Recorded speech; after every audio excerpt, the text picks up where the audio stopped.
Wheels of Light. Acknowledgements. Here are many whose talents, efforts, and generosity have contributed to the creation of this book. From its inception to its completion, I have been fortunate to be assisted by the kind and dedicated support of those many who gave so graciously and lovingly. I am grateful to Dr. Valerie Hunt for her inspiration, for providing me with the first opportunity to have my personal experience of the chakras tested and corroborated scientifically, and for her kind permission to include results of that research in the text and appendix of this volume, Lal Brady for his critical evaluation and valuable suggestions, and Terry Oleson for his support. I wish to thank Gloria Einstein and Karen Segal for their astute observations and critiques and for sharing their scholarship with me, Orville McKinley, MD for contributing his knowledge of Navajo ceremony and teachings, Maria Bauer Hall for sharing her convictions and the insights of work that has spanned nearly half a century, Grace Fogg et al., Michael King at the Theosophical Publishing House, and Rebecca Lang at the Liverpool Museum for their kind and prompt assistance, and Jaime Dunaway for his critical eye and enthusiastic encouragement. I also gratefully acknowledge Charlotte Kaiser for her drawings, and Debbie West and Paulette Kelly for their willingness to do whatever was needed to prepare this manuscript for publication.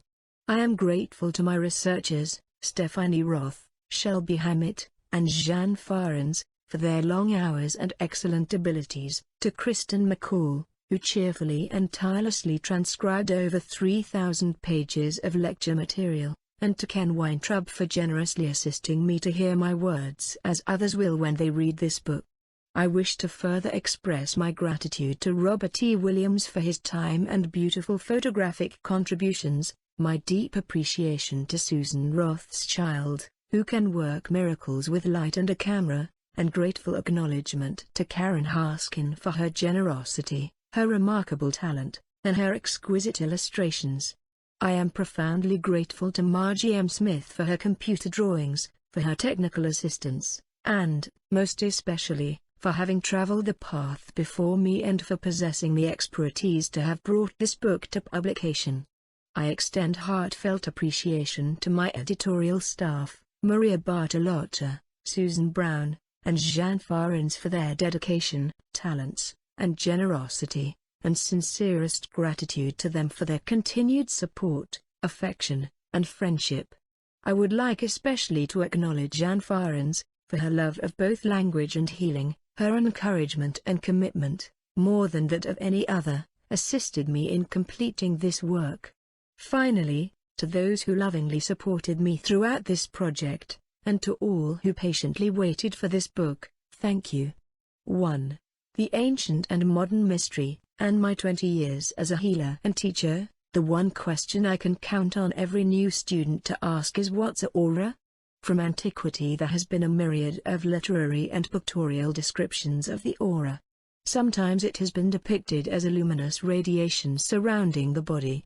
Frequently, it has been pictured as a kind of light around the head, which some religious traditions call a halo. Most of us are familiar with paintings of hallowed Christian saints. In earlier Chinese and Japanese art, a single and sometimes a triple halo surrounds the head of images of the Bodhisattva or Buddha. In ancient Egyptian culture, the aura was often depicted as wings enfolding the body. In Native American tradition, the radiant aura of the buffalo has given rise to the legend of the white buffalo. When Matthew 17:2 describes the transfiguration of Christ, he says that Jesus' face did shine as the sun, and his raiment was white as the light. Luke 9:29 adds that Jesus' raiment was glistering. This is a biblical description of Christ's aura, which the apostles Peter, James, and John were able to see when they were taken by their master to a mountain just prior to his crucifixion. People who are able to see auras have often reported seeing a kind of luminous radiation surrounding an individual, usually consisting of one or sometimes several colors. We now know that the aura, or auric field, relates to the electromagnetic field, which emanates from all matter. This field of energy, which usually extends 5 or 6 inches around the body, is outside the range of normal vision and in what is sometimes termed the realm of psychic sight. But even those who can't see the aura can still have an experience of it. The aura is what keeps us from bumping our shopping carts into one another in the supermarket. It's what allows us to sense another's presence in a darkened room, and it's what makes someone turn to look at us across a crowded room. This implies that the aura is not just a reflection of light, as might have been assumed from the literary descriptions and paintings of old. It is an emanation, a luminous radiation, a field of light or energy that extends beyond the body to interact with our external environment. It is an energy system that keeps body and mind alive and healthy, and may in actuality create them. The aura itself is generated by the spinning of smaller vortices of energy located within the body. Different religious traditions have called these subtle energy centers different things, but the word most commonly used is chakra, from the Sanskrit word meaning wheel of light. These 7 chakras are who and what we are, what we feel and how we think and change. They are how we express ourselves and how we create. Although we as Westerners have no cognitive awareness of its energies, the chakra system is precisely the means by which we gain awareness. It is how we experience life, how we perceive reality, and how we relate to self, others, and the world. It is life itself. As we explore the aura and the chakras, it is important for us to view our journey not as revolutionary, but rather as very traditional. Chakras, as well as auras and electromagnetic fields, are as old as the earth itself. The chakra system, in fact, is a part of the ancient and lost mysteries. And, in the end, the chakra system in our bodies is how we find our way back to the most ancient mystery of all, God, the oneness, the omniscient. The majority of what I know about the chakra system has come directly from my 20 years of experience as a healer and aura reader. As a young healer and psychic, when I would look at another's auric field, I would notice that some areas were darker than others, or that there were holes in the aura. I came to understand that those holes were indications of ill health or predictive of illness to come. When I put energy into a body and watched its movement, I observed that adding energy to one part of the body reveals how the body uses energy, and therefore how healthy it is. I watched people think, I watched them feel. I saw that these patterns correspond to their disease. From this experience I learned that we can suppress information in the body or in the chakra system, but we can never eliminate it. We can alter that information by the way we move or the way we think. Even if we make a slight change in behavior, it precipitates change in every other aspect of our lives. That was when I began to view the aura as a reflection of a person's entire well-being. I had grown up seeing auras. Though some people consider psychic or second sight a spiritual gift, psychism runs in my family and was never considered a gift. It was a knowing that allowed family members to assist one another in times of imminent disaster. I was raised by my grandmother and great-grandmother, Nana. It was Nana who taught me to see auras around plants, although she never used that term. She would say, "Do you see the light? What color is it? Do you see that the light on the plant is increasing?" She told me that cuttings taken from a plant on which light was increasing would take root, but that cuttings taken from a plant on which light was decreasing wouldn't root. Then she'd have me do experiments in which I'd take cuttings from different plants, some with a full bright aura, others with a diminishing auric field, so I could discover for myself the truth of her teachings. So it was that in a very practical way I learned from Nana to see auric light and energy and to identify what was full of light as that which was also full of life. When I was 6, Nana's husband, Mickey, died. But she continued to have communication with him. Nana's ability to see the light around plants had been viewed by the less psychic family members as a benign idiosyncrasy. But as Nana began to share with the rest of the family more and more of what Mickey was saying, they became alarmed. Her conversations with the dead came to be viewed as an indication of increasing mental instability. Fearing my great-grandmother was having a nervous breakdown, the family had her hospitalized, and Nana was given electroshock treatments. When she returned home, she no longer conversed with Mickey, nor did she take me into the garden anymore to see the plants. Witnessing what had happened to Nana, I decided that if I was to avoid her experience I had better forget about seeing any more light around plants.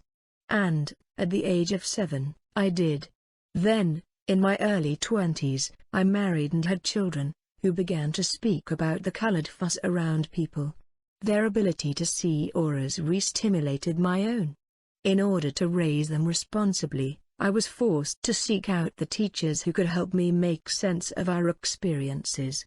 My studies not only helped me make sense of those experiences but introduced me to their practical applications. I was taught rudimentary healing techniques, which I sometimes practiced on my friends. I had no intention of becoming a healer, but, as the people I treated began to feel better and talk about it, I found that that's what I had become. When people came to me, I would explain what an aura was and how I saw their disease, and so I developed a reputation as an aura reader, too. One day a woman phoned, identifying herself as a healer. She asked if she could bring a client to my home and requested me to tell her what I saw in the aura of the client as she worked. I was completely unprepared for what transpired that day. Rather than laying on of hands, which was the healing method I had been taught, Emily Conrad Dowd used chanting and dancing in a very involved process. At the end of that process I told her what I had seen oracally. She then took that information to Dr. Valerie Hunt, who was at that time the chairman of the Department of Kinesiology at UCLA. Dr. Hunt was researching the same process that we were, but from the viewpoint of a kinesiologist. Eventually I was asked to work in collaboration with both of them. Dr. Hunt had received a grant to study structural integration, or rolfing, a technique for reshaping and realigning the body through deep manipulation. During the course of this project, which I will refer to throughout the book as the Rolf Study 1, we were able to measure the frequencies of the human energy field and discovered that these frequencies correlated with the frequencies of visible light. From that, we concluded that what science had been calling the human energy field, or the mind field, and what religious traditions had been calling the auric field were one and the same. Furthermore, the results of our research provided evidence that this large electromagnetic energy field is in fact generated by the smaller internal vortices of energy I mentioned earlier, the chakras, the source of the human aura. Around that same time, other scientists too were coming to the conclusion that the mind is not in the brain, but that it is an energy field in and around the body. New techniques such as Kirlian photography and biofeedback also pointed to the possibility of such a relationship. Wilder Penfield's The Mystery of the Mind, 2 Carl Pribram's Languages of the Brain, 3 Dr. Robert O. Becker's The Body Electric, 4 W. A. Tiller's work, 5 and the auric field research of Dr. Hunt 6 all shed light on the connection between chakras, auras, and the mind. 7 Similar, and in some cases more thorough, research had been in progress in the Soviet Union since the 1920s. 8 Our research at UCLA was significant on more than one level. It was perhaps the first attempt made in our country to examine an electrical manifestation, a magnetic field phenomenon, as connected to the healing process. Prior to that time, laying on of hands healing had been viewed as a psychological, not an energetic process. Our research was important in that it was a meaningful attempt to correlate the body's natural frequency ranges with the spiritual world. As a result of being involved with this research, I realized that in reading the aura I was looking at an aspect of mind, not in the intellectual sense but in terms of a definition that embraces all of consciousness, the physical, the emotional, and the spiritual, as well as the intellectual. If the aura is an indication of a person's entire well-being, then the overall health of an individual is influenced by the way in which he or she lives his or her life. Thus, physical exercise, diet, meditation, and other spiritual practices, what and how we think as well as what we feel or don't feel, are all influential factors in determining how healthy, or ill, we are. Health is generally defined as the absence of disease, but this is really an unsatisfactory definition. The word health means wholeness. Health implies much more than freedom from disease. A complete definition of health must include vitality, appropriate feelings, clear thinking and reasoning, and a willingness to embrace change. Responsibility and creative self-expression, intuitive understanding and a vital spiritual life are also essential if we are to be whole and healthy. In his Sermon on the Mount, Jesus tells the multitude, "Ye are the light of the world," Matthew 5:14, and challenges them to let their light shine before men, Matthew 5:16. The light that shines forth from each of us, the kind and quality of light generated by the chakras and reflected in the colors of our auric fields, is a reflection of our state of health and our condition of wholeness. Thus, I came to understand that our definition of health needs to become full of light. Not long after my involvement with the Rolf study, I had an opportunity to put those research findings into practice and to learn even more, this time from the Native American culture, when I was asked to heal one of the Hopi tribal elders, Grandfather David Monongue. He was in Los Angeles to raise consciousness regarding the strip mining at Big Mountain, site of one of the first conflicts over the Hopi Navajo tribal land. Grandfather David had cataracts. I laid hands on his body and very quickly moved to his head and laid hands on his eyes. He seemed to know exactly what I was doing. About the time I was actually beginning to accomplish something that I felt was healing, he said, "Oh, I see much better now. Please sit down." Of course, I had not healed him, and in a manner of speaking, as it turned out, I ended up receiving a healing from him. He called to 2 or 3 other people in the house, and we listened for 5 hours as he related the Hopi Prophecy. See Appendix 2 for a summary of the Hopi Prophecy. I was stunned by the similarities between the story of the apocalypse in Revelation and the predictions for the end time in Hopi. I began to compare different cultures with different religious traditions as a way of finding other similarities in their teachings and sacred mysteries. The more I studied, the more I found varied cultural references to the chakra system. Shortly after my meeting with Grandfather David, I made a journey to the Holy Land. There I found that the chakra system as I knew and understood it meant something different once I was removed from my own culture and cultural heritage. I discovered that the light, the aura, and the meaning of the auric colors often differed from culture to culture. In Western society, people tend to think in yellow, daydream in blue, change in green, and get angry in red. While this tendency is not absolute, it is generally consistent. In traveling 600 miles up the Egyptian Nile, I never saw blue or yellow in the auras of Islamic people. I also noticed that aurically their thought process seemed to closely resemble that of the Native American people whom I had observed.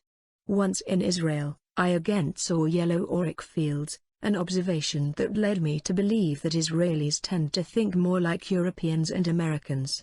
From these experiences I began to comprehend why, in the Middle East, Israelis and Arabs do not seem to understand each other's way of thinking and why, on our own continent, the Native Americans and non-indigenous peoples fail to understand each other's ways. These observations led me to question whether or not the practices of different religions and particularly prayer positions change the auric colors. I especially began to wonder whether thought was something other than logic as we know it in the West. Once I began to explore things in this way, it followed that if an entire culture's thought process was dominated by a particular chakra color, that culture would process reality through found on prehistoric ruin near Lupton, Arizona, probably in 1951. The placement of the jewels corresponds to the chakra centers. Figure 1.3. Doll. In this drawing, all 7 chakras are indicated by the bits of stone, coral, and shell inserted into the figurine. There is one stone at the top of the head of the doll that is hard to see, according to Dr. Orville McKinley, Navajo physician. Figures of this sort are used in teaching medicine men and women how to diagnose conditions by feeling auras. That dominant chakra. In other words, Since each chakra has a particular viewpoint, a culture would tend to see reality through the eyes of that chakra. Furthermore, because each chakra is directly related to a specific area of the body, certain positions and postures of the body would enhance the dominance of one or two colors while inhibiting others. In Islam, for instance, a Muslim bows on a prayer rug, with his knees on the ground. He then puts his forehead, more specifically, his third eye, on a point that is usually a design on the rug. This posture directs focus to the area around the navel and around the forehead, making the second, orange, and sixth, purple, chakras dominant. As one chakra center becomes predominant in a given culture, the chakra colors the values, assumptions, and prejudices of that society. This in turn often creates a prevailing only-mindedness or dogmatism. Such narrowness of vision has often determined the characteristics of a culture and the course of an era. As far as I can tell, Native Americans are the only people who have a natural relationship with the chakra system that has not been dogmatized. As a result, they have not made any chakras right or wrong, good or bad, hot or cold, more important or less important. They have not had to make their world view fit that of Christianity, Judaism, Islam, Hinduism, or Buddhism. Whereas these religions have evolved priesthoods that have both written in and written out various ideas over the centuries, the native peoples have an attitude that all the chakra centers are good, valid, and important.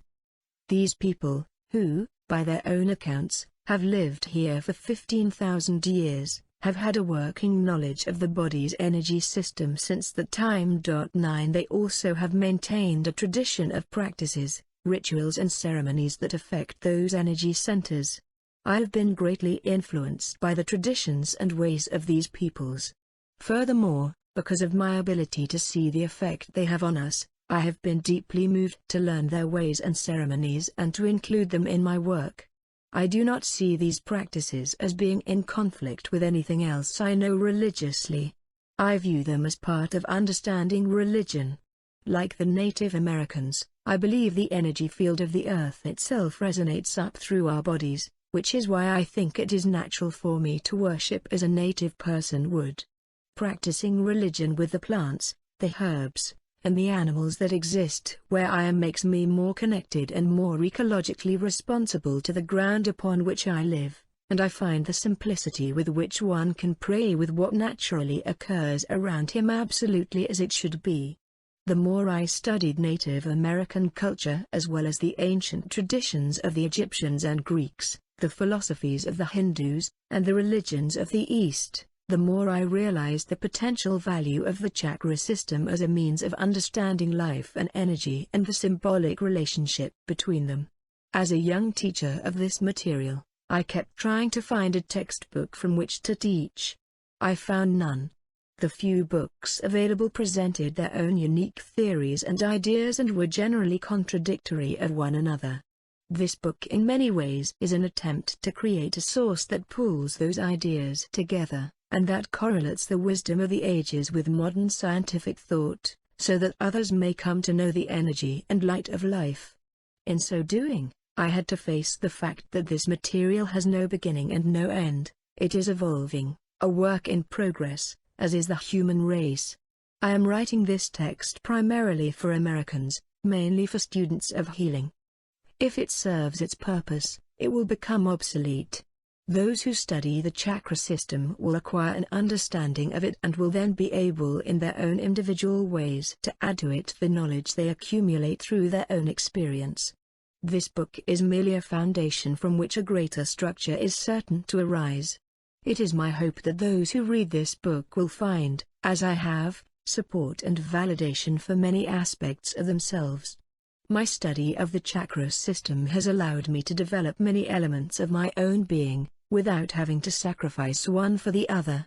I have been able to embrace motherhood and the ministry, art and engineering. I have been allowed wholeheartedly and without conflict to live up to my resolution to pursue the spiritual in science and science in the spiritual. In seeking the scientific in the spiritual, I have clearly been influenced by my early scientific background. I have searched for whatever validating empirical data I could find. Until recently, though, chakras have had little validation in the scientific world. Nevertheless, these powerful energy centers have been spinning, creating, and recording their symbolic reality since the beginning of time. In antiquity, before science and religion were divided into separate, antagonistic camps, the chakras were an integrated part of daily life. Not only were they an aspect of spiritual tradition and practice, but as a reflection of the natural laws of the greater macrocosm, they were also at the root of the ancient sciences as well. The people of antiquity, the Egyptians, Chinese, Hindus, Greeks, and, in our own country, the Native Americans, knew of these phenomena, although they may have called them by different names.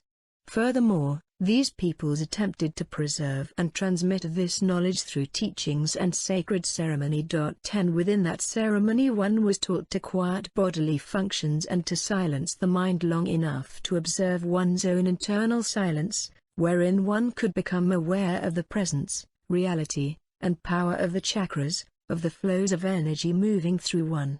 Then, when the Dark Ages descended upon the world, both the scientific and religious traditions of old were forced into the dark recesses of secluded rooms and secret chambers. As each of the ancient civilizations was conquered, the Egyptian, the Chinese, the Greek, the Roman, vast libraries were burned, and within the fires were consumed massive volumes of antiquarian and esoteric wisdom. It is no mistake that the period that followed was termed the Dark Ages. By the time the light shone again, science and religion had become enemies, and common knowledge of the chakra system had become an esoteric mystery. These mysteries, however, were preserved by sacred priesthoods and transmitted to select initiates throughout the ages.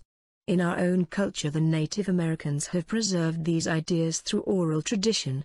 Moreover, it was prophesied by nearly every ancient culture that there would be a future time when this lost knowledge would be rediscovered. That which is a mystery shall no longer be so, and that which has been veiled will now be revealed, that which has been withdrawn will emerge into the light, and all men shall see, and together they shall rejoice. 12 The future that was prophesied has come. This new age that is dawning is the time wherein the ancient mysteries shall be once more revealed. It has taken thousands of years, but within this century scientists and spiritual seekers alike have once again begun to view the laws of nature and the laws of God as reflections of the same truth. It is this viewpoint that has allowed for scientific investigations into the nature of the chakra system and the aura and the relationship between them and the mind. As we have said, the aura or electromagnetic field that emanates from all matter usually consists of one or sometimes several colors. The colors are red, orange, yellow, green, blue, violet, and white, with variations in shades and mixes, but all have a luminous glow that comes from the life-giving energy that is the auric field. These auric field colors are very specifically related to the chakras. My experience indicates that each chakra has 4 discernible characteristics that functionally affect the aura: color, size and shape, rotation or spin, and intensity, which is a function of the openness and thus the amount of energy that is produced by the chakra, although a chakra in actuality cannot be open or closed. These terms are frequently used in discussions about the chakras in reference to the amount of energy actually being produced by any given chakra at any given time. It is out of these characteristics that the aura is generated. As a chakra spins, it produces its own electromagnetic field, which combines with the fields generated by the other chakras to produce what we call the auric field. The amount of energy produced by a particular chakra, or group of chakras, determines the color that dominates the auric field. Thus, in a person in a highly emotional state when the second chakra is dominant, the auric field is predominantly orange, while one who is in a state of high creativity, utilizing the fifth chakra, will generally have an auric field that is predominantly blue. This auric field is also related to the mind. When most of us think of the mind, we immediately think of the brain. Recently, however, Science has begun to postulate that the mind is not in the brain. 13 Specifically, thought and memory seem to exist throughout the body, memory being logged primarily within the body's fascia or connective tissue. 14 Furthermore, thought itself can also be described as a form of energy. 15 Although in scientific terminology energy is strictly defined as the capacity for doing work, I use it throughout this book to denote the various frequencies and magnitude of oscillations within a dynamic electromagnetic field, in the form of either potential or kinetic energy. Kinetic energy is energy in movement within either a static or dynamic electromagnetic field. A field is considered static until the intensity of either the electric or the magnetic fields is varied. A dynamic electromagnetic field consists of oscillations of a specific frequency or wavelength. A more complex field may have several frequencies. In a dynamic field, the magnitude of the oscillations determines the intensity of the field, or the amount of energy being carried in the field. The frequency and wavelength determine the color at the propagation. Propagation is a term used to describe the extension or transmission of sound waves or of electromagnetic radiation through air or water, so when we refer to the energy moving from chakra to chakra, or through the body, it is understood that this energy is being carried by moving electromagnetic fields. When we refer to color of energy, or, sometimes, frequency, we mean the color of the energy or chakra, as defined by the wavelength of electromagnetic radiation being emitted at that location, as perceived by those who have second sight. The sum of potential and kinetic aura is always constant. The law of conservation holds that energy can neither be created nor destroyed. Thus, energy cannot be extracted from or added to an electromagnetic field without a corresponding change in the field. A thought then can be referred to as a potential or static electromagnetic field pattern. On the other hand, the thinking process represents a continually changing or dynamic electromagnetic field. As thought changes from a static to a dynamic field, it imparts energy to and receives energy from the thinker during the course of the thinking process.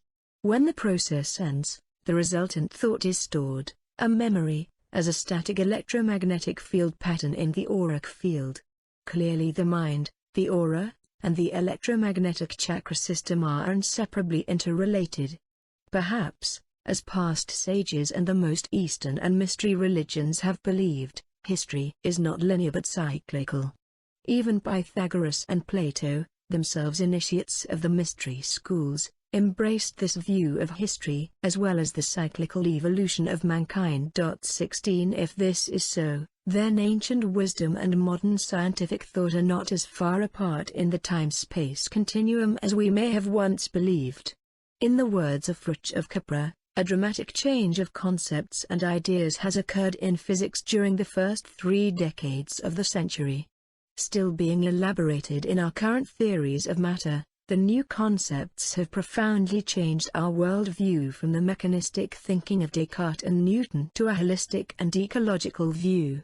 It is not surprising that the new vision of reality comes very close to the views of mystics of all ages and traditions and, in particular, to the views held in the spiritual traditions of India. 10 years ago, I was amazed to find the most striking parallels between modern physics and Eastern mysticism. These parallels can now be extended with equal justification to biology, psychology and other sciences. We now can say, with considerable confidence, that the ancient wisdom of the East provides the most consistent philosophical background to our modern scientific theories. 17 Astrologically, the Age of Aquarius is reputed to be the age of the common man. 18 When in the ancient world it was foretold that this Age of Aquarius would be the time when all the ancient lost mysteries and their importance would be revealed to the common person, a seed of hope for the future of the planet was sown. Now the season of harvest has come. It is significant that one of the last 2 discovered planets, Uranus, called the Erratic Revolutionary, was first sighted not by a scientist viewing the stars from an observatory on high, but by a simple curious stargazer observing the heavens through his own domestic telescope. 19 Esoteric knowledge that was lost in the flames that consumed the great library of Alexandria is being rediscovered within the laboratories of modern science.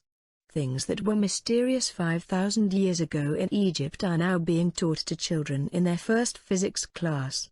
The secret mysteries of the people, foretold the Hopis 1,000 years ago, shall be made known when the sons of white men wear beads and long hair. The truth of these sacred ways shall be revealed when the eagle lands on the moon. 20 Any of us who remember the 60s and NASA's moon flights know that these events have already come to pass. If the ideas contained within this book are difficult and challenging, it may assist us to remember that others before us were likewise challenged. Perhaps, most importantly, it would be worth our time and energy to think about what the rediscovery of these ideas could mean for us both personally and globally.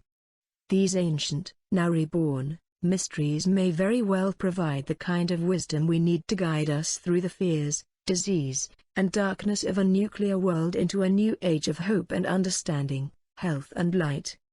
The very survival of the race may depend on the ability of each of us to embrace new ways of thinking and being and to adopt both a traditional and revolutionary path. It is my hope that you will view this book with a sense of exploration, as an adventure into your own personal undiscovered realms. I would also hope that at the end of the journey you will have begun to grow in health and fulfillment because you will have come closer to embracing the totality of yourself with love and understanding. Let us begin now to unravel some of these ancient and sacred mysteries. 2. Wheels of Power, Legend of Tihi Rainbow Warrior. The tribe that holds Second Chance Mesa sacred had at one time a great medicine chief who was said to see the rainbow beyond the rainbow. He was said to see the future, particularly the future of the people. He was the last chief to see in what they call the old way. He tried to pass his way of seeing on to his son. But before he could do so, a great war broke out. The young son went to war and became a hero but returned broken-hearted and bitter from defending a nation that needed him in war but despised him in peace. He turned further and further away from the old ways of the people. He refused the curing ceremony, which could have healed his broken heart, and instead found forgetfulness in drink. He grew bitter against his father, too, for his father had foreseen that he would not remain a hero in the white man's eyes. The son reasoned that his father's sight was useless if all he saw was disappointment without also seeing how to change those things that disappointed him. So he never attempted to see in his father's way again. Serpent Mound, Yucatan, St. John's, Figure 2.1. The Snake Clan. Snake carvings are found throughout the Americas and are signatures of the Snake Clan of the Hopis.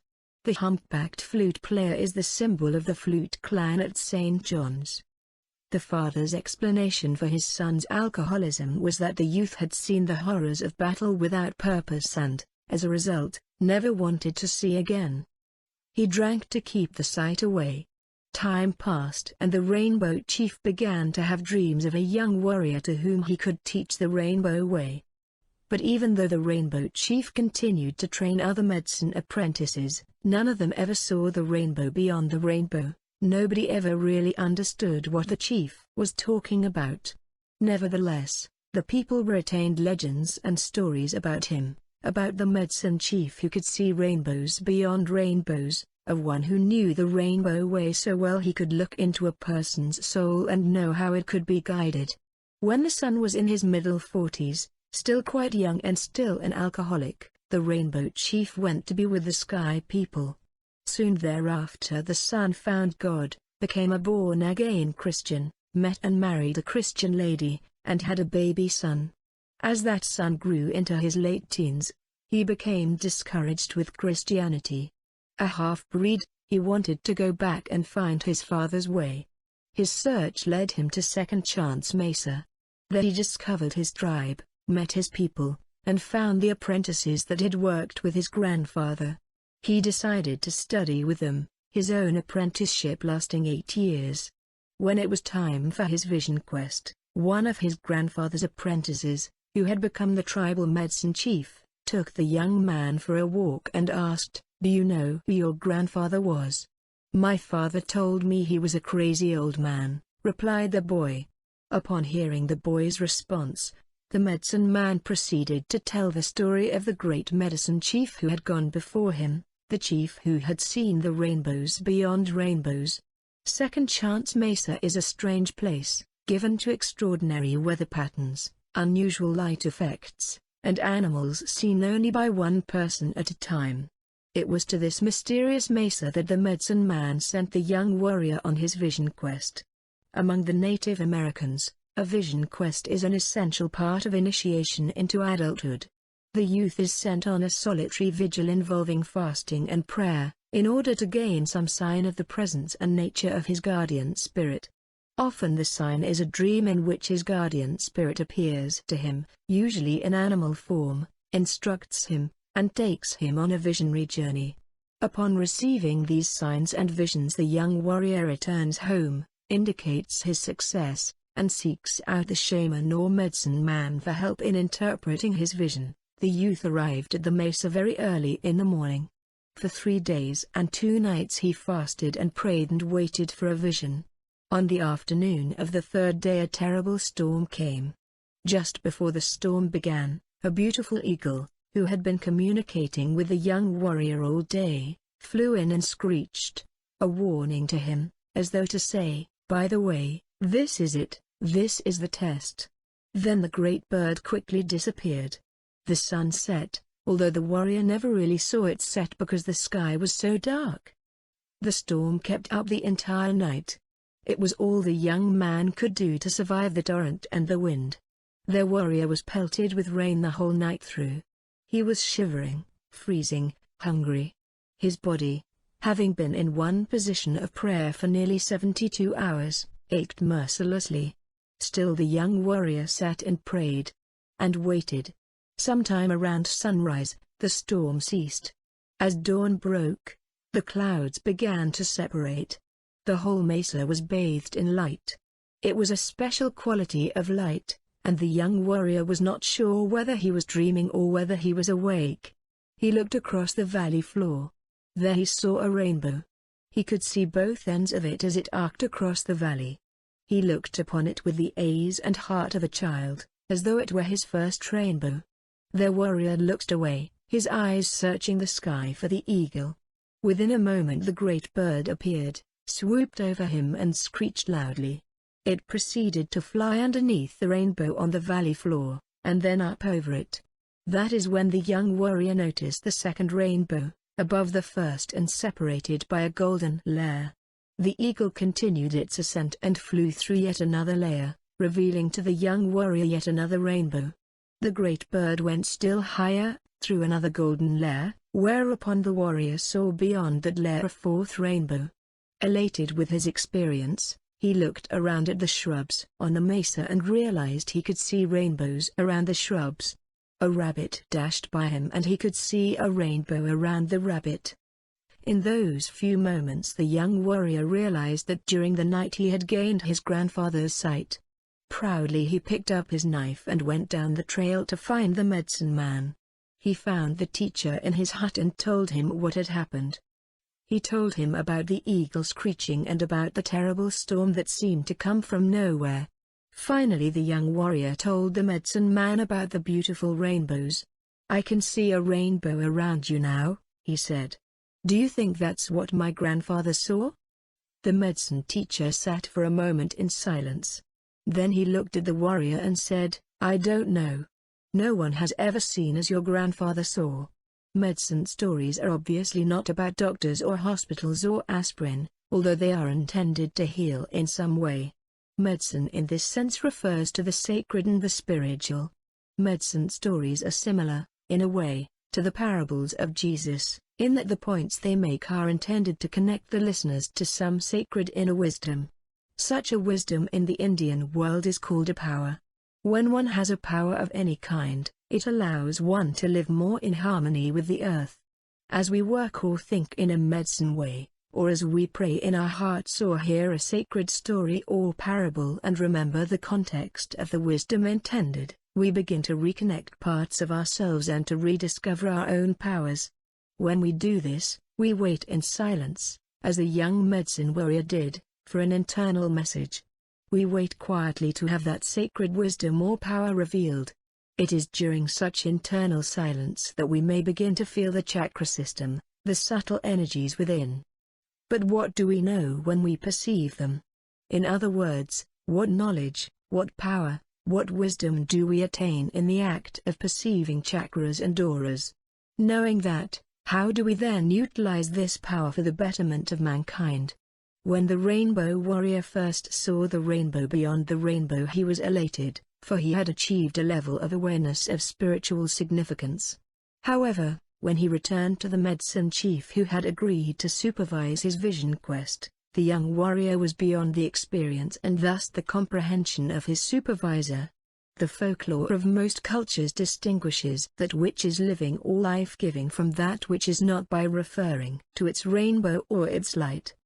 The medicine chief knew in his heart that rainbow patterns, or auroras, exist around every living thing.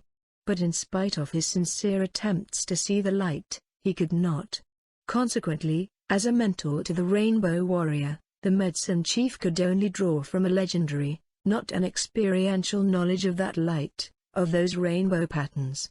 The Rainbow Warrior could have been content with the personal joy he felt in his accomplishment.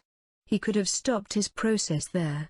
Instead, he chose to follow what he saw with a dedication to service and devotion to his grandfather's path. He chose to be an ever-present servant to his tribe. Most significantly, he chose to examine the differences and understand the meaning in the rainbow patterns around every living thing. If each of us is to move beyond the legend to the reality, beyond the tradition to the experience of those rainbow patterns, of the chakra energies, we too must choose to look for them, to feel them around every living thing. Having once perceived them, we must then seek the meaning of these patterns. We must explore their historical roots, but we must also follow the path of these energies into modern science. Chakras and their traditional components. Wheels of light. Chakra is a Sanskrit word used by Hindus. It literally means wheel of light. While most traditions refer to 7 major chakras, 21 some name fewer centers. Tibetan literature, for instance, identifies only 6 chakras. 22 It is generally understood, however, that when we refer to a chakra we mean one of the 7 major energy centers within the body. With the addition of the 2 higher chakras that exist outside the body, the Atman and the Brahman, there are actually 9 chakras. Each of the 7 traditional chakras has a physical, an emotional, a creative, and a celestial component. Besides these, each chakra has its own purpose or particular viewpoint based upon the area of consciousness that it influences. This area of consciousness is yet another component of the chakra. The ancient yogis as well as the ancient Egyptians and Greeks called this component a body. This body is, again, simply an area or realm of existing or potential consciousness. The specific body or purpose or viewpoint of each chakra dictates a particular attitude toward reality. Or, put another way, each chakra has a prime directive. It has a purpose, a mind of its own, it is going somewhere. We could, for example, view all of life from a physical perspective, from our first chakra, if we so chose, as did, for instance, Ramesses the Great, the renowned builder of Egypt and father of 144 children. He built great temples and statues, and his goal was to conquer the Hittites. He was very power-oriented and nothing stood in the way of his manifesting on a physical level. That is an example of a first chakra person. Many of the figures who have shaped the history of our planet might be considered first chakra people. Unfortunately, in our history books, many of the men and women whom we might term first chakra-oriented have been infamous for their qualities of dominance, conquest, power, ambition, and a driving need to express their vitality and prove their virility. These are qualities associated with the first chakra, whose viewpoint is to be and stay alive, no matter what the consequences.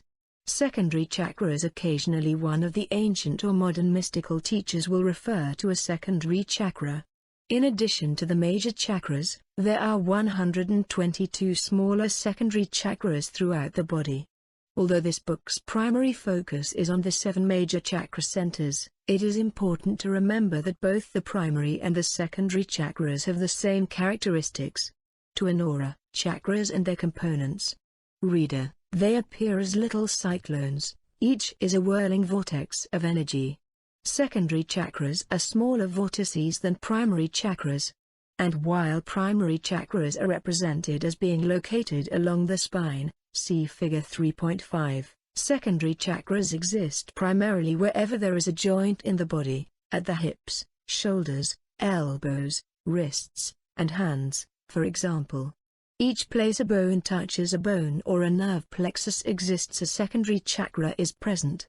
Consequently, secondary chakras are energy centers that are associated with a nerve plexus, a bone, and a joint of some kind. Though they are not major energy centers, these secondary chakras are important, and a dysfunction of a secondary chakra could detrimentally affect the efficiency of the entire chakra system. The hips, for example, are important because they join the legs to the rest of the body. Much of our connective tissue, that tissue primarily responsible for carrying electromagnetic energy, is in our legs and buttocks, which represent around 38% of our body.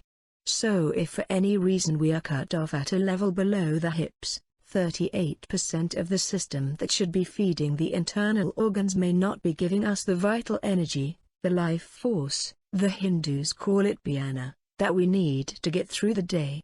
Essentially, because of the way we think, we Americans create a pattern in our chakras and auras by which we cut off our legs from the rest of our body. Aurically, we live in our heads most of the time and do not pay attention to the lower areas of the body. We tend to think of ourselves as intellectuals, and we view ourselves as being above it all. That very phrase puts us into this disconnected way of thinking that is a cut above. As a result, energetically we have cut off the bottom part of ourselves. When we realize how much energy and power, both physical and spiritual, are located in the legs and thighs, we can begin to recognize the seriousness of this problem. Hands also contain secondary chakras.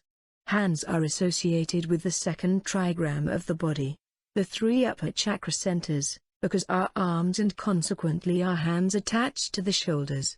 Hands are both functional and expressive, they express what we are doing and often how we think. Because the hand is chakraful, due to its many joints, each finger transmits a different color and thus a different frequency, red, blue, violet, and green. Traditionally, both the thumb and forefinger channel red, the middle finger, green, the ring finger, blue, and the little finger, violet. However, this pattern varies according to the way one runs his or her own energy and how open one is energetically from the chest up.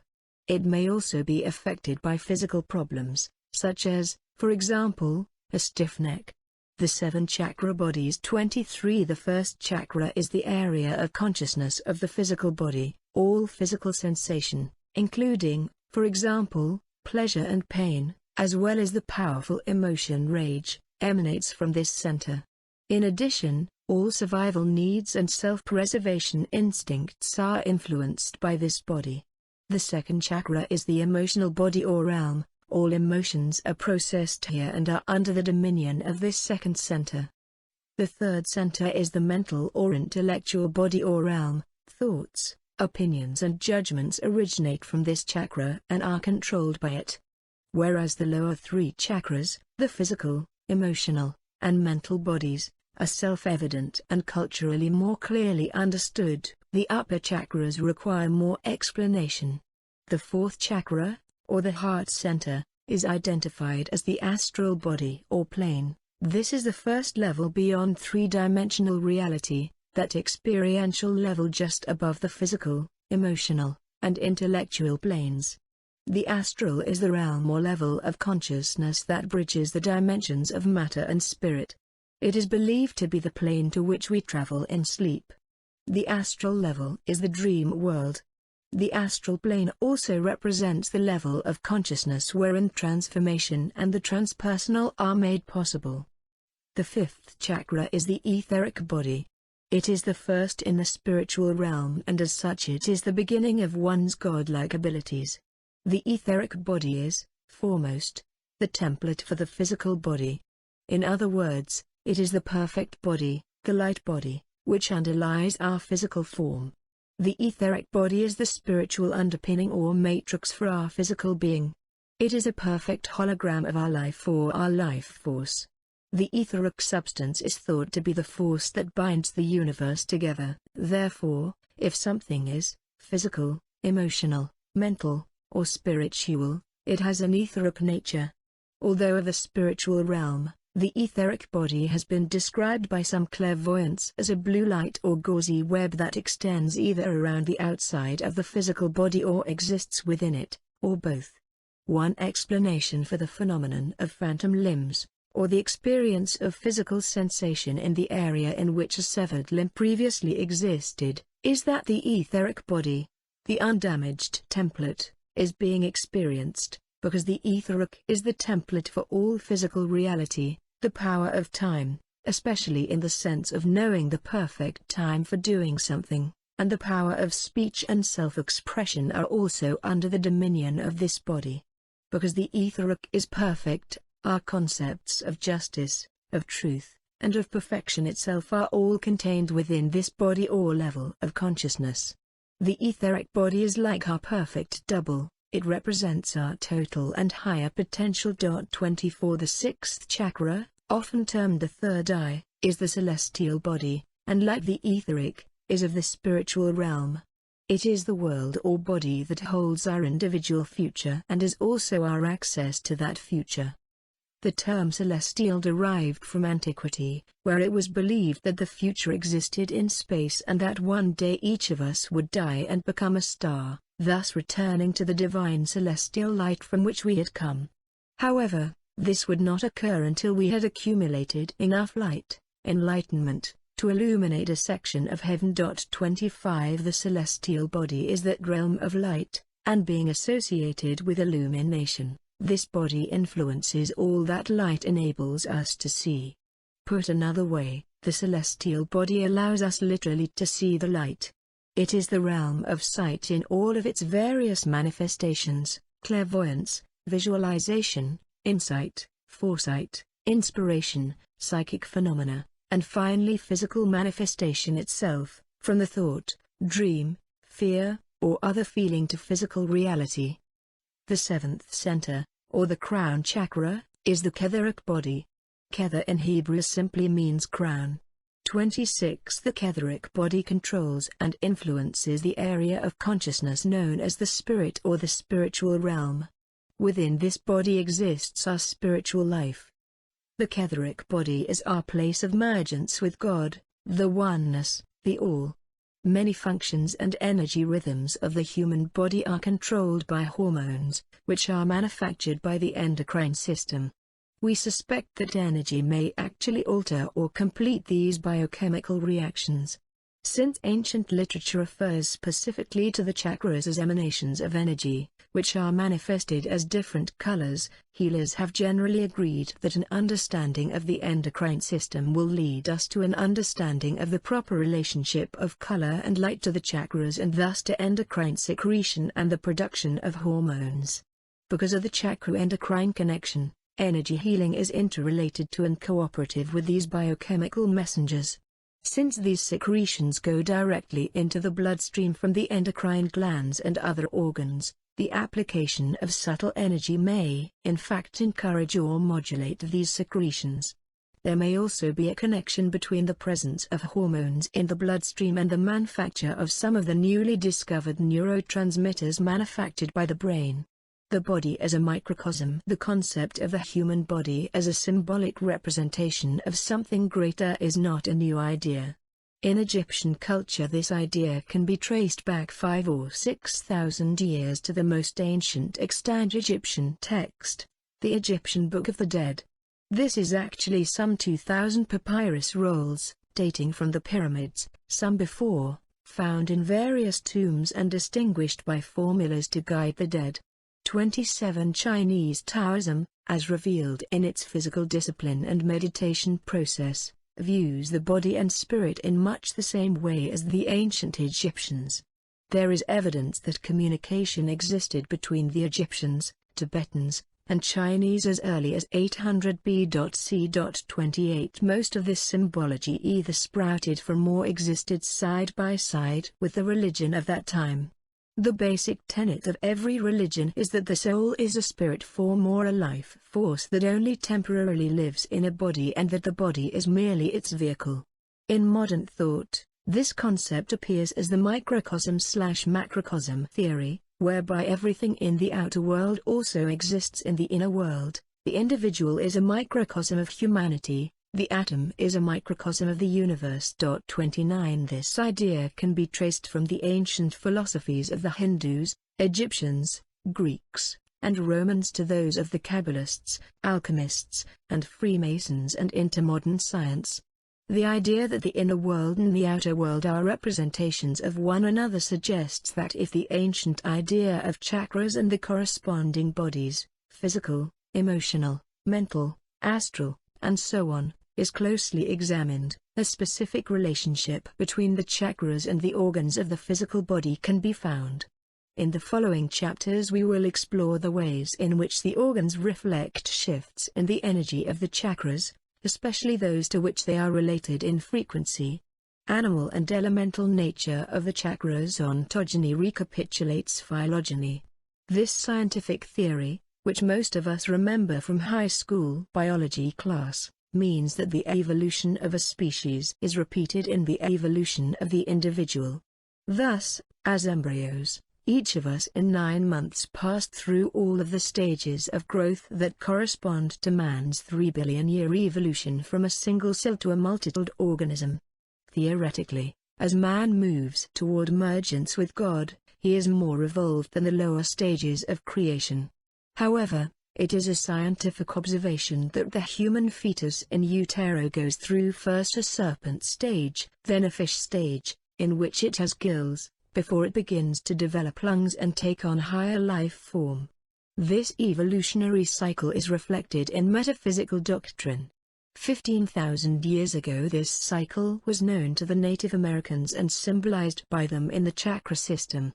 A similar symbology was developed by the Egyptians nearly 50,000 years ago. 30. Traditionally, according to Native American law, the lower chakras are aligned to animal forms.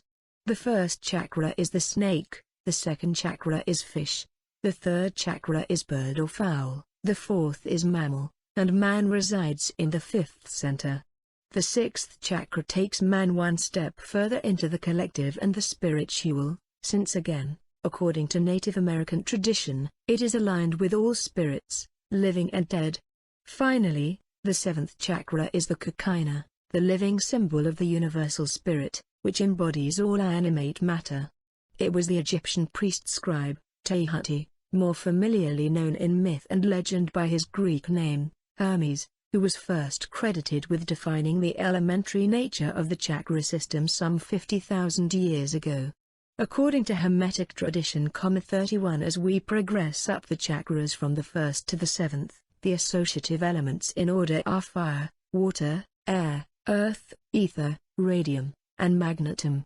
As we examine the individual chakras we will find that each chakra's particular viewpoint of life grows out of its elemental nature. In other words, the element that each center represents becomes a reflection of what that chakra views life as being. For instance, the first chakra views fire as life. The second chakra views air as life, and so on. Each chakra has a viewpoint that it maintains, based on its elemental nature.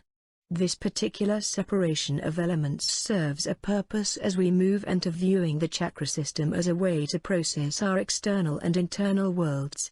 The fire in the first chakra sparks the concept into being. The elements that follow play a role in the step-by-step destiny of that concept. Water comes after fire, because if we skip our feeling about that concept, As the fire combines with air, thought or opinion, oxygen, judgment or opinion, will mix with that flame and it will flare. Water is in the second chakra in case we need to put out that spark before it gets out of control. If we fail in this, once oxygen has been added and the flame grows larger, we again have an opportunity to smother it with earth, a second feeling. This process is available to us should we fail to move the concept through the chakra system without being able to transmute it at each stage into its next appropriate form, from a physical awareness of the concept to a feeling about it, to a thought or opinion about it and onto a second feeling about it. The heart chakra allows us this second feeling about the initial concept. It is the second feeling that then lets us decide whether or not the concept should be spoken. This transmutation of data at each chakra is a more appropriate transformation process. The original spark, which has grown to a flame, may now be transmuted into ether, radium, and magnetism respectively. As yet magnetism, which contains properties of magnetism among other things, is unknown to modern science. However, this element is noted in the high metago and was probably known to ancient and medieval alchemists. The flame, then, becomes gas and finally energy itself, where it began. The particular nature of the chakra elements thus makes it possible to stop the concept, the flow of energy, at any chakra, or else the individual chakra elements, when used most efficiently, become the mechanism by which each chakra is able to transmute data so as to permit us to process our external and internal worlds completely. Religious perspectives of the chakras. The major religions of the world all emphasize a different chakra or combination of chakras. These emphases are apparent in such things as prayer practice, ritual, and the stated values of a particular group. The emphasis of Judaism, for example, is highly intellectual or third chakra, while the Islamic prayer posture of forehead, or sixth chakra, to the ground demonstrates an entirely different focus. Christianity's stated emphasis is love, specifically the love and heart of Jesus. Ultimately, the entire development of a culture may center around a particular area of consciousness, often called deity or God or the one true path. It is as though religious leaders view a group of people, consider their strengths and deficiencies, and decide that a certain chakra or its associative values is what is needed by the group, because these values are absent from the culture. We do not need God for what we have, we need God for what we lack. The way in which we are not like God is that toward which we seek to evolve. Clearly we will probably never know whether the process was so intentional, since most of the so-called words of the founders of religions are apocryphal. What we do know is that all-powerful initiators have perceived in one moment of their lives the radiance of central truth, but the light which they drew from it was refracted and colored according to their genius, their mission, their particular time and place. Historical perspectives. History of chakras in the West. Theosophists Theory. Historically, the idea of chakra energies can be found in the West within the rituals of the ancient Greek mystery schools of Eleusis and Delphi, as well as among the practices of early Christian mystics and Hermetics. The whole idea of chakras came into Western mysticism again around the turn of the century. The early British Theosophists, Alice Bailey's group and the Arcane School, travelled to India, became enlightened, returned, and wrote about chakras. In addition, the Reverend Charles Leadbeater and Annie Besson contributed their own literature on the chakras. 33 These Theosophists made certain assumptions from what they learned about chakras and what they knew about spirituality. Those assumptions may or may not be accurate.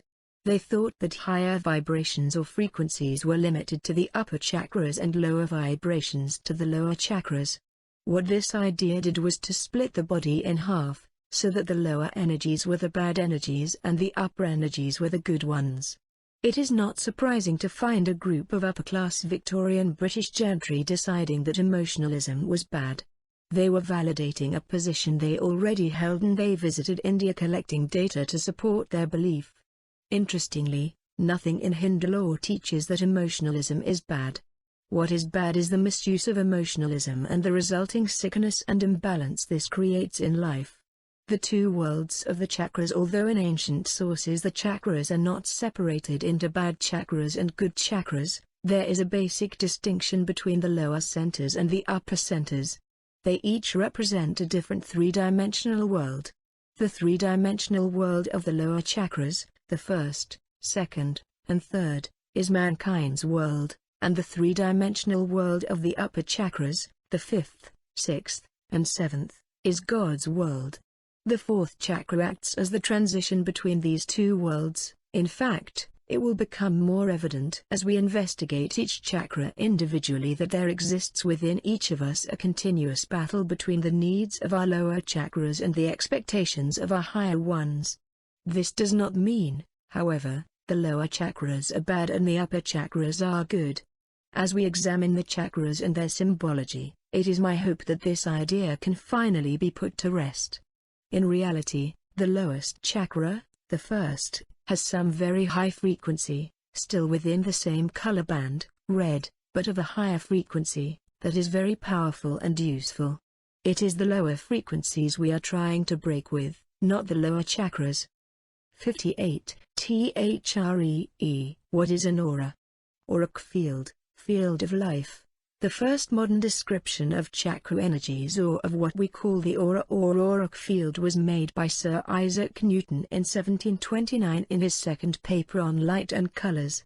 In this paper Newton spoke of an electromagnetic light, a subtle, vibrating, electric and elastic medium that was excitable and exhibited phenomena such as repulsion, attraction, sensation, and motion, anticipating in many ways the electromagnetic field theories of Michael Faraday and James Clerk Maxwell 100 years later. 34 It was not until this century, however, that the body's electrical nature became a fact of science. Beginning in the early 1930s, Dr. Harold Saxton Burr spent over 40 years scientifically researching what he called electrodynamic or L fields. The L stands for life.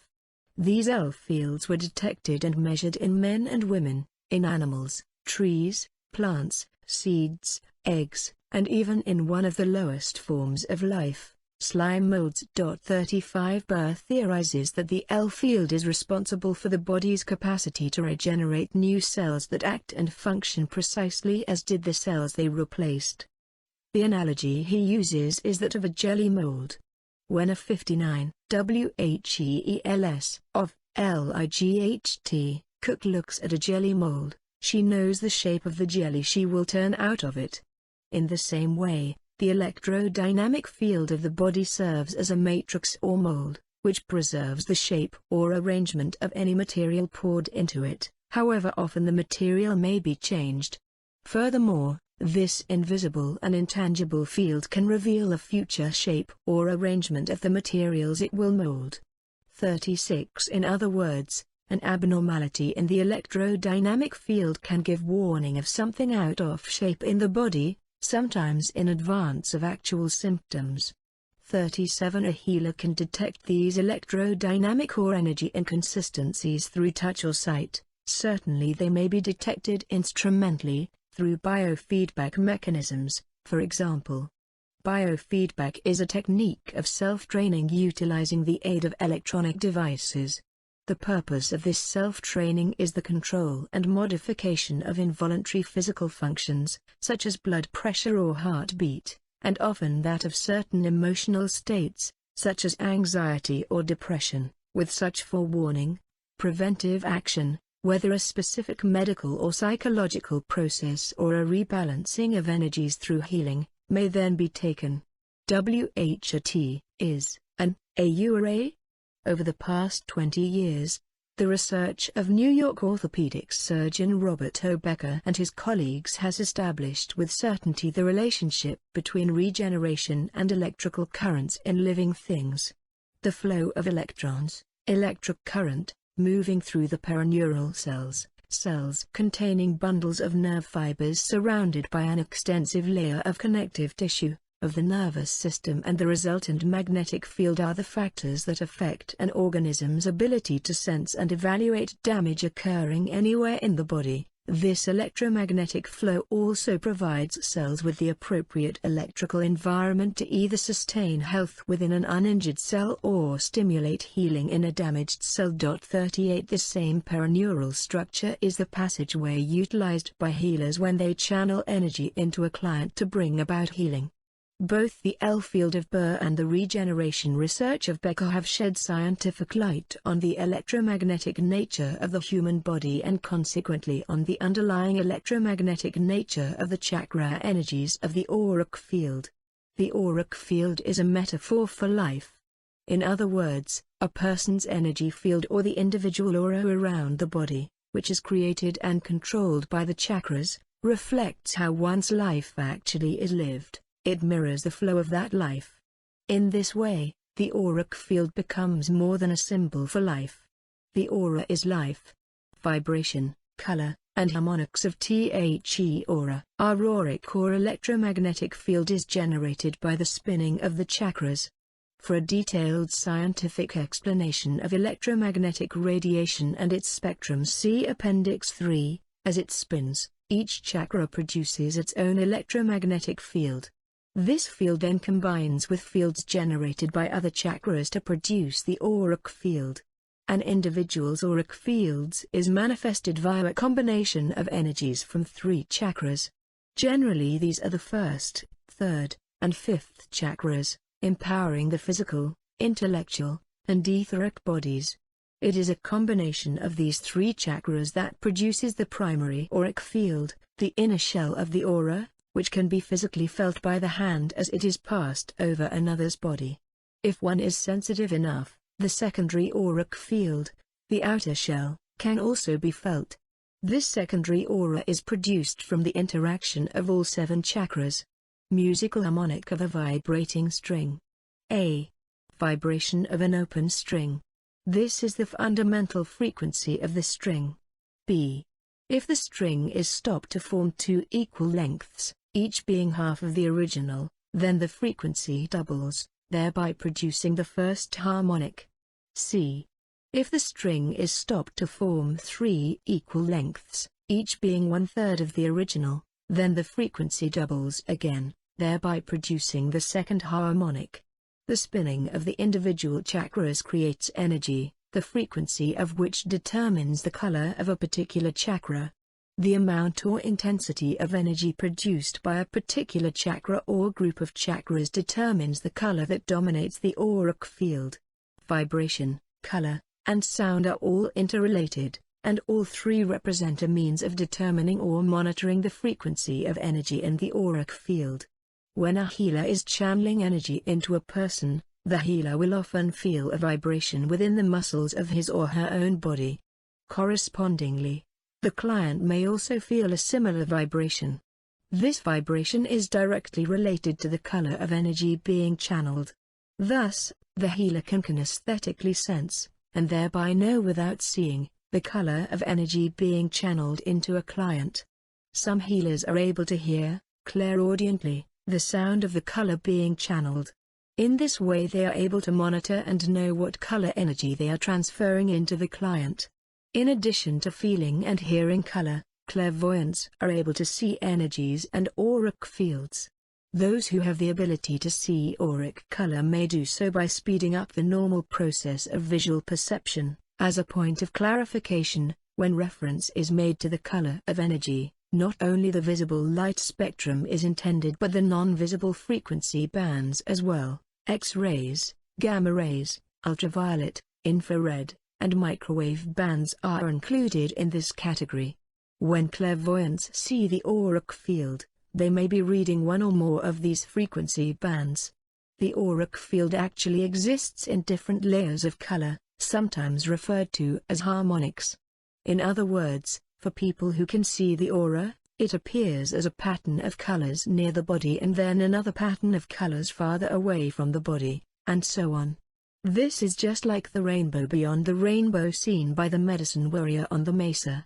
The color in each chakra likewise is composed of varying frequency bands within the range of that same color. Since color, vibration, and sound are all ways of determining frequency, Perhaps a musical analogy will be of assistance in further understanding the idea of chakra harmonics. Those frequencies that are an octave or more apart may be termed harmonics. For instance, the first harmonic of middle C would be C above middle C, 1 octave higher. The next harmonic of middle C would be the next fifth above the higher C. The next harmonic is the third above that, followed by the fifth above that, and so on. When a note is struck on the piano, a waveform of that note is emitted. The resonance of that first wave excites a vibration in other notes of mathematical equivalence. If we slowly depress and hold a piano key so it does not sound, then strike and release a key an octave lower, a tone will be heard in the depressed key. The depressed note is the first harmonic of the lower, or fundamental note. The second note vibrates because its natural frequency, measured in cycles per second, is triggered into movement by a complementary frequency in the original note. This phenomenon is known as harmonic, or sympathetic, vibration. Each harmonic is a mathematical multiple, in cycles per second, of the fundamental note. The research conducted by Dr. Valerie Hunt at UCLA did, in fact, match sound to color, vibration and color correlated directly. Furthermore, our equipment was able to measure 7, and there may be more, harmonics or varying frequency bands of sound, vibration, and color of each chakra. 39 The frequencies of visible color have a harmonic relationship to the frequencies of auric color. Auric colors may exist in both lower and higher harmonics of visible color. Let us use the example of a woman wearing a red blouse. That red blouse reflects the visible light color red. Red here simply indicates a hue or pigment. If we see red in the aura of the woman, however, that red could indicate either pain or anger. These two reds in the aura look identical, but they are not the same. The lower 2 or 3 harmonics of the color red reflect pain in the physical body. In the higher red harmonics, or vibrations, there exists the same drive or action that pain excites someone to, but it is not pain itself. At least it is not physical pain, it could be existential pain. It could also be rage or anger. As the frequency or harmonics or vibration of energy our body channels gets slower, we become more physical. As the frequency of this energy gets faster, our state of being becomes more refined and subtle, less physical. There is a definite continuum from low to high frequency, and in the esoteric world we are trying to channel and maintain finer and higher frequencies, vibrations. Energy, The basic component of The body. The only thing that affects our body is the level and kind of energy to which it is exposed. If we view the body as energy and consider everything that affects the body according to an energy model, we begin to understand the relationship between chemicals and the body, food and the body, light and the body, sound and the body, and the relationship between ourselves and others. Using this model, we come to see the body as more than a simple internal combustion engine that works only on food and water. We arrive at a more subtle understanding of the electrochemical, energy production, or reduction, value not only of our food intake but of anything we ingest. We are no less affected by air pollution, noise pollution, or people pollution. If we are exposed to negative energies of any kind long enough, the potential result will be detrimental to our health, physical, emotional, mental, or spiritual. Poisons, for example, change the relationship of neuron firing in the body and block out vast areas of the nervous system. Pesticides cause damage and mutation in the body by altering the process of transmission of genetic material, thereby changing how the body is run by its own DNA. Consequently, if we eat a food that has been sprayed with pesticides, our chances of forming mutant cells is greater than if we do not. Furthermore, the danger for us is not as great as it is for other generations that come after. As we begin to explore how the energies of the chakras interact in the auric field and the effect of these energies on the body's processes, we begin to see how these energies control the growth and function of each part of the body. There was a time in this country when we believed that to be without a certain body part meant we would never have a particular bodily function again. During the 1950s and 1960s, people who had gallbladder surgery were told they would never again be able to eat normally. Yet there are many people in this country without gallbladders who somehow manage to digest food. What does that mean? It means that they have so much energy in the gallbladder area that the body, even with less bile, continues to break down food. Consequently, those without gallbladders still digest food. In other words, the organ itself is not as important as the energy that produces it. Not the organ, not the cell, but energy is the basic component of the body. Identical nature of The chakras. Existing literature on the chakras, 40 indicates that it is necessary to have open chakras. A chakra in actuality cannot be opened, it cannot be closed. Nevertheless, these terms are frequently used to indicate a greater or lesser amount of energy that is actually being produced by a particular chakra at a particular time. In relation to this, a chakra may be blocked wherein the energy flow is restricted. In any case, however, a chakra is always there, it is always spinning. It turns the way it wants to turn based on its particular viewpoint of reality. As previously noted, each chakra has its own particular point of view. However, according to the main tenet of Hermetic tradition, as above, so below, all the chakras are essentially identical. Our research 41 showed them to be the same size. Each is basically the same shape. Most importantly, each chakra has, if not an essence of all the other chakras, at least a matrix or network that allows for another chakra to exist. The first chakra, for instance, does not particularly care whether there are any other chakras. That state of consciousness is content to be, in and of itself. However, there is a network that allows for the viewpoint of the second chakra, contained in it. Simply stated, each chakra is both unique and potentially interactive with each other chakra, having both a specific viewpoint and the structure for a distinctly different one. What this network means in terms of treatment of disease is that if an individual had a problem or an illness, it would not matter which chakra center a healer focused on. The problem would be solved if the healer treated any one chakra long enough, because all the others would bounce into alignment. When people say to me, "What about the healer who is so insensitive that he's been treating your third chakra when your problem's really in the first?" I tell them, the healing might still be effective, for in focusing on the third chakra, the first is forced to function. Location: chakras of The. The 7 major chakras are located along a central axis parallel to the spinal column of the physical body. Each of the chakras has a traditional placement. The placement of the first chakra is between the base of the spine and the pubic bone. The second chakra is situated behind and just below the navel. The third chakra should sit in the V formed by the rib cage. However, in most Americans the third center is displaced to the left so that its location is closer to the pancreas than to the center of the body.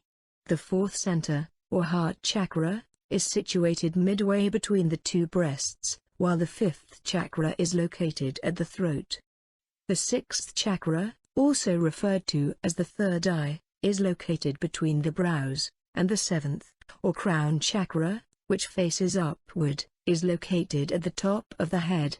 The first 3 chakras are often termed the lower chakras or the lower centers, the fourth chakra, the transitional or the transformational center, and the upper 3 chakras referred to as the upper chakras or the upper centers. The flow of energy up The chakras. When a stimulus comes into the body, it is registered in the first chakra. The response is a change in the electromagnetic field of the first chakra, producing an energy flow out of the first center, into the second, out the third, and into the heart chakra. In many of us, the heart chakra is typically the place where this flow of energy is absorbed or drained from the field. The heart chakra is also one of the main locations of tension in the body. Neck and shoulder problems start in the back of the heart chakra as well. However, If energy is not drained or absorbed when it enters the heart center, it is then free to continue out the fifth chakra, in the sixth, and finally out the seventh or crown chakra. That process of in and out, in and out, in and out becomes important. The source of the energy that moves throughout the body is the Earth's magnetic field, acted upon and modified by the electrical field of that body. Other philosophical points of view propose that the source of this energy is the universe above. However, it is my experience that the Earth's magnetic field is the major source of the energy that flows in and out our chakra system, wherein it is acted upon either to our benefit or detriment. When energy enters the body through the feet and moves up to the first chakra, it does so by moving from the thighs in the direction of the tailbone, which spins the energy down and forward at an angle. So the first chakra does not really face forward. We are essentially sitting on it. Neither is it really like the crown, which is parallel to the surface of the earth and perpendicular to the remaining 5 chakras. In meditation we are always told to keep our spine straight but flexible. This is so we can move around and locate the angle of the first chakra. When energy leaves the first chakra, it is then drawn into the second. It enters the second chakra below the navel. Most of us have a little roll of fat where energy enters the second center, and then it angles back and hits the waist. Thus is the angle of the energy flow is low in the front but high in the back. Next, the energy flows up the spine and out the back of the adrenal cortex, where the third chakra pulls it forward. At that point, most Americans pull the energy to the left toward the pancreas, and from there energy flows out. The heart chakra then has to work harder to pull it back in. Much of the problem that our culture has in opening the heart chakra is a result of the loss of energy in its movement from the left side over toward the heart center. If energy were allowed to flow directly up the center of the body, as it should, then the heart chakra would have a better opportunity to gather that energy mass and bring it back in more easily. As energy leaves the heart chakra, it exits through the back of the heart center, bounces off the spine, projecting itself forward, whereupon it is drawn into the thymus.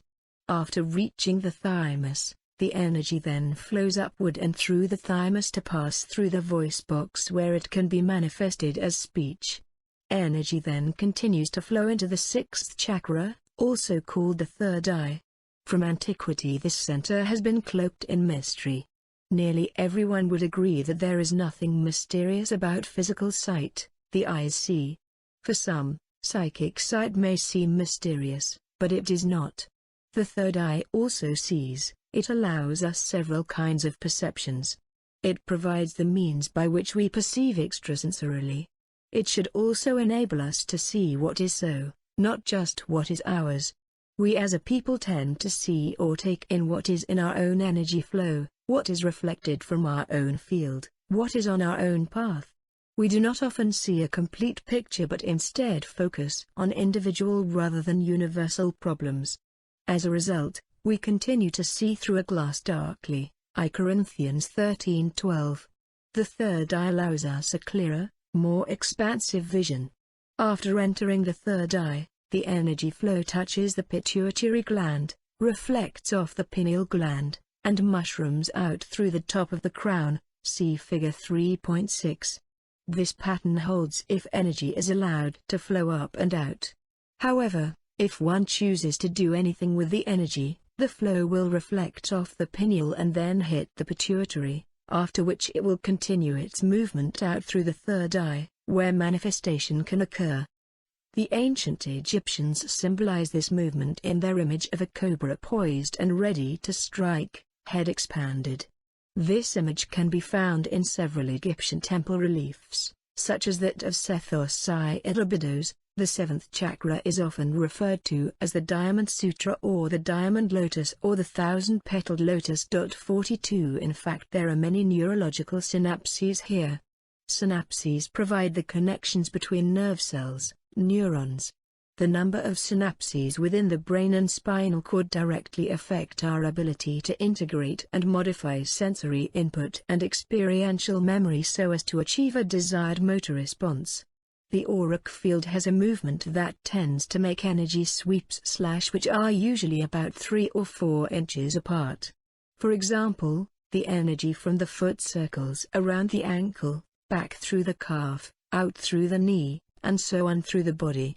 This serpentine dance of the auric field through the body and chakras produces a very complex interaction with the body's neurological and physiological systems. Direction of spin of the chakras. When energy enters the body, it moves upward from one chakra to the next. In some cases, however, this energy can be lost before traversing all the chakras. Generally, a healthy, functioning chakra will spin or turn in a clockwise direction when we are viewing the front of a person, so that the energy will be drawn upward to the next chakra. Below the equator, healthy chakras spin counterclockwise. When the energy encounters a chakra that is spinning counterclockwise, it will be dissipated or drained from the system. Sometimes a chakra will not seem to be spinning at all. This is often indicative of a weak chakra, which blocks energy flow. Another condition that is sometimes encountered is a chakra with an elliptical spin. If the pancreas is damaged, the third chakra will have an elliptical instead of a round appearance. If the lymphatics are not working properly, any of the chakras in any of the lymphatic areas may also be elliptical. Often, if a person is tired, the heart chakra will become elliptical. If there is something wrong energetically, the chakra will also show as an ellipse. If, however, there is serious damage or pathology in any organ, the chakra associated with that organ will spin backward or counterclockwise. Thus, the direction of rotation, shape, and diameter of a chakra indicates the state of its energy and the health of its corresponding or adjacent physical organs. Some healers actually see this movement in much the same way as they see an aura. Others feel it or sense it tactilely or emphatically within their own bodies. When used as a pendulum, a prism or crystal is a tool that can corroborate chakra movement. This is because a crystal is an effective energy transmitter. It is able to rectify the moving electromagnetic field of the chakra into a direct current. When a crystal is suspended over the chakra of a reclining person, the energy of the spinning chakra will cause the crystal to swing in a corresponding motion. The kind of movement in the chakra will be duplicated in the movement of the crystal, circular, clockwise, counterclockwise, elliptical, or sometimes even flat, back and forth. There is another important explanation for the backward movement of a chakra. The moon cycle or menstrual cycle causes a woman's central meridian to reverse direction for 9 days of the month. During this time some of her chakras, usually every other one, turn backward. This is not necessarily indicative of damage or illness. This time of the month is a sloughing off period, an elimination cycle, which is also intended to eliminate concepts, ideas, and bad feelings along with any impurities expelled with the flow of blood. Men as well as women have this 28-day cycle. While the male cycle is not a physiological one, it is one of regeneration in much the same way as is a woman's cycle. Culturally, men are not taught to take advantage of that regenerative cycle. During these times, both men's and women's energy flow actually reverses, as may their chakras. For purposes of procreation, ideally the couple's cycles of downward energy flow should occur simultaneously. Changing frequencies, interaction between chakras. Although it is interesting theoretically to think of a chakra in and of itself, no person exists through the activity of a single chakra. Each of us exists through an interaction of many chakras. By focusing our attention on one chakra center or another, we limit ourselves to a single viewpoint of the world. Nothing really ever happens in a chakra. A chakra is only a point of origin. It is the effect of energy moving through a chakra that is important. Where a flow of energy, a sensory impression, an idea, and so on, encounters the energy of a spinning chakra, it is pulled upward.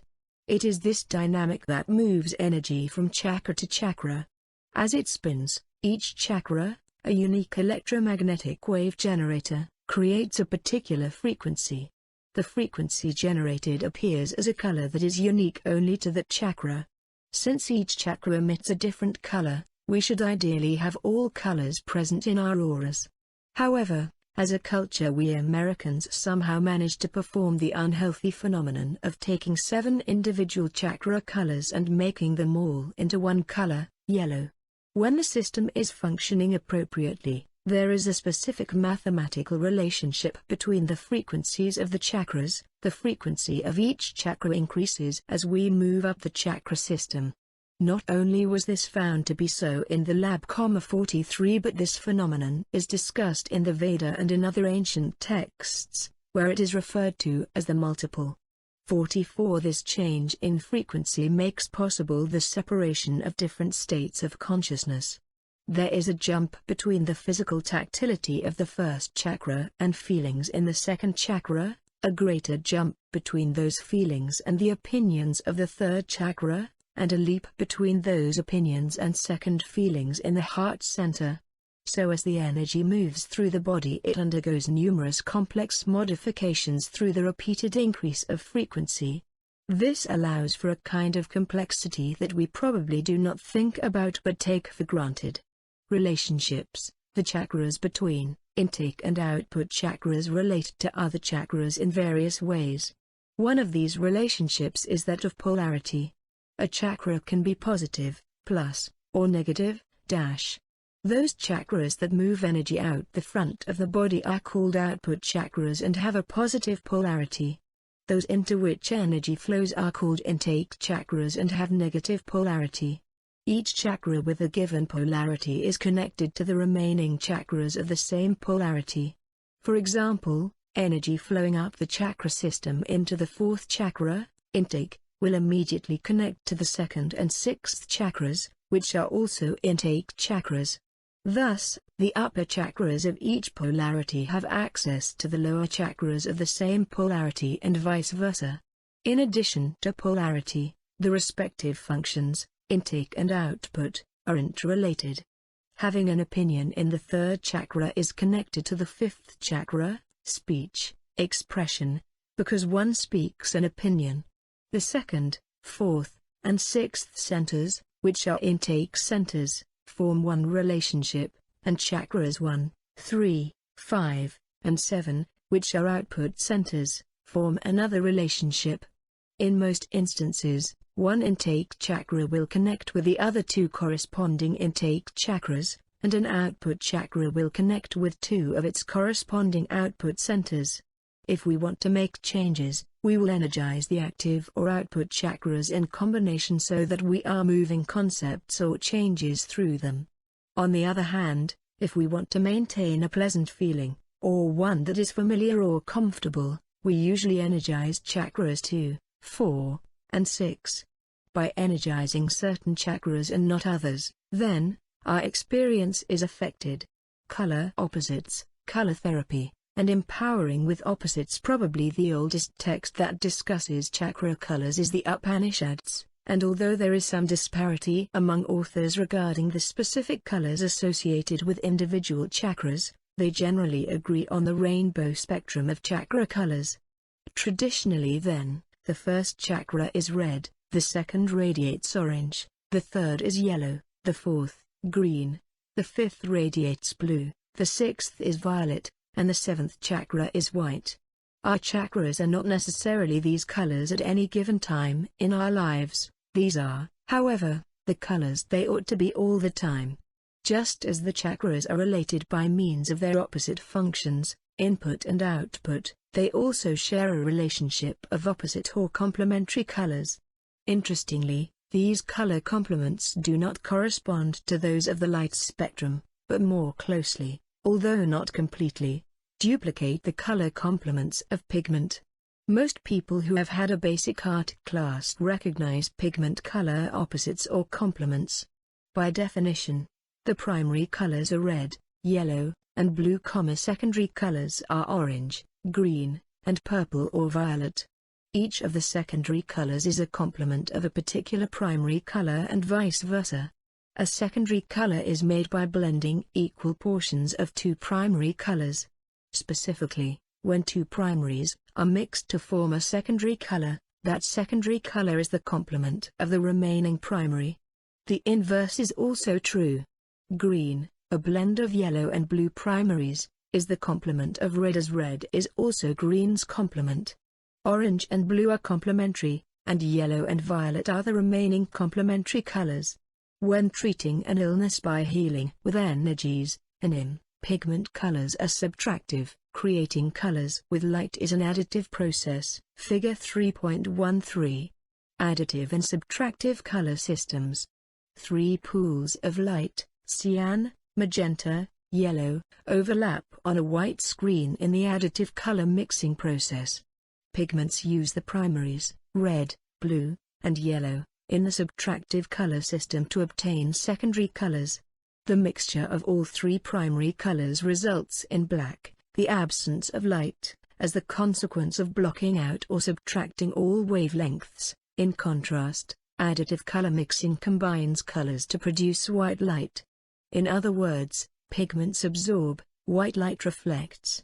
Balance of any one color can be treated, corrected, and enhanced with its opposite or complementary color. A primary color is usually treated with its opposite secondary color. A secondary color imbalance is usually treated with its primary opposite. Actually, the most common choice is to treat an excess of red, as in pain or inflammation, with green. Someone suffering from an emotional trauma, for instance, would have a large orange auric field. By channeling blue into the second chakra, emotions can be calmed and brought under control. On the other hand, if someone was not able to express himself emotionally, the auric field would be predominantly blue. In this case, we would want to remove the blue and replace it with orange. Take, for example, a specific case in which a healer is working with a client who has not cried in 7 or 8 years. This client has probably gone through a severe depression or trauma and decided never to feel again. By channeling orange energy, the client can begin the process of crying and releasing in an atmosphere of safety and support. Where analytical skills and memory recall are required, an abundance of yellow is necessary in the aura. On the other hand, there are times when there is an overabundance of yellow. We might become entangled in mental chatter or find ourselves replaying the same ideas or rationalizations over and over again. To stop this chatter, the violet frequency from the third eye needs to be added to the aura. This more creative color, which enables people to visualize, shuts down the yellow, bringing the mental loop to a stop. These are only some of the uses of color opposites. As healers, whenever we treat one center, we also have to treat its opposite. If someone has a sore throat or a loss of voice, as is so common in the consciousness movement, the problem is a shortage of blue, 5th chakra. Because emotions and expression are interrelated, however, the orange center, 2nd chakra, must also be treated. Furthermore, certain organs respond specifically to certain colors. Generally, an organ will respond to the color, frequency, of the chakra in which it is located and also to the color, frequency, of the opposing or complementary chakra. For example, the pancreas, which is located in the mid-body behind the stomach, sits in the 3rd chakra. The native frequency of the 3rd chakra is yellow. The pancreas will respond both to yellow and to its complementary color, violet, the native frequency of the 6th chakra. These colors would be used to rebalance energies of the organ and thus to initiate healing and regeneration of the organ as required. Each chakra, in fact, contains both its primary color and its color opposite. The throat chakra, the 5th center, for example, contains both blue and orange, while its opposite or complementary center, the 2nd chakra, contains orange and blue. However, in the case of the 2nd chakra the blue is absorbed, and in the case of the throat chakra the orange is absorbed. These absorbed frequencies represent the passive side of each respective chakra and thus the opposite or complementary function. In other words, the orange in the 2nd chakra is predominant and the blue is the power behind it, while in the 5th chakra, the orange is the power behind the blue. Each chakra contains its opposite component, which helps empower it. For instance, in order to speak, blue. Effectively, we must have full abdominal breath, orange, and in order to breathe fully, green. Our hips, red, must be open. Whatever color is channeled into the body will be sorted or filtered in an appropriate manner by each chakra. As the energy moves up the chakra system, each chakra takes the energy being received and sorts out the particular color, frequency, needed in that area of the body. A widely used practice among healers is to channel white light. It is true that all colors are contained within the white frequency. However, always channeling white is perhaps the worst use and waste of healing energy. White is not what the body particularly needs. If it needs a specific color, such as violet, and only white is channeled, the body then has to go through the process of filtering out violet from the white. In certain situations, however, white is an advantageous color for a healer to use. When a client is talking his energy out faster than the healer can put it in, by channeling white, the healer can force the client to leave his body. The client thus goes into an altered state of consciousness in which his mind is quiet. The healer can then begin to work on the body to effect the needed changes. The theory of color and color opposites relates to another very important concept, that of paradox. Anytime we say something is so, and something else is not so simply because it opposes or seems to contradict the first idea, we are negating the universal experience of paradox. It is often the case that one thing is so and another is probably so as well. If we are too quick to resolve things because we are looking at them from only one point of view, then we cannot begin inclusive thinking nor learn to hold paradox. The chakra system is balanced. It represents not just one level of reality, not just one viewpoint, but several. One chakra does not simply oppose another, it is also the other's complement, it completes the other. The interaction of chakras is the entire process. All must function together in balance in order for each and every person to function as a complete sentient being. The male, female, androgyny, and exogyny in the chakras. Historically, chakras have been described as having masculine and feminine characteristics.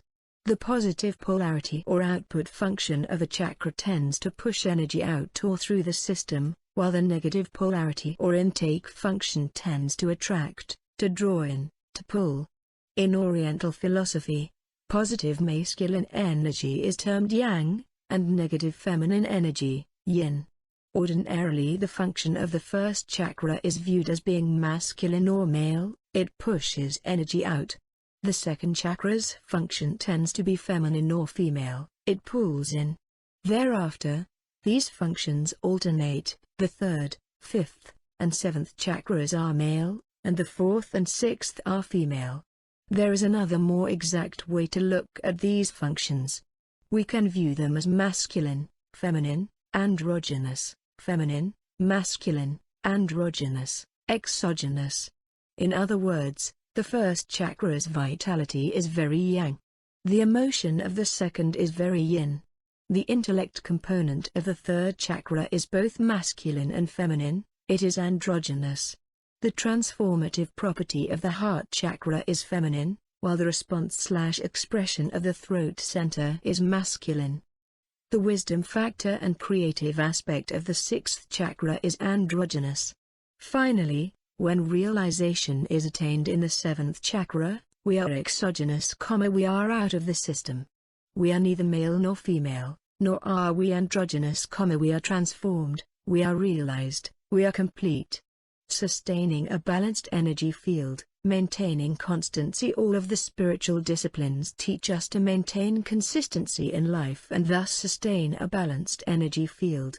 For example, in the Book of Ani, the 125th chapter of the Egyptian Book of the Dead, the negative confessions were spoken before Osiris at the time of one's judgment. The weighing of the heart, prior to resurrection, see Figure 3.15. The Noble Eightfold Path of there, Figure 3.15. The weighing of the heart from the Egyptian Book of the Dead. Ana's soul, left, awaits the decision of the weighing of his heart, left balance, against the feather of Maut or justice, right balance. Thoth, right, records the results of the weighing, while Anubis tests the tongue of the balance. Buddhists consists of right views, right intention, right speech, right conduct, right livelihood, right effort, right mindfulness, and right concentration. Following this path, according to Buddhist teachings, is the way to stop desiring and thus suffering, since suffering is a result of one's desires for pleasure, power, and continued existence. The Dhamma Sastras and Dharma Sutras contain rules of conduct, rites, and expiations, as well as the doctrine of karma and the definition of dharma. Hindu law in the judicial sense is completely embedded in religious law and practice. 45 The Torah of Judaism and the Ten Commandments of Judaism and Christianity also teach us about consistency and balance.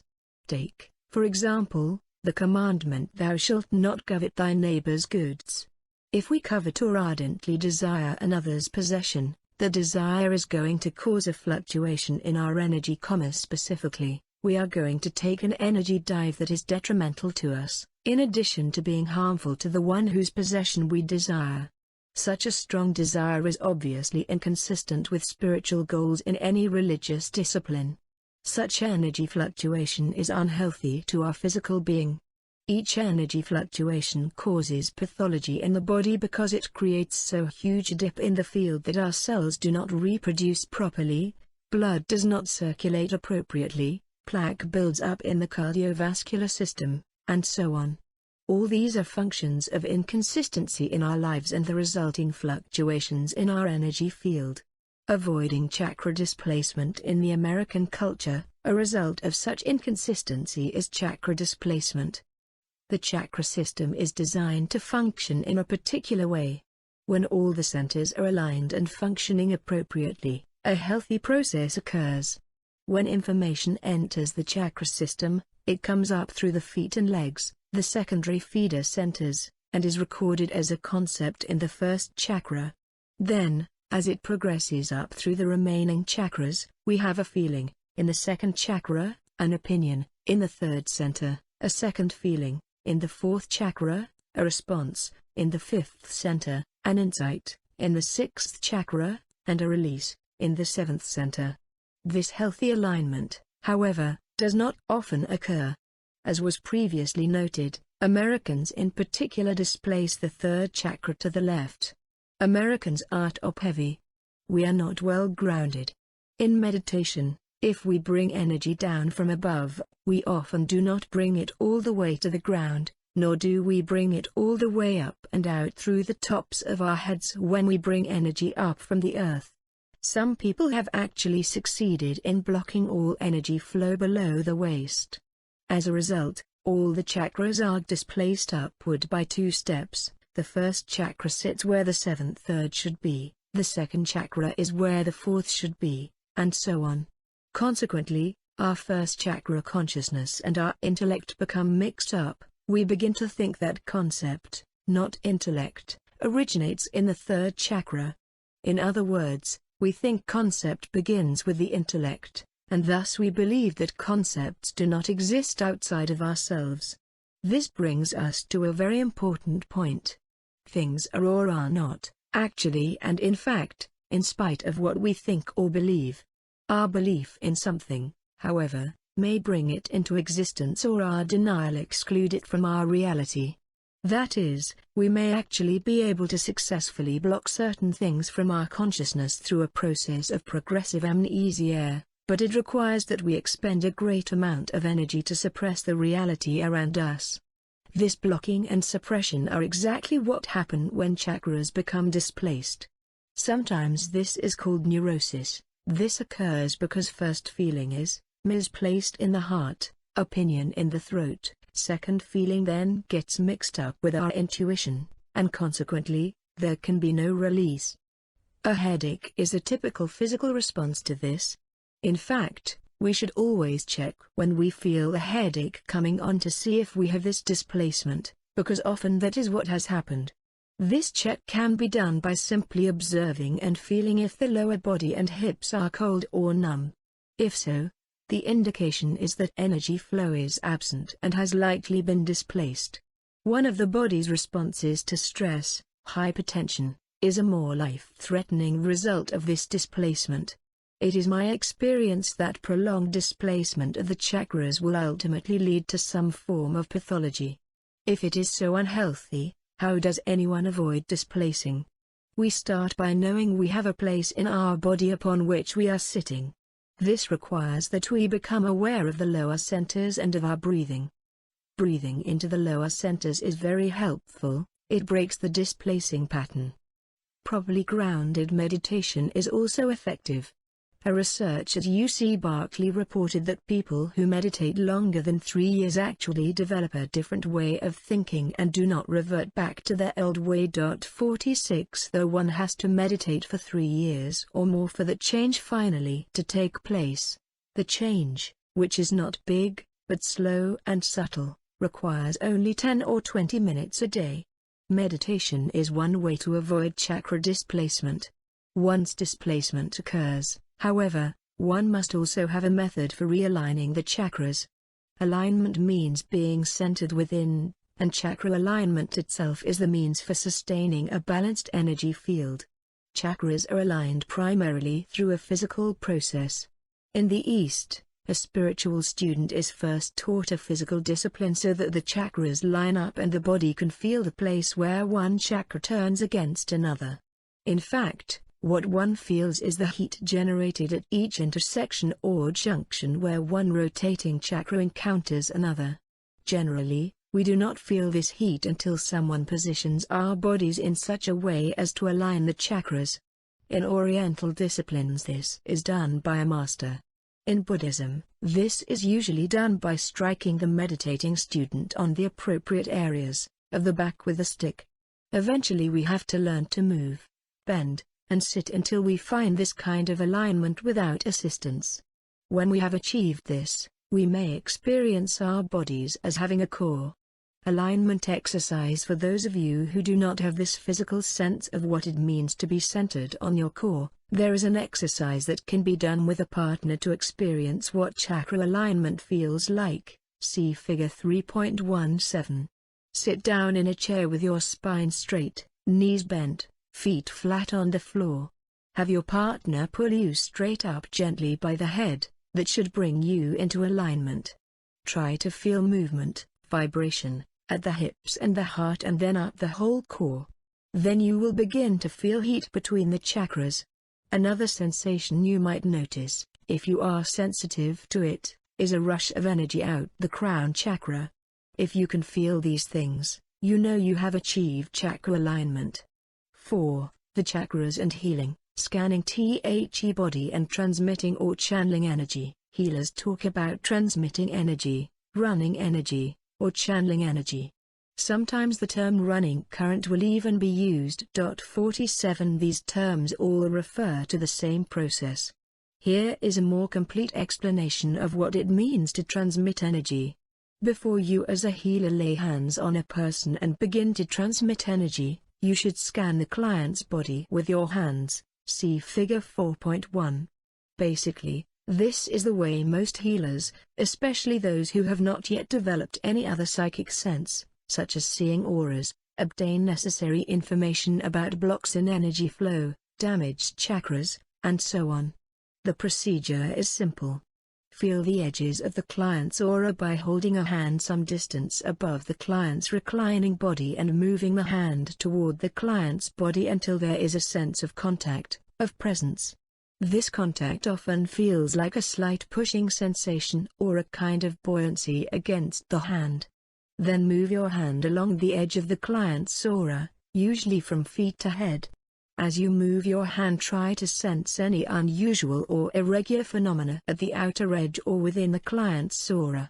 Every part of the body feels different, but basically there should be a liquid-like sensation beneath your hand. There should be a sense of flow. When you feel a gap/hole, or bulge, you know something is potentially wrong. Often the sensation is one of localized heat or cold or electrical activity as differentiated from the rest of the aura. During this process of scanning, you may ask questions about the client's present conditions or past injuries or traumas. The information that you obtain from scanning the aura, along with the client's own complaints, provides you with some idea of what needs to be healed, what organs are damaged, what chakras are unbalanced. Any of us who heals should first scan the body, feel the aura, to discover the problem areas before beginning to transmit energy. After channeling energy into the client for a period of time, you need to feel or scan the aura once again to obtain feedback on what the channeled energy is doing. The actual process of transmitting or channeling energy is based on the electromagnetic nature of the body. Although it may have been known to the ancients, the facts about the body's electrical nature were neither scientifically known nor accepted until very recently. Specifically, electrical currents exist in parts of the body's nervous system. Everything electrical stems from the phenomenon of charge, positive and negative, which is measured in terms of electrons. A negative charge indicates a surplus of electrons, a positive charge, a scarcity of them. Therefore an area becomes positively charged as electrons move out of it and negatively charged as electrons move into it. This flow of electrons is called a current, which is measured in amperes, the amount of charge being moved. A direct current, DC, is a steady flow of electrons, while an alternating current, AC, is a back and forth flow. Most of our household appliances run on alternating current. An electric field forms around any electric charge. The electric field is the space around a charged object in which an electrical field potential, positive or negative, can be detected. Any other charged object in the nearby field of the first object will be attracted, if their polarities are opposite, or repelled, if they are the same. This is the phenomenon of magnetism, and wherever an electrical field exists, there must also exist a magnetic field as well. See Appendix 4 for a more complete explanation of electricity and magnetism. The chakras and healing. The significance of this for a healer is that any flow of electrons in the nervous system of the body sets up both an electric and a magnetic, electromagnetic, field around the current-carrying conductor, nerve fiber, which in turn affects other electrons nearby and ultimately the auric field. Transmitting energy actually refers to transmitting and maintaining a flow, a current of electrons.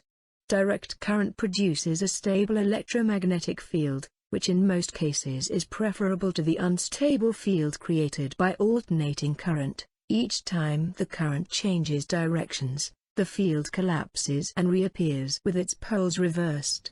48. The wonder and awesome reality of all this is that while both kinds of fields, electric and magnetic, decline with distance, their influence is theoretically infinite. Each time we as healers transmit energy into another, the fields around us affect charged particles ever so slightly in the farthest galaxies. 49. One of the results of the Rolf study at UCLA was an audio aura correlation sound tape. 501. Always recommend that my own healing students utilize this aura tape while they are learning to channel different colors, frequencies, of energy. It is somehow easier to channel a specific frequency by hearing its audio correlation than it is by trying to visualize it.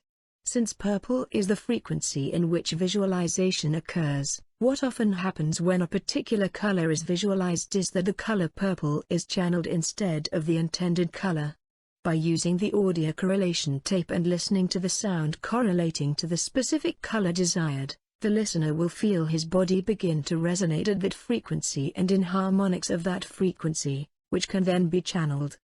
The ideal is, of course, for the healer to be able to discriminate tactilely the specific vibrations of individual colors of the energy being channeled. However, that is a very subtle process, and it usually takes a great deal of practice before it can be perfected. Another process for transmitting energy is even more subtle. This is called channeling chakra to chakra. In other words, the healer channels from his or her own particular chakra into the corresponding chakra of a client. For example, if the person I am trying to heal has a heart problem, I can channel from my own heart chakra. It is true that the client and I may have different frequencies, or harmonics, of green in our hearts based on the harmonics that we tend to live in, but my green will mix quite well with the green in my client's heart, since he has a heart problem and needs more green frequency. It must be remembered that our own chakras, in spite of us, have the capacity to make pure colors. Our own bodies, then, are our best guides to the spectrum of colors needed for the work healers do. By managing to isolate and sense the feeling of a specific vibration in a chakra, a pure color can be produced quite easily. The actual sensation of transmitting energy is like flowing water, like a force moving through the healer's body. As an illustrative exercise, let your arm drop and make yourself feel the arm at the tissue level. Do not visualize, do not mentalize the process.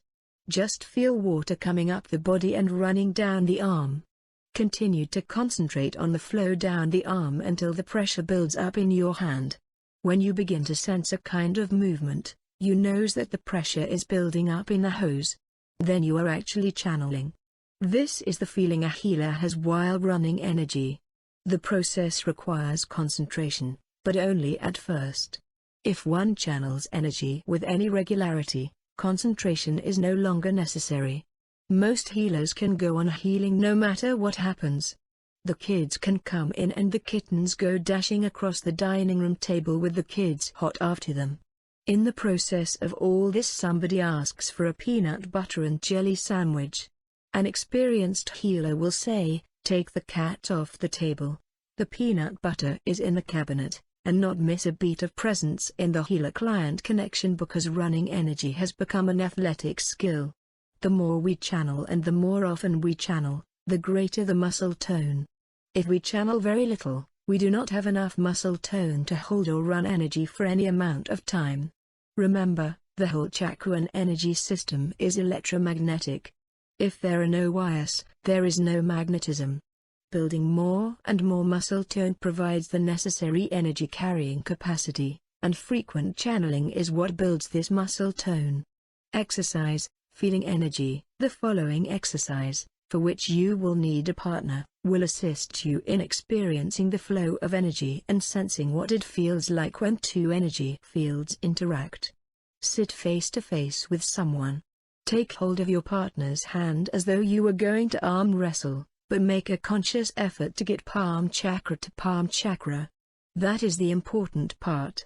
Hold comfortably for about 30 seconds. Then pull your hand back so it is about 6 inches away from your partner's. Exercise, feeling energy. Top, hold your partner's hand comfortably for about 30 seconds. Then pull your hand back so it is about 6 inches away from your partner's. What do you feel? Middle, focus your mind on the palm area of your hand, which is cup-shaped. Then slowly NPMM1I move your focus so your NJ HLI L.I semicolon in less than B, EMUSI. WRRF vertical barahum, consciousness goes into your partner's hand. Try to feel the energies pass. Bottom, slowly move your hand while your partner follows, staying in your field. Then move your hand to one side out of that field, then move your hand back into the field. Notice if you still feel a bond, a sense of mergence. What do you feel? Can you feel the bouncing? Take some time. Repeat the exercise. If it makes it easier for you to concentrate, close your eyes and focus your mind on your palm area, which is kind of cup-shaped. Feel the cup, put all of your consciousness into it, and then move the focus so that your consciousness goes into your partner's hand. You may feel your energies pass as each of you moves into the other. Both of you are really transferring consciousness from your own hand into your partner's. You are actually merging. Now ask yourself the question, who has the better pulse? Just think about it. Decide whose pulse you like best, and then both of you adopt that one. Next, slowly open your eyes. Move your hands apart about 2 inches. One of you should slowly move your hand while the other follows, staying in that field. Next, each of you moves your hand to one side out of that field. Then go back into it, and notice if you still feel that bond. Now, feel your partner's other hand. It should not feel the same. Then go back to the hand that shared the pulse. Examine it again. The purpose of this exercise is to cause the hand to lose its normal sensing. Our normal sensing or our conscious feeling of the hand is either intake or output. What we do with our energy is either push or pull. In the above exercise you are forced to break your own boundary and merge with another. In that state of mergence you can sense the pulse, the strength of a heartbeat in another person. You knew which of the heartbeats felt better and were able to modulate accordingly. Another purpose of this exercise is to acquire an understanding of how to approach a client. If we proceed from the outside without merging, even if we know the chakra system well, even if we know the body's symbolic language of health and disease, I call it body symbology, we will come into the healing session with preconceived ideas about the meaning of somebody's illness and what the client's issues are. As a result, we lose all of our sensitivity. We lose our own psychic process and invalidate ourselves before we really begin.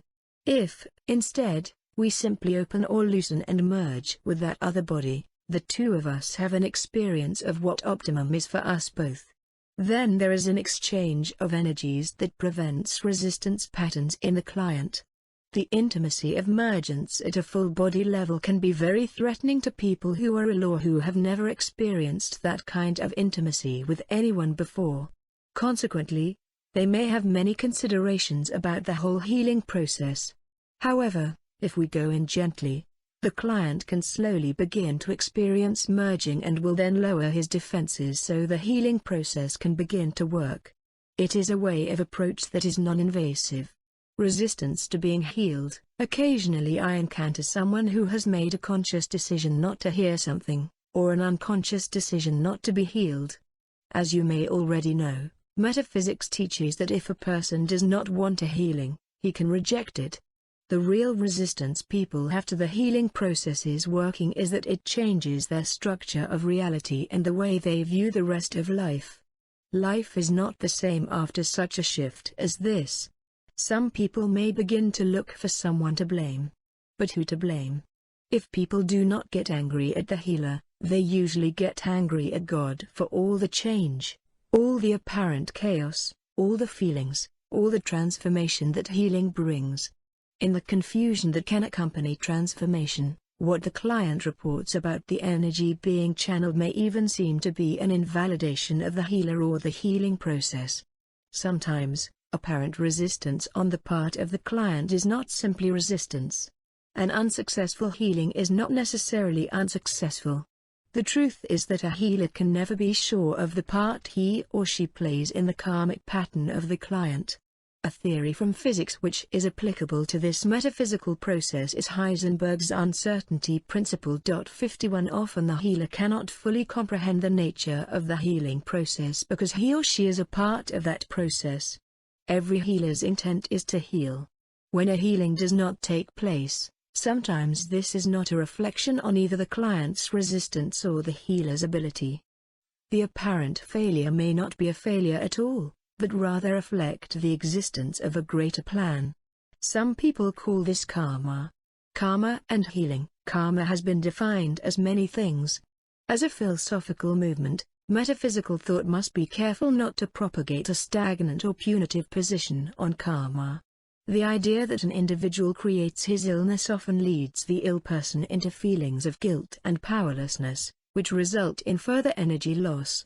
If such feelings persist, the illness is likely to persist as well.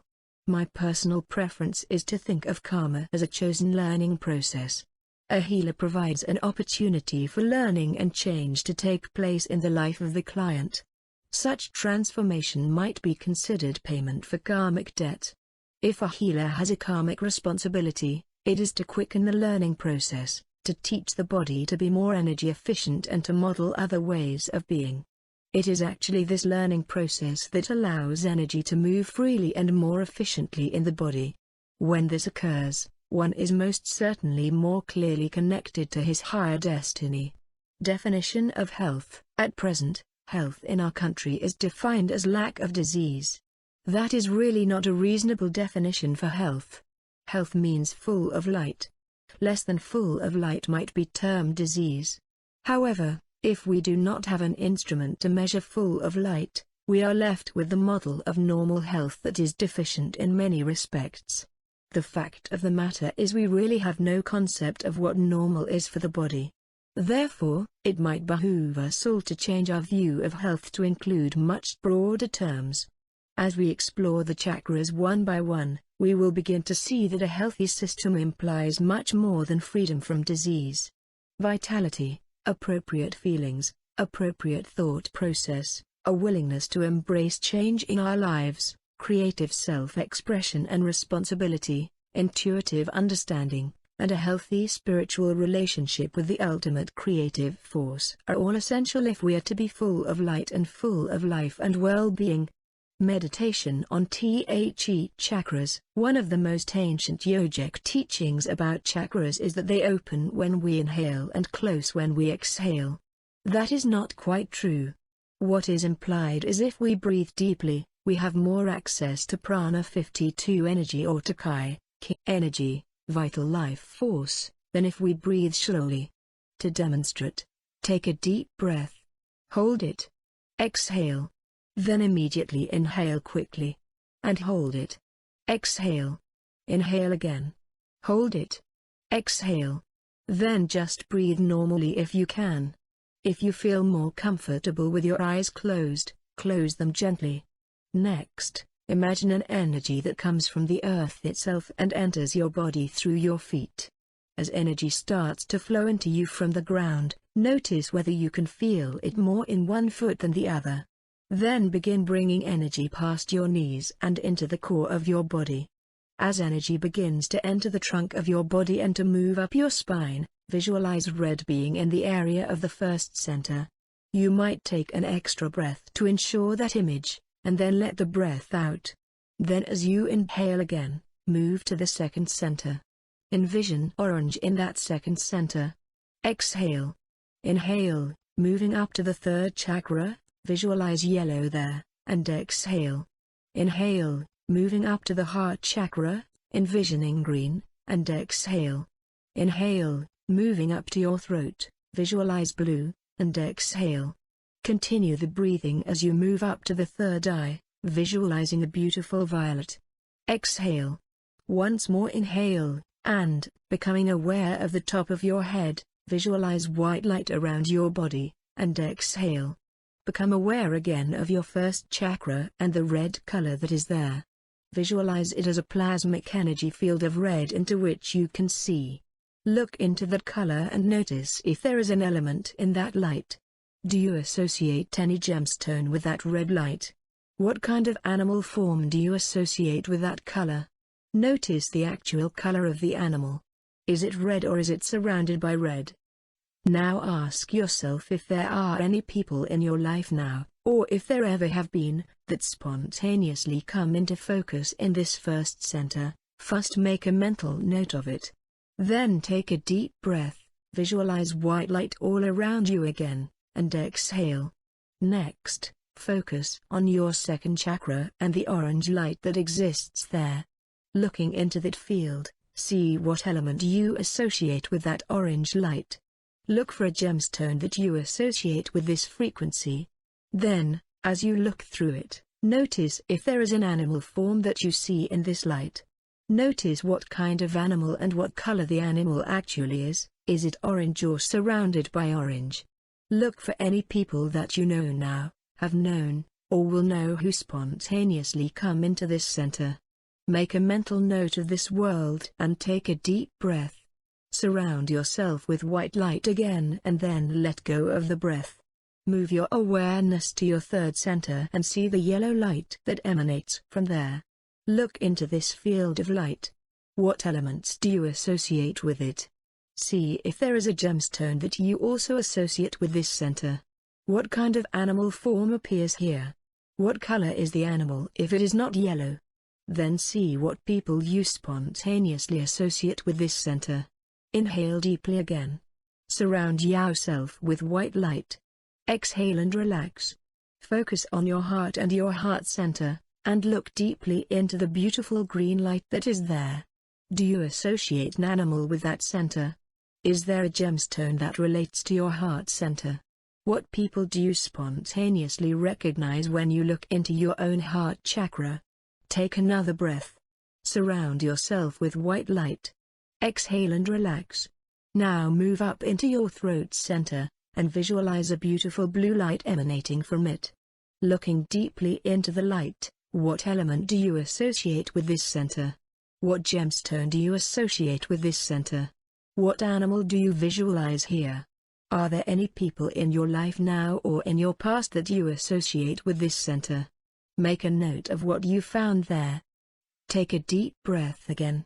Surround yourself with white light, exhale and relax. Focus now on the third eye, the sixth center. Notice the violet light that emanates from it. Look deeply into the light and envision whatever element you associate with this center. Is there a stone that appears here? What animal, if any, do you connect to this center? Are there any people that spontaneously come to mind when you focus on this chakra?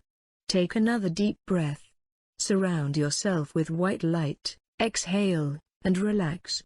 Focus on the crown center now and see the white light that radiates from it. Look deeply into the white light. See what elements you associate with it. Is there a stone that you visualize with this light? Is there an animal that appears here in the white light? When you look deeply into the white light, what people spontaneously appear to you? Make note of what you have seen. Take a final deep breath. Circle yourself with white light, exhale, and relax. As you relax, let go of any tension that you have, leaving it in the white light. Let your hands awaken. Let your feet awaken. Begin to bring energy back down your spine. Focus your awareness in the room. Open your eyes. In this exercise, if you did not visualize the traditional elements or animals in each chakra, do not be concerned. If, for instance, you visualized a horse instead of a snake in the first chakra, it does not matter. The purpose of this meditative exercise and of others throughout the book is to direct us toward our own internal place of silence, where we, like the rainbow warrior, can begin to become aware of the chakras and of their subtle energies. Once we have achieved this kind of awareness, then these energy centers may become positive and effective dynamic forces within our lives and consciousnesses. 5. Being alive, The first chakra, our life force. Although the first chakra seems to be essential to the sustaining of life, here in the body, in the physical world, very little value or authority has been written about it.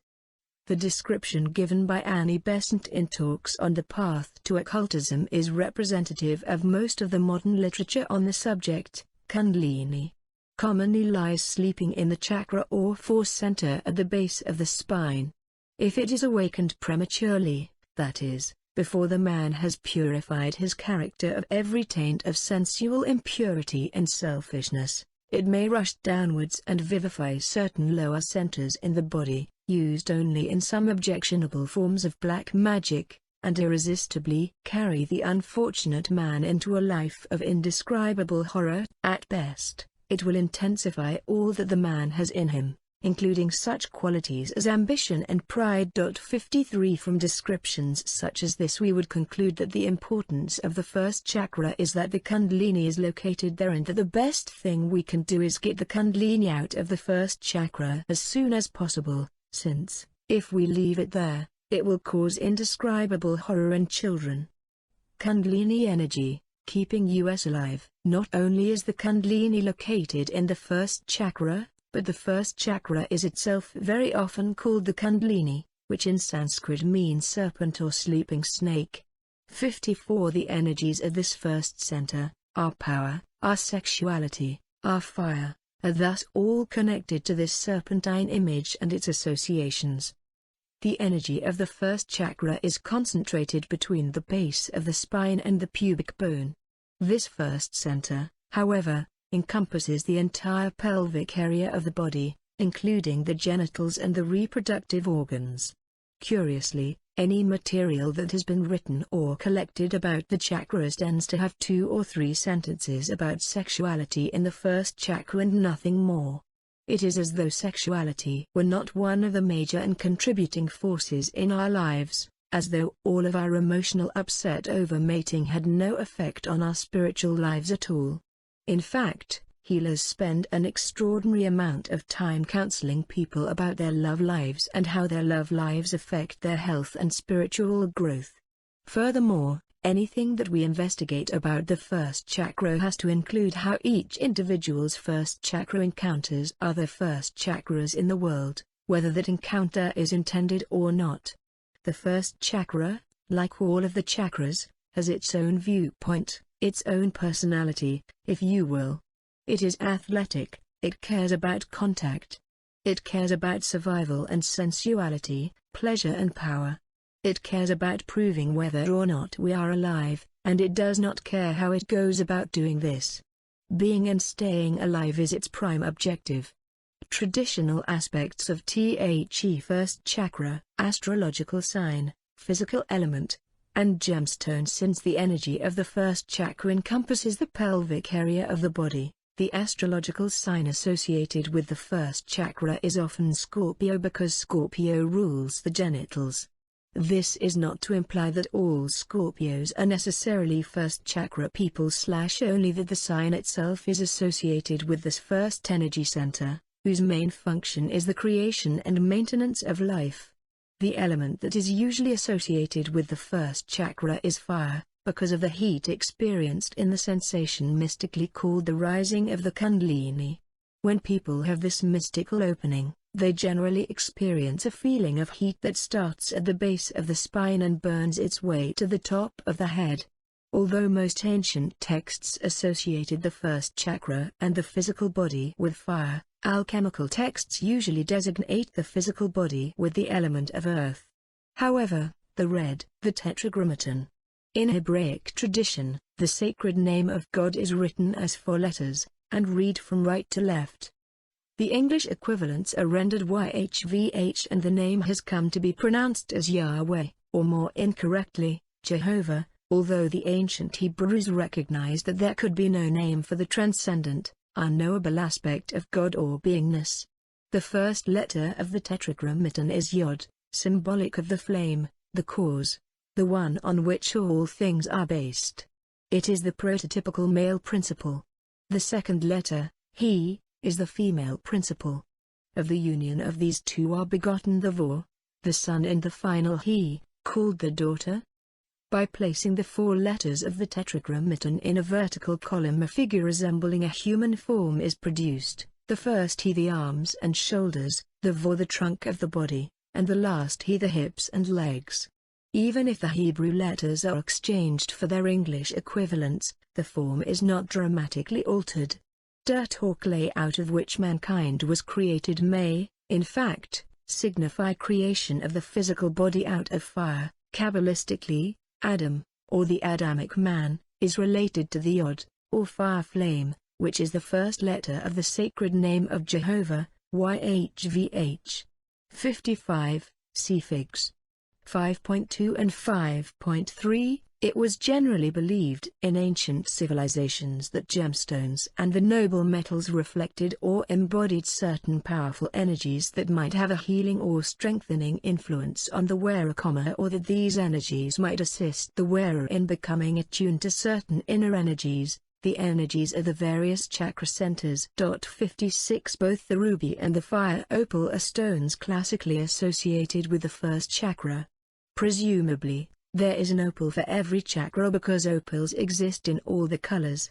Because of its association with surgery, the fire topaz is also connected with the first chakra, which rules surgery. The ability to cut through flesh is related to the ability to remake it. This regenerative capacity is an essential function of the first chakra. The bee, the dragon, the horse, and the serpent throughout the ancient world, and even in more modern times, various animals, both historical and mythological, have been associated with the first chakra. Prominent among them are the bumblebee and the dragon. In the Western world, The horse is symbolic of the first chakra, and the snake, as suggested by the meaning of Kundalini, is most especially associated with the first chakra. The image of the bumblebee is found in Crete and Egypt. In Crete, the queen bee symbolized the mother goddess who created everything, nurtured everything, and was the reason for being. See Figure 5.4. In Egypt, the bumblebee was the sign of the female pharaoh. The southern part of Egypt, or the Upper Nile. 57 The bee and other insects that move like the bee have a rhythmic movement in their legs and in their antennae. This movement relates to the first center. When that movement becomes exaggerated and accelerated, it is then associated with flight. In people, when internal movement, or energetic vibration, becomes rapid, it can be said that we are flying. We are lifting and moving, expanding and growing in a way that we had not been doing before. Because of this association, the sound of buzzing is often related to the opening of the Kundalini. Consequently, the bumblebee became symbolic of the first chakra in the ancient world. On the North and South American continents, crawlers and insects, worms, spiders, and lizards, are also symbolically associated with the center. In more ancient tradition, dragons are representative of this chakra. While the dragon has become a symbol of evil and sin to Christians, it represented just the opposite to many pre-Christian cultures. Throughout antiquity, dragons were held to be symbols of wisdom and immortality, of secret knowledge and of eternity. Adepts of Egypt, Babylon, and India often referred to themselves as sons of the dragon and serpents or sons of the serpent god during the presentation of the mysteries. 59 The dragon's prestige and beneficent nature were retained in Chinese culture, where from ancient times it was the emblem of the imperial family as well as being symbolic of yang, the positive, plus, principle of heaven, activity, and maleness in Chinese cosmology. 60 Figure 5.4. The goddess of the world mountain. Cretan ceiling car. 1500 BC, Palace of Knossos. Note the similarity between the mountain and a beehive. Figure 5.6. Cadmus fighting the dragon. Ancient Lacanian cup. Figure 5.7. The imperial dragon. The dragon's prestige and beneficent nature were retained in Chinese culture, where from ancient times it was the emblem of the imperial family. The horse and most especially the serpent are other first chakra animals. The horse and the serpent both originated symbolically in ancient tradition. Those who have studied Jungian symbology will find many sexual references to riding the horse. 61 But the association between sexuality and the horse dates back to the time of Alexander the Great and perhaps even further. Jung left a wonderful legacy in psychotherapy regarding the disowned dark side of consciousness. The ever-present promise that if we could identify and integrate our own disowned dark, pictures the temptation of Adam and Eve by a cherubic-looking serpent. Sides, inner as well as perhaps outer world peace would finally be possible. This is not an original idea. He came to that conclusion after studying esoteric law. The phallic symbolism of the horse and the power, sexuality, and the dark side of consciousness that are associated with the horse are all ideas that have also been associated with the image of the serpent in Freudian psychology. In the West, for nearly 50 years we have been inundated with the Freudian idea that snakes are phallic and in our dream life usually represent some deep, dark sexual desire. Consider this image next to that of the serpent of Eden who seduced Eve into disobedience, resulting in man's fall from grace and disfavor with God, and the snake appears to be a nasty fellow intent on causing us all kinds of misfortune, one who in Annie Besant's words would carry us into a life of indescribable horror. However, since antiquity, Figure 5.9. The fall and expulsion from Eden. Michelangelo. Ceiling painting, Sistine Chapel, Vatican. Figure 5.10. The Brazen Serpent of Moses. Michelangelo. Ceiling painting from the Sistine Chapel, Vatican. Therefore the people came to Moses, and said, We have sinned, for we have spoken against the Lord, and against thee. Pray unto the Lord, that he take away the serpents from us. And Moses prayed for the people. And the Lord said unto Moses, Make thee a fiery serpent, and set it upon a pole, and it shall come to pass, that every one that is bitten, when he looketh upon it, shall live. And Moses made a serpent of brass, and put it upon a pole, and it came to pass, that if a serpent had bitten any man, when he beheld the serpent of brass, he lived. Numbers 21-7-9. The serpent, in its ability to slough its skin and thereby renew itself, has become a symbol of the mystery of rebirth. In fact, the serpent who spoke to Eve was a deity in his own right, who had been honored in the Levant for 7,000 years before the composition of the Book of Genesis. 62 Within the ancient world, the serpent, like its larger cousin, the dragon, had long been representative of the adept, of his powers of immortality and divine knowledge. 63 Every culture of antiquity with the exception of the Christian revered this symbol. Christianity elected to forget the brazen serpent of Moses, Numbers 21-7-9, which God instructed the patriarch to make so that those who had been bitten by snakes might look upon the brass serpent and live. See Figure 5.10. Jesus himself implied the great wisdom and prudence symbolized by the serpent when he said, Be ye wise as serpents, and harmless as doves, Matthew 10:16. 64 In fact, throughout archaic literature, the usual mythological association of the serpent is not with deceit and corruption, as in Genesis, but with physical and spiritual well-being and enlightenment. 65 Snake mythology, the goddess religion and the power of the undulate. Because the snake is so much a part of the first chakra and Kundalini power, it is important that we take a closer look at its mythology and at some ancient practices surrounding it. Every ancient mythology at some point mentions that early in the evolutionary pattern of the world God, whatever god, goddess it is, creates serpents. In Babylonia, it is the primeval waters of Tiamat that give birth to serpents. The Persian Bundahish, the Book of Creation, credits Sangramainu, the darker of the dual creators, with the creation of serpents, scorpions, frogs, and lizards. In Greek myth, Gaia, Mother Earth, gives birth to the giant serpent Typhon. In Chinese myth, the dragon, which may be considered a serpent, is one of 4 animals who assist Panku in the actual creation of the world, and it is a giant serpent that lay at the roots of the world tree, Yggdrasil, the sustaining force of the universe in Norse myth. While in our own culture, mainly as a result of Freudian influence, the snake has become associated with the masculine and male sexuality, I personally have never been impressed with the phallic symbolism of the serpent. Perhaps that is one reason I was led to explore the image of the snake as it appears in cultures other than our own. I discovered that mythically the serpent has been both masculine and feminine. Its essential nature as one that dwells both within waters and marshes and upon the earth, hanging from the branches of trees, suggests the dual image of the serpent as both male and female. The phallic image is at once obvious. When the serpent is viewed as swallower, the female organ is also implied. 66, see Figure 5.11. As I further investigated the various religious cultures and their mythologies, I found myself most attracted to the ancient goddess religion, 5700–1500 BC, which predates the religion of the male deity by several thousand years.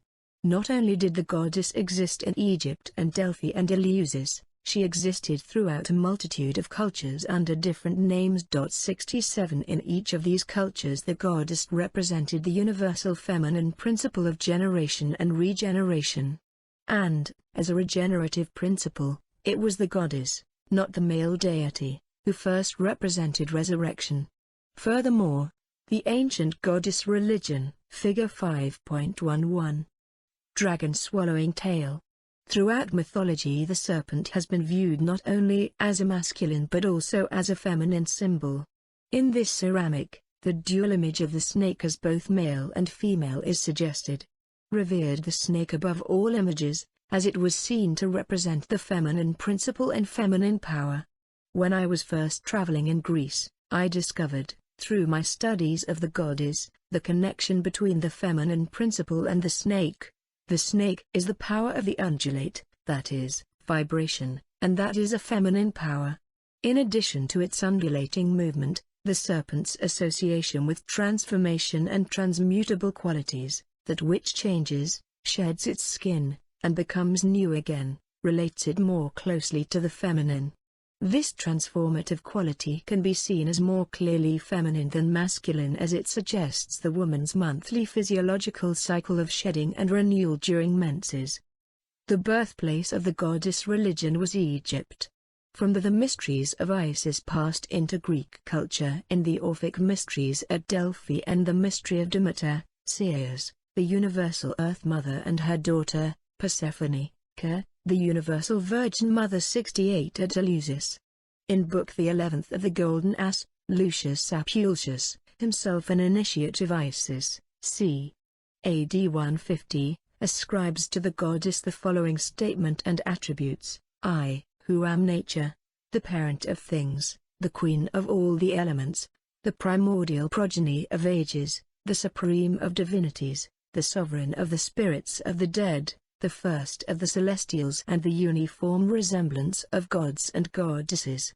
I who rule by my nod the luminous summits of the heavens, the salubrious breezes of the sea, and the deplorable silences of the realms beneath, and whose one divinity the whole orb of the earth venerates under a manifold form, by different rites and a variety of appellations.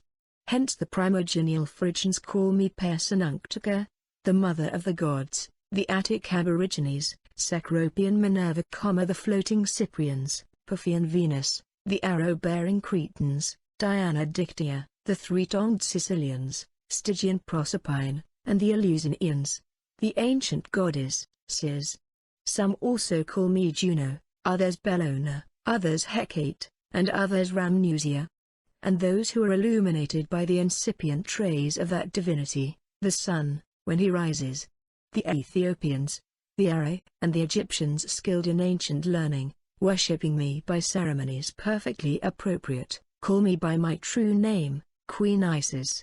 Figure 5.12. The goddess Isis. Drawing on papyrus from relief on the door of the third gilt shrine, tomb of Tutankhamun, Valley of the Kings, 18th dynasty. Figure 5.14. Tutankhamun's mummy dressed as Osiris. At Eleusis, Demeter's agonizing search for her abducted daughter, Persephone, parallels the sorrowful journey of Isis as she sought her brother spouse, Osiris, in Egyptian legend. In both mythologies the efforts of the two goddesses to bring their missing relatives back from the realm of the dead are ultimately realized, although not entirely. Osiris, though resurrected, decides to remain in the realm of the dead. Persephone is returned to the land of the living, but because she has eaten of the fruit of the dead, one pomegranate seed, she is destined to return to the dark underworld of spirits for 1/3 of each year forever after. 70 Like the similarity of the myth of Isis-Osiris to that of, Figure 5.15. Head of the young Dionysus. Late Hellenistic carving. Found near Rome. Demeter Persephone, the Egyptian story of the dying resurrected god Osiris differs only slightly from the story of Dionysus, its Greek counterpart. 71 In both mythologies, the deity is murdered, torn to pieces, and then resurrected through the intercession of a goddess. Osiris, who was cut into pieces by his brother Seth, was resurrected by his sister wife, Isis, who found all of Osiris's bodily parts, except his phallus, which had been swallowed by a fish. She brought him to life by incantation and thereupon miraculously, immaculately, conceived of him their son, Horus. In the story of Dionysus, the goddess Athene saved the heart of, Figure 5.16. Altar of the Caduceus. In America, as well as in the ancient cities of Egypt, Greece, Sumeria, and India, the serpent was seen to symbolize the power of resurrection or the physical death of the body. Above, a worshipper offers incense and gifts to a serpent deity in the form of a modified caduceus. From the Codex Fejervri Maya, a 15th century Mixtec picture manuscript, Dionysus and presented it to Zeus. According to one version of the myth, Zeus then accomplished the resurrection of Dionysus himself by swallowing his son's heart and giving birth to Dionysus once more. Because of its nature and form, the snake, then, was seen to symbolize the powers of generation and regeneration, and by association, to represent the goddess. In nearly every culture the serpent came to symbolize life itself, which circulates, like the snake, through all of nature. 72 The generative and regenerative power of the goddess was also viewed as the source of the bodies. Figure 5.17. Apollo Belvedere. Carrara marble. Copy of a 14th century statue. Healing capacity. Because of this, both the snake and the goddess it represented came to symbolize healing among the ancients. Snakes did not take on phallic symbolism until the Temple of Apollo overtook the Temple of Delphi. Delphi was an oracle 73 that had always been controlled by women, and the woman, or head priestess, in charge was called the Pythoness. According to mythology, the original name of the oracle was Pythos, so called because its chambers were the home of the great serpent, Python, who had crept out of the slime left by the receding flood of Deucalion's time. Apollo climbed the side of Mount Parnassus, killed the serpent, and threw its body down the fissure of the oracle.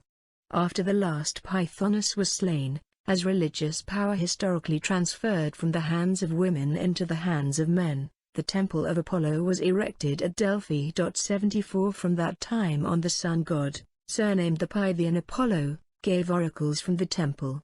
After being conquered by Apollo, the spirit of Python, it was said, remained at Delphi as the representative of his conqueror.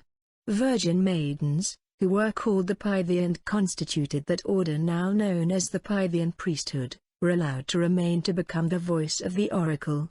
It was with the aid of the effluvium of Python that the priestess was able to gain rapport with the god. 75 The ancient initiate Iamblichus, in his dissertation on the mysteries, describes how the spirit of the oracle took control of the Pythoness and manifested through her, the prophetess in Delphi, whether she gives oracles to mankind through an attenuated and fiery spirit, bursting from the mouth of the cavern, or whether being seated in the adytum on a brazen tripod, or on a stool with 4 feet, she becomes sacred to the god. Whichsoever of these is the case, she entirely gives herself up to a divine spirit, and is illuminated with the ray of divine fire. And when, indeed, fire ascending from the mouth of the cavern circularly invests her in collected abundance, she becomes filled from it with a divine splendor. But when she places herself upon the seat of God, she becomes co-adapted to his stable prophetic power, and from both of these preparatory operations she becomes wholly possessed by the god. And then, indeed, he is present with and illuminates her in a separate manner, and is different from the fire, the spirit, the proper seat, and, in short, from all the visible apparatus of the place, whether physical or sacred. 76 Apollo, the sun god, then, took on the power of the snake, and the snake became his symbol. Thereafter male fertility became related to the serpent. Ida and Bengali, dual male and female aspects of the first chakra. The serpent then has both mythically and mystically come to represent several powers. In its connection to the Pythoness of Delphi, it is a symbol of prophecy. In its association with the goddess, it represents the feminine powers of generation and regeneration, and through these aspects, it has come to symbolize healing. Even today, the caduceus, a staff around which Figure 5.18. The caduceus. This symbol of the medical profession first appeared in antiquity as the staff of the legendary Egyptian high priest, Tehuti, who is alleged to have brought to Egypt the divine knowledge of sacred healing. The caduceus itself unmistakably resembles the image of Ida and Bengali serpents who rise to the top of the spine in the mystical experience of the Kundalini awakening. Figure 5.19. Hermes Trismegistus. The thrice greatest priest, philosopher, and king of Greek and medieval tradition was known as Tehuti, Juti, to the ancient Egyptians. snakes are entwined, is recognized as the general emblem of the medical profession. In antiquity, the caduceus first appears as the staff of the legendary Egyptian high priest, Tehuti, later called Hermes, or Hermes Trismegistus, by the Greeks. Egyptian tradition maintains that this thrice greatest priest, philosopher, and king escaped the destruction of Atlantis, where he had been the premier Atlantean high priest, and brought to Egypt the sacred and secret doctrine, 77, among which was the divine knowledge of sacred healing. The caduceus also appears as the associative symbol of the later Greek physician Asclepios, Aesculapius in the Latinized form, who was probably a student and initiate of Tehuti, although in Greek mythology, Tehuti, Thoth, Hermes, and Asclepios all share essentially the same personage. According to this myth, Asclepios was punished by Zeus for bringing a mortal back from the dead, again the theme of resurrection or regeneration. Eventually Asclepios and his two daughters, Panacea and Hyga, established a healing temple, which became the Oracle of Epidros. Here both physical and psychic healing took place. One of the most famous cures was that attained by sleeping overnight within the temple. The sufferers not only benefited in sleep from the healing energies within the sacred precinct but would often be granted a dream message or vision from God, which would serve to guide the patient toward future spiritual development. Perhaps because of this, Asclepios came to be regarded as one who healed not only sickness but the soul as well. As such, the serpent acquired even further significance as symbolizing both the subtle currents of the body and the spiral windings of the soul's evolutionary path. 78. This duality is represented in Hindu myth and mysticism by the Ida and the Pengoli, or Pingala. They are the female and male serpents respectively that intertwine in the body, the source of energy flow that moves from center to center up the spine. When these snakes have risen to the top of the spine in the rising Kundalini experience, some people say they then sense an opposing downward force which is called Sushumna. As sensation moves downward, one has an experience of complete awareness of all the chakras awakening and the energy flowing freely between them. 79 Pictorially, the caduceus can be seen to represent this awakening of the 7 chakra centers by the rising serpent power of the Kundalini. See Figs 5.21 and 5.22. Figure 5.22. Lord of the Tree of Truth, Ka. 2500 BC. This extended drawing, taken from an ornamented Sumerian ritual cup of the same period as the Indus Valley seal, reveals the Mesopotamian serpent god Ninishzida in his dual aspect as a pair of copulating vipers.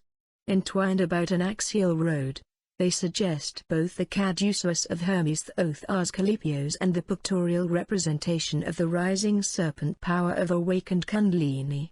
Initiation and The first chakra, Kundalini initiation and the Siddhi powers, not only because of its association with the oracle but because of its mystical connection to the rising and awakening of the Kundalini. The serpent is also linked to abilities that have come to be known in the consciousness movement as Siddhi powers. In Hindu, Siddhi means perfection, and the powers refer to those usually acquired through the mastery of the higher stages of yoga. Generally, 10 or 12 Siddhi powers are listed, depending upon the discipline studied. Clairvoyance, clairaudience, teleportation, telekinesis, precognition, levitation, telepathy. Figure 5.23. A Kiva, sectional view. A Pueblo Indian, mainly Hopi and Zuni, ceremonial structure. It is usually round and partly underground. Although its most important purpose is for ritual ceremonies such as the Kundalini initiation, the Kiva is also used for political meetings and, less frequently, for social gatherings of the men of the village. Figure 5.24. Hopi Kiva. Top, floor plan of one of the many Hopi-like Kivas at Awatovi. Bottom, typical mural fragment.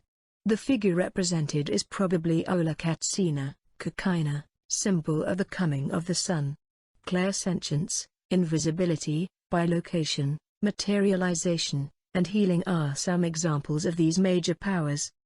The Kundalini is the sleeping snake. According to Hindu tradition, it sits coiled 3.5 times at the base of the spine.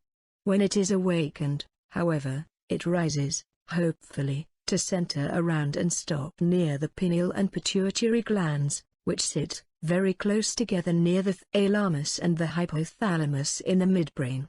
When the serpent power becomes activated in this way, there can be a wonderful experience of seeing without the presence of physical light. If we sit in darkness fully awake and conscious, we eventually begin to see, though there is no source of light, because the chemical reaction of the inner synapse of the body becomes visible. We begin to see and sense and feel, actually feeling as much as we are seeing. Here on our own continent, many of us have gone through Native American Kivu initiations that duplicate this same process, in which, in darkness, imagery comes forth from the inside. In the ancient world, a major purpose of initiation in all the mysteries was to awaken this sight. Theoretically, after one experiences the rising of the Kundalini, the awakened serpent power, not only sight but all the siddhi powers, are made available to the newly conscious initiate. In the mythologies of China and India, and in particular those of Greece and Egypt, the myth of the snake as part of this Kundalini initiation process is predominant. Although the initiates into the ancient mystery religions were sworn to secrecy regarding their experiences, the few personal accounts which have survived date make it clear that the purpose of these initiations was the same in all cultures. The function of all lesser mysteries, or the lower grades of initiation, was to convey to the initiates information about the nature of the higher worlds, while the purpose of the greater mysteries, or the higher degrees of initiation, was to bring the initiate into direct contact with the beings who inhabit these higher worlds.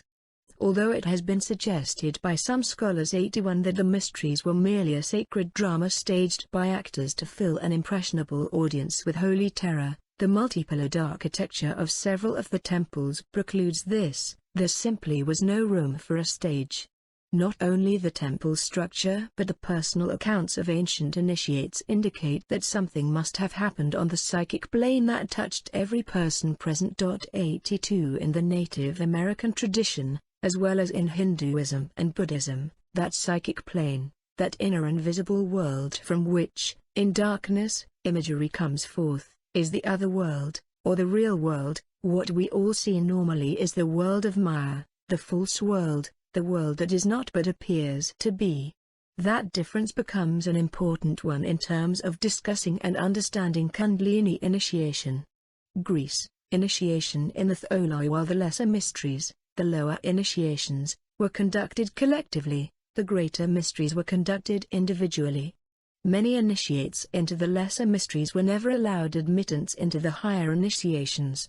Those who were generally had to wait a specified period of time, usually from 5 to 7 years or longer, before being permitted to participate. It took that long for the candidate to prepare, for the greater mysteries were intended to take him through the gates of death. As in shamanic, Masonic and other later initiations, the candidate was placed in a trance, his consciousness taken out of his body, and in this state he experienced higher states of being and met some of the denizens of the invisible worlds. Some were demonic, others beneficent. Through direct experience the candidate would learn that the gods he worshipped were perfectly real. Then he would return to Earth fully convinced of his immortality and prepared to meet death fearlessly, knowing it as the gate to freedom and his soul's true home. The Kundalini initiation was a major part of these greater mysteries. In Greece, the Kundalini initiation in the Tholoi or temple involved isolating an initiate in a subterranean maze. At Epidaurus, there was a labyrinth under a rotunda, or ethelos, as it is called. The ethelos was a beautiful round chapel with lovely columns. An inner sanctuary existed under a keystone in the floor. An initiate would be dropped into the labyrinth through the hole made by the removal of the keystone, or capstone. Then the capstone would be replaced. Underground, there was a series of concentric passageways cut in such a way as to form a maze, and within that maze were snakes. The initiate was required to live in that underground maze for 9 days in total darkness with no food or water, and to avoid the snakes. If the initiate survived, when he was brought out, he was to report what had occurred in and around the country while he was in the labyrinth. Thus, staying alive was only the first part of the test. Proper use of inner sight and psychic awareness was an additional part of the challenge. There were similar initiations at Eleusis and at Delphi. Since the oracle at Delphi was originally dedicated to the Pythoness, its Ethelos undoubtedly held pythons, and the initiate had to keep the pythons from squeezing him or her to death. Egypt, initiation in the pyramids. The Egyptians also had a very interesting Kundalini initiation. 84 candidates studied for about 28 years before they were sufficiently prepared to take it. The initiates would ready themselves by a week of dieting, fasting, praying, and doing ablutions in the Queen's chamber of the large pyramid. Then they were wrapped in linen like a mummy, prayed over, carried by someone else into the king's chamber, and put into a sarcophagus. A 2,500-pound lid was placed on the sarcophagus. The initiates would go into a kind of suspended animation and leave their bodies. While in this out-of-body state, they traveled to the 4 corners of Egypt. 9 days later, the initiates were removed and unwrapped. If they were still alive, they would receive the privilege of taking the final test, which was to tell the presiding priest, who had already been informed by forerunners who had come from the 4 corners of Egypt, what had happened throughout the country over those 9 days. A. Entrance passage. Vertical section looking west of the Great Pyramid in the plane of its passages, shoving the supposed ancient exterior formed by the outer surface of the casing stones, in dotted lines. The Great Pyramid of Cheops. Initiation probably took place in both the king's and queen's chambers. The Eleusinian mystery. Like the initiation within the pyramids, there was a further test at Eleusis, but unlike the pyramid initiation, it did not involve astral projection. The mystery that occurred here involved a beautiful metamorphosis. Sadly, today the fields of Eleusis, which are located between Athens and the harbor shipping port of Paris, consist of no fewer than a dozen factories and 2 auto salvage yards. However, there is a strange phenomenon attached to those fields. Parallel to the modern highway that connects Athens and Paris is another road, which leads to a sacred lake. This lake is exactly opposite the ocean, but it is not at sea level as it should be. It is 7 feet higher than sea level. That is because it sits on a magnetic field. This was my observation at the site. This magnetic field marks the exact location of the sacred valley where the ancient Eleusinian mystery temple once stood. The Temple of Eleusis was regarded as, in some sort, the common sanctuary of the whole earth, where religion had brought together all that was most imposing and the most august. 85 Prospective initiates prepared themselves for 7 years, and at the end of that 7-year period they went to Eleusis. That they experienced the mystery of Demeter, whose name means to measure. One had to measure up, as it were, to her standard, in order to pass the mystery. The mystery at Eleusis was in most ways similar to the mystery in the Epidaurus and the Aesculapian mystery schools. One would go into a circular shrine or sanctuary and be dropped down into a subterranean labyrinth, over which the capstone would be placed. The initiate remained in that labyrinth for 9 days, in the dark, with snakes. At the end of those 9 days, if the initiate was still alive and had not starved, he would be taken out. This, however, is where the similarity ends. The Eleusinian initiate was sent in with 7 kernels of wheat, each of which was to have been germinated into a stalk by the time he came out. There is only one way in which to. Figure 5.27. Demeter, Triptolemus, and Persephone, the Greek triad. Demeter, at left, is handing grain to her fosterling, Triptolemus, who holds a crooked plough. Persephone stands behind him, 2 torches in her hands denoting her queenship of the underworld. From a red-figured cup discovered in the precincts of Eleusis. Accomplish this, if one could somehow manage to concentrate the energy of the Atman and the Brahman. The two highest chakra centers, between one's hands, staying in prayer the entire 9 days. Obviously one could not use one's hands to defend oneself against the serpents because one had to make enough light for those seeds not only to sprout but to produce kernels, thus proving the existence of inner light. The initiate had to measure up as Demeter did, and what Demeter brought the world was grain. One had 9 days to make grain in the darkness, which corresponds to the 9 days of the goddess's moon cycle, during which the earth becomes fertile.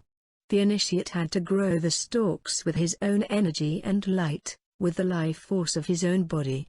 He could never let go of the grain because the moisture to grow the stalks had to come from the sweat of his hands. He could never let go because he was growing the wheat in his own body, as Demeter grew the grain in her own body, the earth. The Navajos have nearly the same mystery. The highest ceremonial Navajo way is to take grains of corn and grow them in one's hands in the darkness of the kiva in the 11 days of the recitation of the Navajo Law. 86 The only way this is possible is if one has an awakened Kundalini, an alive first chakra. Modern initiation, when we consider the power, the light, the surrender, and the trust of these ancient initiations, our modern idea of initiation seems rather inferior by comparison. Among the ancients, certainly there were only a small group of people who ever took initiation. 87 In Egypt this was certainly true, and there were only a small number of Greeks that passed the Eleusinian mysteries as well. Likewise, only a small number of Jews went into the desert for 40 days and 40 nights, the amount of time required for the process of initiation in Hebraic tradition. In modern society there is a great lack of understanding of the kind of preparation necessary for initiation as well as of the transformation that initiation inevitably brings. This is especially true of Kundalini initiation, which is intended to awaken our entire physical, as well as spiritual, consciousness. Despite this lack of preparation, each of us goes through initiation of some kind, with or without realization of the experience. Most seekers experience a similar initiation process, some reality construct with which they normally identify alters, and they are taken into a state in which the world as they know it is not the way it should be. They are taken into a mystical state in which everything has shifted. Usually the first experience of the world as being other than how they know it to be is really frightening. However, the more often a seeker goes into an alternate reality, the less frightening and confusing it becomes. In order to understand the meaning of modern Kundalini initiation, we need to further explore the first chakra, Kundalini power, and the physical body. 6. Kundalini, seat of the physical body, the root chakra. In the ancient mysteries, each chakra was said to be the seat of a body. 88 The first chakra or Kundalini chakra is the seat of the physical body, the generator of physical reality as each of us experiences it. In other words, the first chakra makes life. It makes all physical form, my physical form, your physical form, and others' physical forms as well. This chakra holds the very mystery of life, animated physical form, as well as the drive for procreation. Maintaining physical life is its most basic function. Another term used for the first chakra is the root chakra. In Hindu, the first chakra is referred to as the Muladhara chakra, a word derived from two words meaning root, mula, and base, adhara. It is thus the root, the foundation of the 7 chakras. 89 We find our physical roots in the earth. So the first chakra, then, is the source of our groundedness as well as being our survival instinct. The movement, the spinning of a chakra, emanates a vibration. Because of the structure of our gonadal anatomy, however, the emanation of the first chakra cannot be monitored in the lab from the groin area. In the Rolf study we finally found a place on the back between the shoulder blades just under the heart where we could pick up the energy that came up the body from the first chakra. Otherwise, we would get radiation off the pubic bone and pick up hip joint and lower abdominal energies, see Appendix I. Anatomically, men and women have a first chakra placement that differs by almost 2 inches in the body. The first chakra is for the most part internal in a woman and is toward the surface of the body in a man. This is due to the influence of the respective male and female hormones, testosterone and estrogen. Testosterone pulls the chakra energies toward and down in a man, while the energies are pulled back and slightly up in a woman by estrogen. Ultimately, what this means is there is a physiological difference in terms of how energy and information are processed through the pelvic region of each sex. All the symbology of the first chakra is in and out symbology. It is movement symbology. It has serpentine motion. The energies or the vibrations that come into the body from the ground and make these undulating movements are the same vibrations that activate this center. If we breathe into those energies, if we move with them and if we are conscious of them, we will become aware that we have a first chakra. It is vital to remember that movement and energy cannot be separated. The movement of energy in the body and physical movement, including its esoteric form, go hand in hand. Even when a healer is channeling and appears not to be moving, something is moving from the inside out as well as from the outside in. So when we get into the area of the first chakra, the Kundalini, we are always dealing with movement of some kind, usually the movement of vital energy or of life force itself. Breath, prana, and mind. Another name for this vital energy or life force is prana or ki energy. Breathing is the way of accessing prana. Prana and mind are also connected. Prana probably accumulates and forms the mind, or the auric field, remembering that the aura and the mind are probably one and the same. Other things may make up mind, too, but most certainly prana does. Kundalini, seat of the physical body, the connection between breath and prana is simple. Breath and prana enter the body simultaneously, breath, through the nose, and prana from the ground. If we inhale and let the body integrate whatever energy it can and then exhale and hold, the remaining prana will run back down into the ground. 91 Breathing is probably our conscious interface between matter, our body and air, and energy, prana and kundalini. It is the way we accumulate energy. When we breathe, we should feel movement. Ideally, we should feel breath from the hips, expansion in our trunk, and breathing throughout the entire body, even in the feet. We should feel fully alive. Kundalini and The nervous system experiences are first recorded in the physical body, in the Kundalini center, via the nervous system. We know something has happened when we have a tactile sensation of it. In other words, to be physical, in the sense of the first chakra, is to have a nervous system or a way to tell the body what is occurring. In the first chakra, to be aware is to be tactile. Nothing happens until it happens in the first chakra, and nothing has happened until we sense it, until we feel it in a tactile way, until it touches us. So, for example, when any of us uses the metaphorical statement, that experience touched me deeply / we really mean that it registered in our first chakra. It registered all the way down to the physical body. Our interaction with our environment is dependent upon our own body's ability to simultaneously record and make us aware of the occurrence or some event or experience. Western medicine's definition of the body itself is only a part of the total reality. A complete view of the physical body must also include everything we sense about ourselves. This means we cannot discuss the Kundalini without also discussing the nervous system. The Kundalini is our primary means of sensing life and physical reality.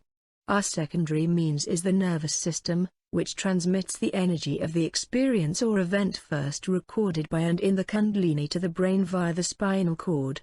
In this way the nervous system informs the body of the state of its vitality and health. If the Kundalini is awake, our being will record the data, the experience. If the Kundalini is not activated, if the serpent remains sleeping, the nervous system will still send a message to the brain, but we will not be able to recall the data or the event because it will not have been recorded. There will be no memory of the experience. Not only is the Kundalini the first place we have an awareness of the occurrence of an experience, But it is also the first place in which we can deny that anything has occurred. As long as we do not acknowledge that anything occurred, we do not have to deal with it. And we can avoid knowing that something is happening simply by holding our breath. The Kundalini is also the primary energy source for our spiritual vehicle. This means that people who do not have the spiritual nervous system, the chakra system, awakened are half alive. They are alive on the output, they are not alive on the intake. They feel only when they are active, only when they are putting out, they do not feel anything else. They live life in a numbed state. In some cases they live in a dangerously numbed state. This is how a person can have a cancer growing in his body and not know it, or can have a kidney disease and not know it until the disease becomes so advanced that there are symptoms. To wait for symptoms is to wait for the secondary system, the nervous system, rather than the primary chakra system, to give feedback. By then it may be too late. The Kundalini awakening. While Kundalini energy is not controlled by the genitals, it is related to hormones which are secreted by the endocrine glands of the reproductive organs. These particular hormones resonate in the frequency of red, and in not just one frequency but multiple frequencies, or harmonics. Remember from part 1 that harmonics refers to multiple frequency bands of the same color in a chakra. What this means then, is that everyone, including all the people that we think don't have a root chakra, have one. It is true theirs might be in a lower or slower harmonic than the one we would like to feel in another person, but it is there nonetheless. This aspect accounts for the multiple Kundalini openings that people on the path have throughout a lifetime. Each time we have an initiation or initiatory breakthrough or a peak experience, the Kundalini opens in a new way, to the next frequency or harmonic of red. The experience of the rising or the awakening of the sleeping snake of the Kundalini can make us feel so incredibly alive because more energy is tangibly available to us than we have previously had access to. Right after the Kundalini opens, the second chakra opens and connects to the third eye, so that everything we feel, we see. This is a highly visual state. The right and left hemispheres of the brain come into synchronization, and at this point, we are highly programmable. Most importantly, when the Kundalini opens, we have an activated awareness throughout the body. It is really all right to feel this alive, this aware, this good on a regular basis. That sensation is our life force moving through us, and it is very important, and it is very powerful. In his book Theories of the Chakras, Hiroshi Motoyama gives a personal and specific description of the awakening of his own Kundalini. I was 25 years old. My early practice consisted of getting up at 3 a.m. every morning, practicing asanas for about half an hour, and sitting for 3 or 4 hours. The first part of the meditation was devoted to pranayama, the latter to the concentration on a specific chakra. Here is the initial method of pranayama I practiced. Inhale breath, prana, through the left nostril to the lower abdomen for about 4 seconds. Hold the prana in the inflated lower abdomen for 8 seconds. Then raise the Kundalini from the coccyx to the lower abdomen, the Svadhisthana chakra, and contract the abdominal muscles.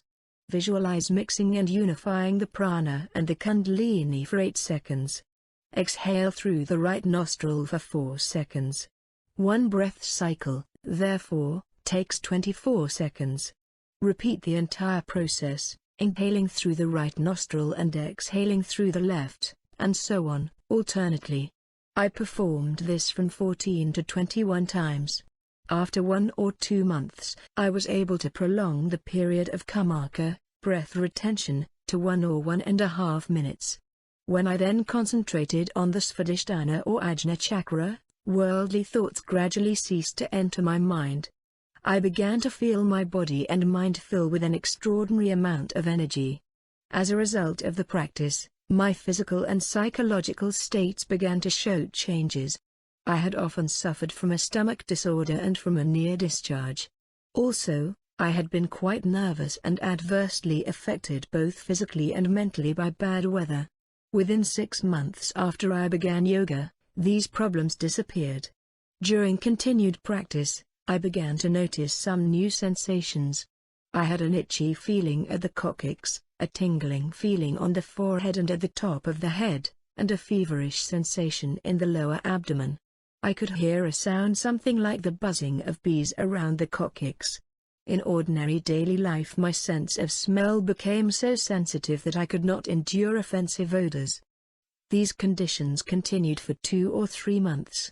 One day, when I was meditating before the altar as usual, I felt particularly feverish in the lower abdomen and saw there a round blackish red light like a ball of fire about to explode in the midst of a white vapor. Suddenly, an incredible power rushed through my spine to the top of the head and, though it lasted only a second or two, my body levitated off the floor a few centimeters. I was terrified. My whole body was burning, and a severe headache prevented me from doing anything all day. The feverish state continued for 2 or 3 days. I felt as if my head would explode with energy. Hitting myself around the Brahman gate at the top of the head was the only thing that brought relief. This, then, was the first time I had experienced the rising of the Kundalini Shakti to the top of my head through the Sushumna. I did not experience as much physical or mental difficulty as is so often associated with this experience, probably because of the fortunate fact that my Brahman gate was already open and the Shakti was able to flow out into the astral dimension. 92 But this is only one example of Kundalini awakening. Some people who open the Kundalini inappropriately and at the wrong time or under bad advice often have a significantly painful experience because they are experiencing all of their resistance simultaneously with an energy flow that is trying to open. The resistance is what is so painful. Others who allow the Kundalini to open spontaneously, but yet slowly, will usually feel little more than ripples of heat and rushes of energy. Some of us have had initiations with various Eastern gurus, and we experienced heat flashes, as did Motoyama, for days afterward. This slower Kundalini opening is probably more, certainly just as, advantageous. Hopefully, when the Kundalini starts to open, we would have the faith to let it happen, as opposed to fighting it. People who report negative Kundalini experiences, pain, heat, unconsciousness, loss of control, and so on, are not allowing themselves to fully feel. They are probably uncomfortable in their bodies and may even be tentative about being alive. For these reasons they attempt to control their experience. Remember that control and surrender are 2 points on a continuum, and that if we try to control more and more, what ultimately happens is we finally break our resistance. We surrender. The more we control in one way, repressing sexuality, for example, the more the Kundalini will be forced to open in another way, such as through anger. All the chakras, in fact, are designed to function this way. If, as part of a relaxation exercise, we physically tighten everything in the lower body, at some point we cannot hold that tautness anymore, and suddenly everything becomes relaxed. The same is true of the flow of energy. If we try to hold onto it, at some point it bursts the dam and flows through. Resistance does not in fact diminish our energy level, rather it serves to augment it. This is how the first chakra accesses energy in spite of resistance. Many people become frightened by, and will not allow themselves to experience, the physical sensations of the Kundalini awakening. Rather than trusting themselves and simply letting the body record the experience, they go directly to fear and stop the physical experience. Mistrust results in pain, which escalates the fear and triggers an attempt to control the experience. We might remember that if we give ourselves permission to control, we no longer need to exercise control. That is the really important issue when we start the process of trying to get extra power and extra energy to flow. Breathing and exercises for The Kundalini. If we are trying to open the Kundalini, we must acquire a rhythm and flexibility in the hips. Generally, a forward and backward rocking motion is what is needed. Rocking chairs are useful for Kundalini meditation because they help the pelvis to bend, to hold and to release, which is the kind of movement we desire. This kind of movement is vital to the breathing process. I know of several exercises for opening the Kundalini, each of which involves breathing, moving, concentration, and awareness. Low tones, low frequencies, and rhythmic sounds open the first chakra, which is why, in the native world, a heartbeat drum is used. All of this might seem esoteric until it is read on an oscilloscope. When we read the color red as it comes off the body on an oscilloscope, it looks like the heartbeat. See figure 6.3. Red is the only color that makes that longer wave pattern with such a high amplitude. Here is an exercise designed to assist you in feeling the power of Kundalini energy. To do the exercise on the floor, try to sit comfortably but straight, cross-legged, but not in lotus posture. If you prefer your favorite chair, slide forward so that your back is erect. When people begin to meditate, they often think they are hypnotizing themselves and worry about whether or not they conjured up their experience.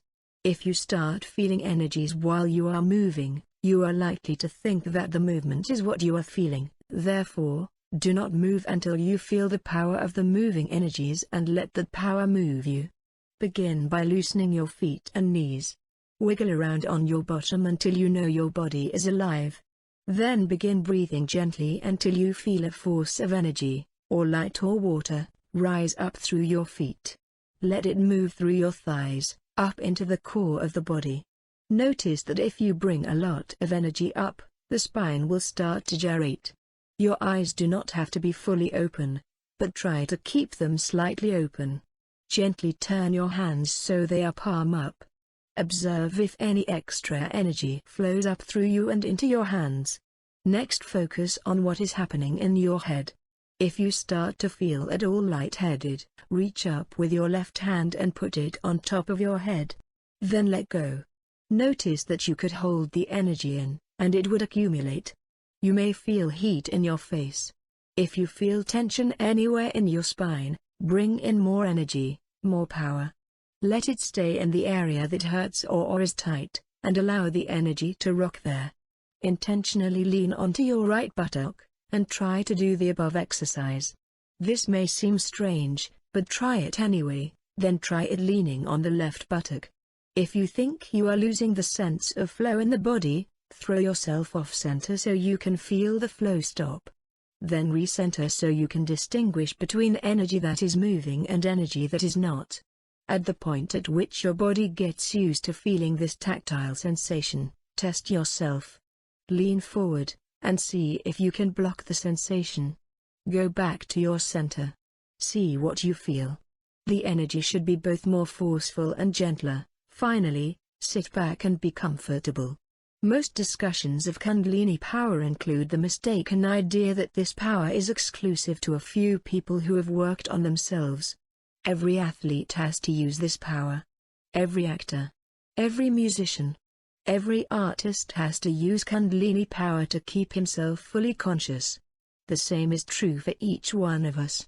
Kundalini and The mysteries. In the ancient world, the above exercise was used by all cultures on the planet, including the Egyptian, Greek, and Eleusinian mystery schools. These mystery schools used this exercise to make a person continually aware of his Kundalini power. A Greek, for instance, who wanted to become a healer could go to Epidaurus and prepare to take the initiation there. The initiate would be placed in a subterranean snake-filled labyrinth for 9 days without food or water. This exercise was the only thing that protected him from snakes. He had his own snake, his spine. The idea was to get a person to be a snake for 9 days so that he would never lose his Kundalini power thereafter. All of the images of the Greek healer Asclepius show him with snakes in his hands. Before Asclepius there were the goddess mysteries, which were discussed previously.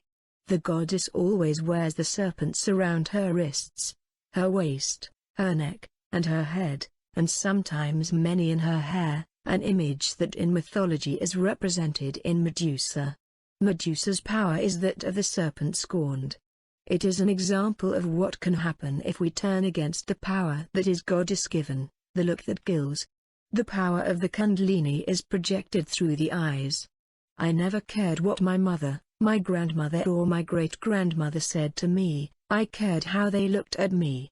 We can look at someone to empower him, or we can do what my great-grandmother used to call holding dark. 153, Figure 6.5. The head of Medusa. From a painting by Caravaggio. Figure 6.4. Asclepios, god of healing, AD 2 ND century Roman copy of a 5th century BC statue. Ness, and thereby take power. She said that she would hold darkness because she did not think what I was doing was such a bright idea. It was her way of taking power away from me before I did something wrong with it. We all still use that goddess power whether we are conscious of it or not. Kundalini Energy, WORKING on TWO channels simultaneously. When people first begin to sense energy, they say that they feel a flow or a vibration when they put their hands on another's body. This awareness lasts for a minute or two.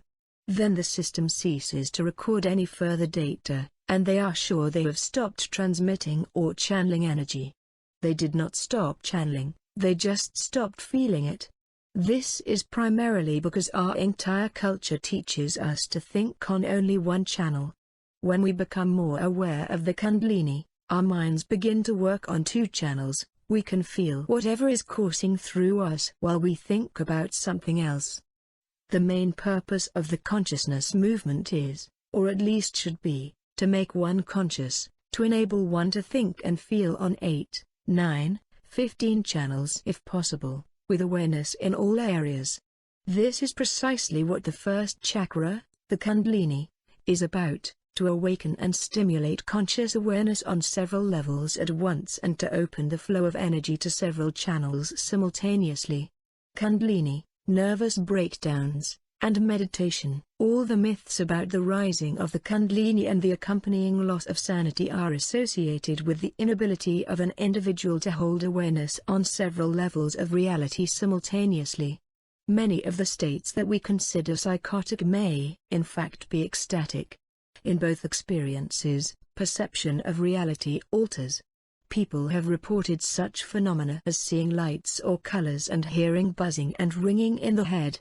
Some experience extremes of temperature as well as shaking of the body. There may even be a sensation of being lifted, as in levitation.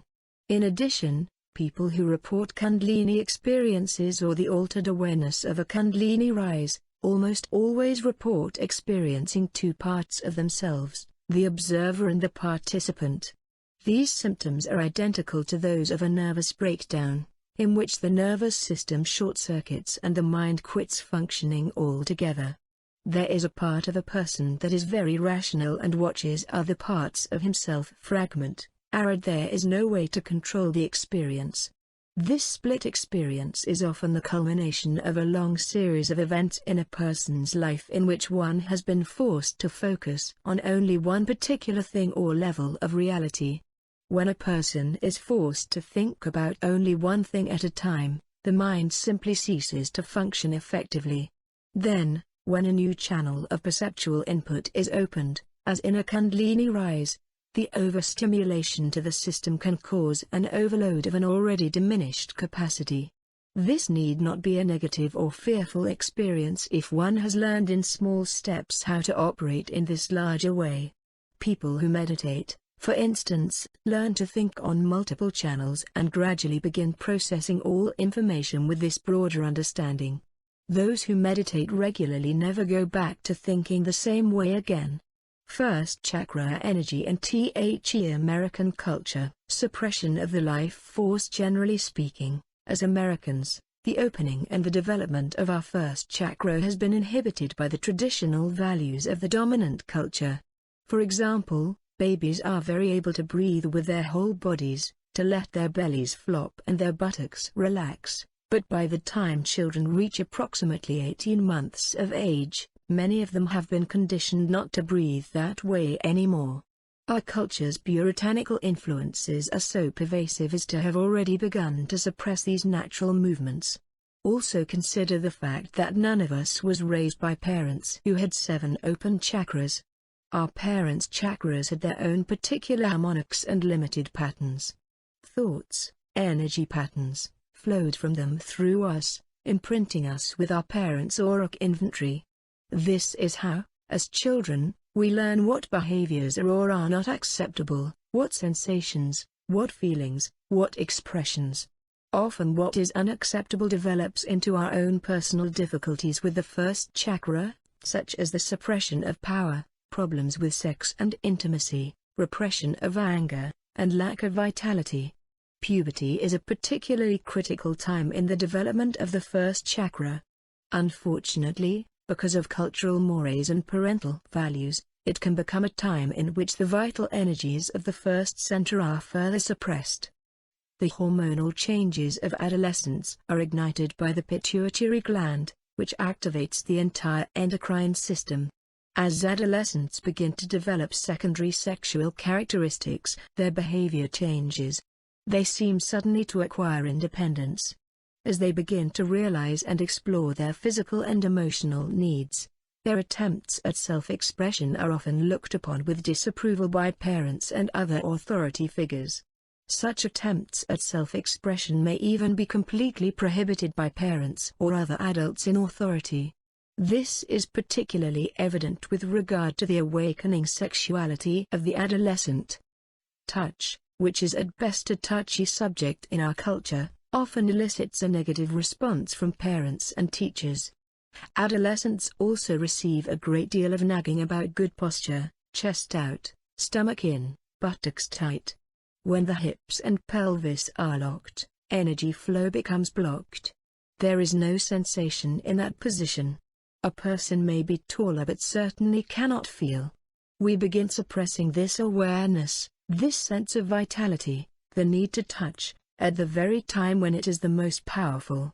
This creates a backlog of suppressed energy, which stays with many people throughout their entire lives and never finds an outlet. Our culture specifically does not like women to manifest an open first chakra. We are told to stand, sit, move, and walk in such a way as to restrict the natural rocking movements of the pelvis. The American ideal of beauty is a flat stomach and tucked buttocks. This results in a great deal of tension in the first chakra, so much so that most of us never have a sense of what it feels like to be relaxed in that area. I believe forceps are sometimes used in the birthing process because some women simply cannot let go. They have held themselves so tightly and have repressed so much sexuality that they cannot achieve the openness and flexibility necessary at this most critical time. From birth to adolescence and often through adulthood, our culture discourages the open expression of first chakra energies. Often this suppressed power backs up so forcefully that a person begins to exhibit compulsive or obsessive behavior at an early age. Compulsive behavior is usually characterized by obsessional thinking or action. To a greater or lesser degree, a compulsive person frequently has a persistent or disturbing preoccupation with an often unreasonable idea or feeling. 93 Someone who feels a need to wash his hands dozens of times during the day could be said to manifest such compulsive behavior. One reason for such obsessive or compulsive behavior is precisely this stored up, repressed power for which a person must find some outlet. Addictions and the first chakra. The other side of the compulsive personality is the addictive. It is not surprising that the American culture seems to have more than its fair share of both compulsives and addicts. The first chakra is connected to addictions, or, more precisely, to addictive behavior, in that addictions make us feel alive while at the same time they deaden us. They make us feel something other than what we would feel without the distraction of the addiction. For example, if a person's addiction is to smoking, then he uses tobacco to build a smoke screen, pardon the pun, between him and someone else. It makes him feel contained and numbs him to certain stimuli in his environment. It also suppresses the first center. While addictions can be found in all the chakras, they begin in the first. What the addictive personality needs to learn is how to feel something pleasant. There is a lesson for every chakra. The lesson for the first chakra is I feel, therefore I am. However, This does not refer to emotional feeling. It means I sensate, therefore I am. As a result, if we do not give our bodies something to feel, particularly something that is sensational, then this center is not going to be active. The problem becomes more acute the longer the energies of this chakra are suppressed. The longer the flow is blocked, the more likely the result will be some form of pathology. Release of suppressed energies and fixations. We need to begin to work directly on the first chakra in order to release these suppressed energies.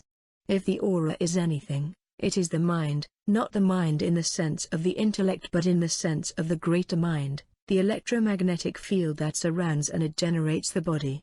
See page 186. Various frequencies of thought run in particular patterns around and through the body. Consequently, if one thought pattern persists habitually, the energy flow and, ultimately, the body itself begin to fixate and lock into a singular pattern of movement and behavior.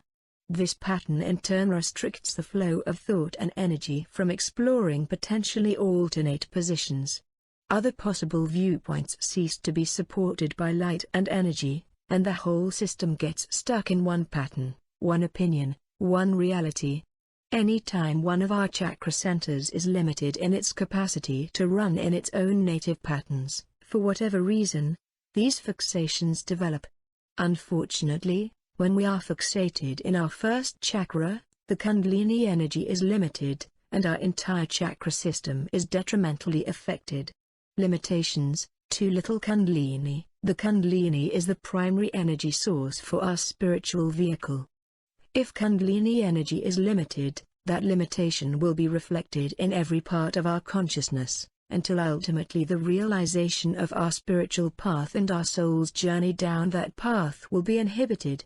If our first chakra is undeveloped, first and foremost our sense of touch, our sense of feeling is limited. The first chakra allows us to feel ourselves and to feel what we feel. This function is different from that of the second chakra, which is the seat of the emotional body and which allows us to sense what others are feeling. As a whole, our culture suffers from a condition of Kundalini dysfunction. When the Kundalini does not work in us, we do not feel who we are. Various levels of sensation and awareness are made possible simply by the baseline. The baseline is literally at the base of the spine and can be referred to as the base quantity of energy out of which any of us operates. If it is diminished in our system, it will limit, first and foremost, our sex life, no libido. The next capacity that is limited is our ability to perceive others. The Kundalini center's function is providing energy or sourcing. If it is not developed and therefore lacks power, all our interactions are limited. For instance, the ability to perceive the quality and dimension of another's feelings is dependent upon how much of ourselves we feel with. If our own feeling level is very low, we will always perceive another's energy to be at maximum level, when, in reality, it is not. Third, a diminished Kundalini limits our intellect. We can only hold as much information as we can hold energy. Without Kundalini we have neither a long-term nor a short-term memory. A limited short-term memory means nothing is stored. Consequently, when the Kundalini flow is very diminished, trying to retrieve information from short-term memory is very difficult. The mind is a field, therefore, it is everywhere. It is a vast and complex database composed of many smaller energies, bits, stored throughout the tissues of the body. It is the Kundalini that allows a flow of energy to locate the information and bring that information up to the conscious level. Diminished Kundalini also affects the heart. It inhibits circulation and breathing. A limited Kundalini restricts the warmth we feel toward others and the warmth and affection others feel toward us. In addition, it limits the awareness and expression of freedom in our lives. Without power, which originates in the Kundalini, we have no sense of freedom, no awareness that it can be taken away and no ability to experience or express it in our day-to-day existence. Next, a diminished Kundalini inhibits the throat. No zip, no zing, no voice, no projection. The voice could be considered the Kundalini for the spiritual center. The lower three centers, the physical, emotional, and mental bodies, are replicated in a way in the upper three centers, with the voice being the physical aspect of the spiritual world. In all creation myths, sound or the voice or the word calls the earth into being. It is the Kundalini that carries us from the three-dimensional world into the next dimension. Once we enter the spiritual world, the Kundalini manifests first as sound, 5th chakra, and then as light, 6th chakra. If there is little Kundalini, there is little imagery, little visualization, lack of creativity and inspiration, and no sense of the future. Finally and most importantly, the last thing inhibited by diminished Kundalini is the ability to move beyond physical reality through sleep, trance, or other altered states. The crown chakra can be considered the gateway to the other world. When Kundalini is diminished, the crown chakra does not have the power to open sufficiently to allow us out far enough to sleep peacefully. For those of us with sleep disturbances, the problem is often lack of power. Similarly, this lack of power can prevent us from reaching those states of consciousness wherein we reconnect to our spiritual source. 7. Firepower, power and the Kundalini. Historically, each chakra is associated with a physical element. Fire is the element associated with the first chakra. Every color of the rainbow is contained in fire. Within the first chakra, all colors are visibly present, encompassed in red. There is a fiery quality, an incredibly beautiful translucent quality, that is the life force itself. The first chakra is identified as well with the sun, the creator and sustainer of energy and life. This solar quality represents the male aspect of the first chakra in the same way that its lunar quality, symbolized by the snake, represents the Kundalini and its feminine aspect. It is the solar flame that ignites passions, that begins and continues to create life. It is that which quickens and acts as the pilot light for the energy of the chakra system. It is the red quality, the essence of fire, that sets all of the power in one's life. The red quality, the quality of our blood, the quality of our sexuality, the quality of our drive, the quality of our financial substance or prosperity all reside in the first chakra. When one is born, the body is grooved with a certain vital force, Chi, and that vital force, that fire, is all the power in one's first chakra. Apparently, either through the birth process, through prenatal programming, or through life experience, a person may pull that power back and withhold it. This is particularly so if one has chosen to be born into a culture that does not take to first chakra activity. We as Americans presently live in a culture that is not very accepting of overt power, so we pull most of the power back. Nevertheless, our basic drive and ability to prosper reside in the first chakra, and how well we survive and prosper depends upon how much power we allow ourselves to have. We need power in our spiritual lives as well. The fiery aspect of the first chakra is present in the indigo band appearing just before the white of the crown chakra. Mystical lore calls this fire the flame of Saint Germain. It is that flame that the exorcist chooses to remove, or neutralize, negativity. Exorcism is performed to remove negative influences from the person's mind or personality, that is, the aura. To do this, a priestess or magician makes a sign or wave of the hand, producing an indigo color with a flame inside it that burns out the influence. This process frees the victim to again become themselves. Without first chakra power, then, there can be no exorcism, no burning away of the negative. Dual qualities of the first chakra, powers of spirit and matter, life and death. The first chakra, like all the chakras, contains dual qualities that represent opposite potentials. 94 The dual qualities of the first chakra are spirit and matter, both of which relate directly to the fire element of this first center. In alchemical terms, matter becomes spirit and spirit becomes matter within the fiery crucible. 95 The first chakra is the spiritual fire that manifests matter. At the moment of birth, spirit is fused into body as a baby passes through its mother's first chakra. It is the fire of the Kundalini energies, both mothers and babies, through which the spirit infuses life. The first chakra transforms or burns data into pure emotion, the next frequency level.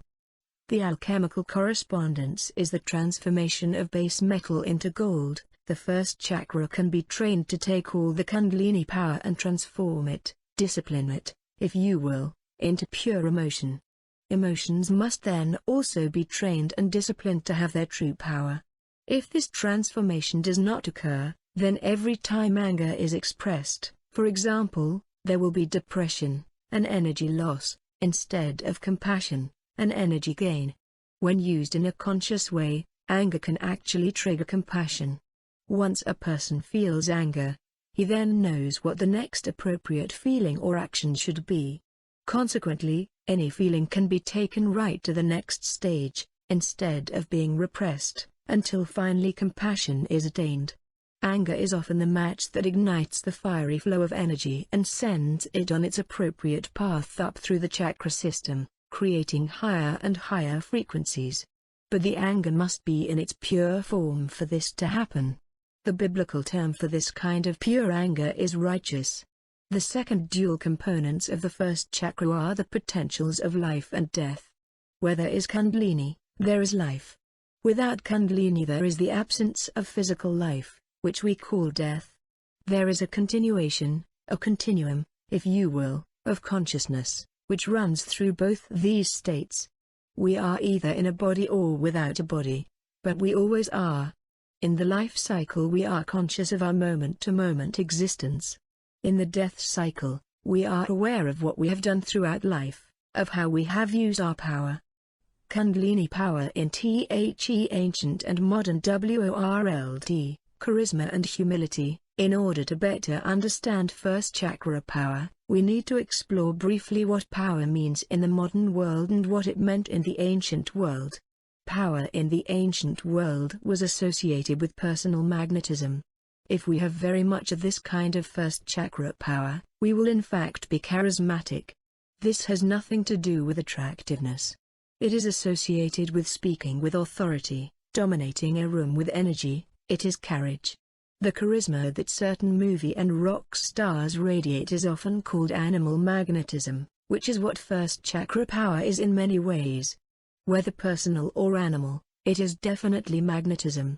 With the exception of the entertainment industry and some areas of business enterprise, most contemporary Americans have difficulty acknowledging and using power appropriately.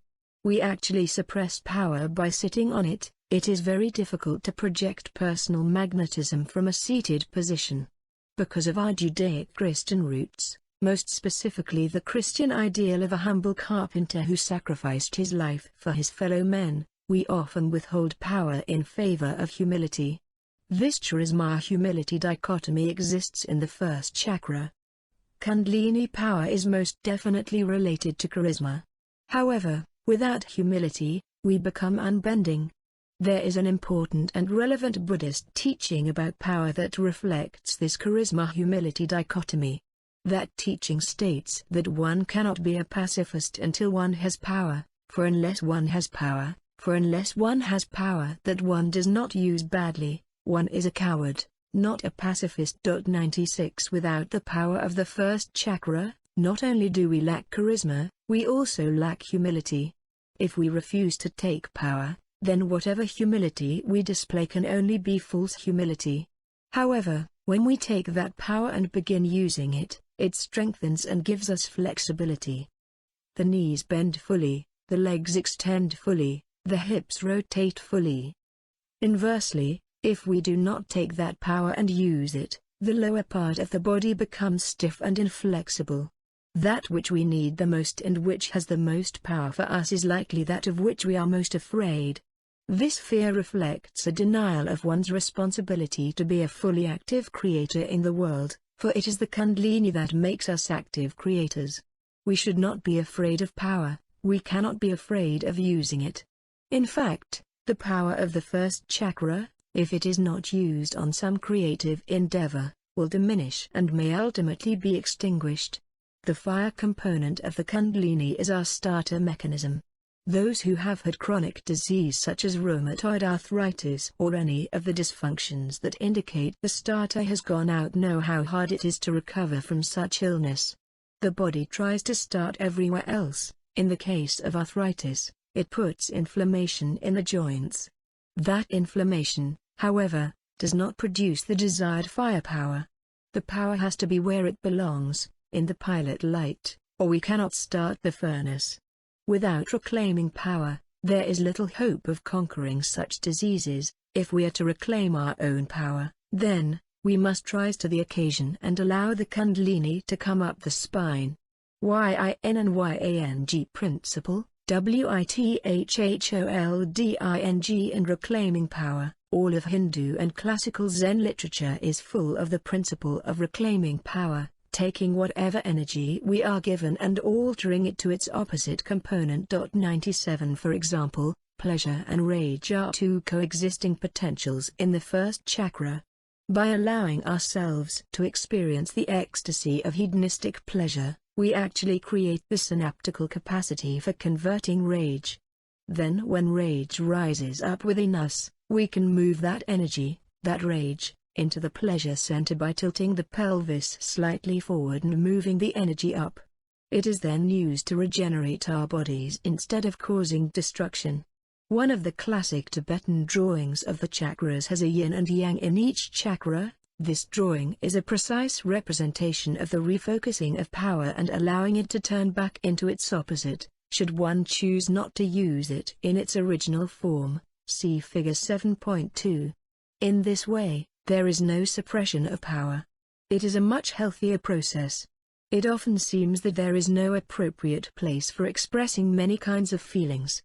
To avoid experiencing those feelings in the second chakra, many of us tend to hold back the power of the first. The result of this suppression is a first chakra that runs counterclockwise. By running this chakra backward, we do not lose those unexpressed feelings but keep them suppressed. As a result, we do not have access to their power. In other words, instead of sending energy up the system, it is dissipated into the ground. We are losing a vast amount of energy and power. If we can turn the chakra around, then energy will again begin to flow appropriately, giving us access to our power once more. Power is ours, but to understand it we have to use it. Use it or lose it is a contemporary adage that applies here. This cannot be an intellectual process. We have to feel the fire, use the power safely and wisely. We must be conscious of how and where we use it, and while doing so, we must also give that same life force back to others. We have to allow others their own power and their own use of it. Until each of us has more power, the success of one will threaten another. We can change this dynamic if, in our success, we empower others, particularly our friends, by giving them energy. This is the secret to energy work. We must always remember that the universe is the source of unlimited energy. This source is inexhaustible, and we can always tap into it to keep ourselves from being drained by others. Using power appropriately. Power is not a four-letter word, but it might as well be.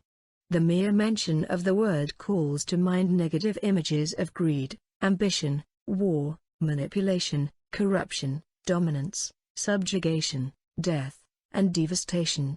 Both religious and secular literature is replete with teachings about the seductions and misuses of power.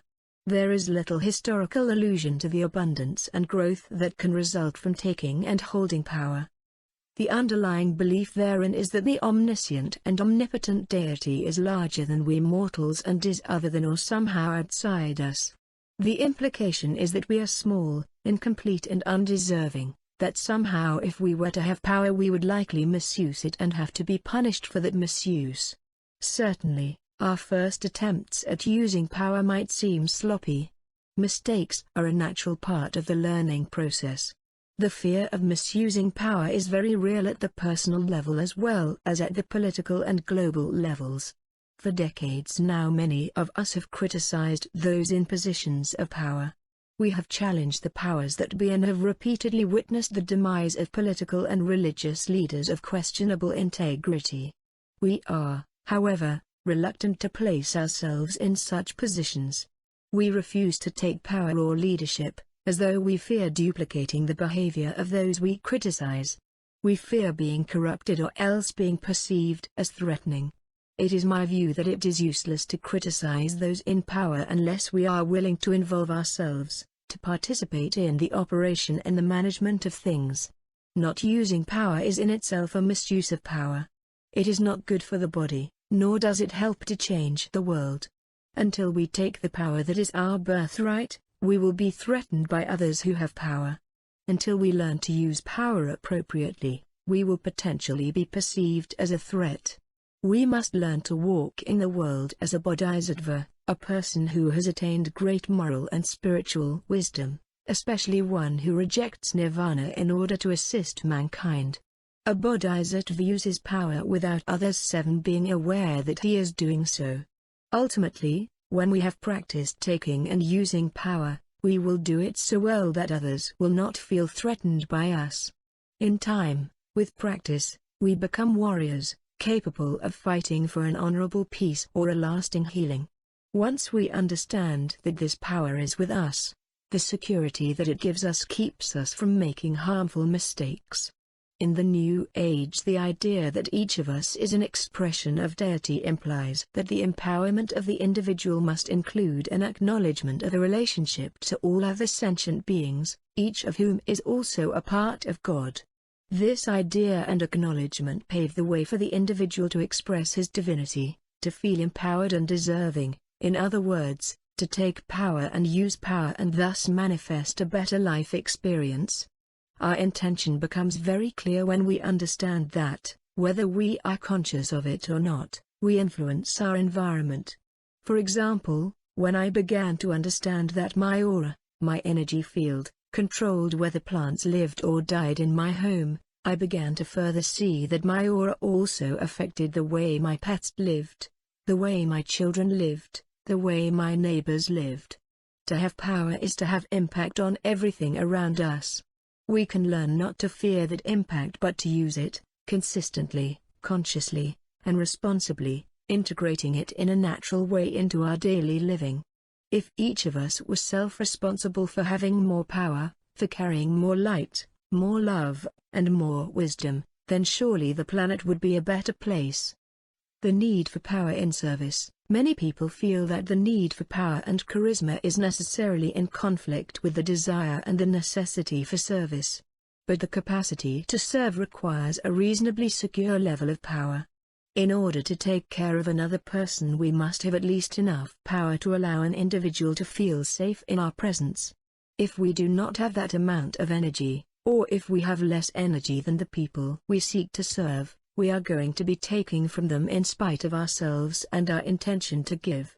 We have to be able to pull spiritual promise through us on command, or our giving will be less than we want it to be. Not only must we be willing and able to share of ourselves in this way, but we must also have enough energy to pull in that which supports us on our path. In giving, we open the flows that feed us. We must learn to give from the source that is infinite in supply, and thus avoid depletion and burnout.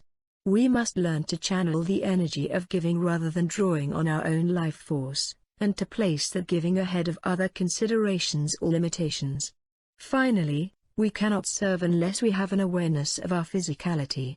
It is only through a healthy relationship with our first chakra that we may serve most fully and discover that service is indeed the path back to our cosmic beginning. It is the way back to deity, Kundalini and prosperity. Interestingly, the American culture has elected to make money green.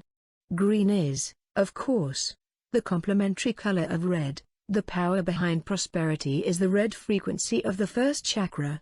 The ability to attract, which is the essence or prosperity, is directly related to the power of one's aura. The larger the aura, the greater the capacity to attract and hold. Whether one attracts randomly or specifically, one brings something to oneself. Should we not direct our attractive field, we are likely to attract people who need aura, who are simply needy and want us to care for them. So it would seem to be a good idea to be more selective about what we seek to attract. But many people who see themselves as being on a spiritual path also see an apparent conflict between that path and material prosperity.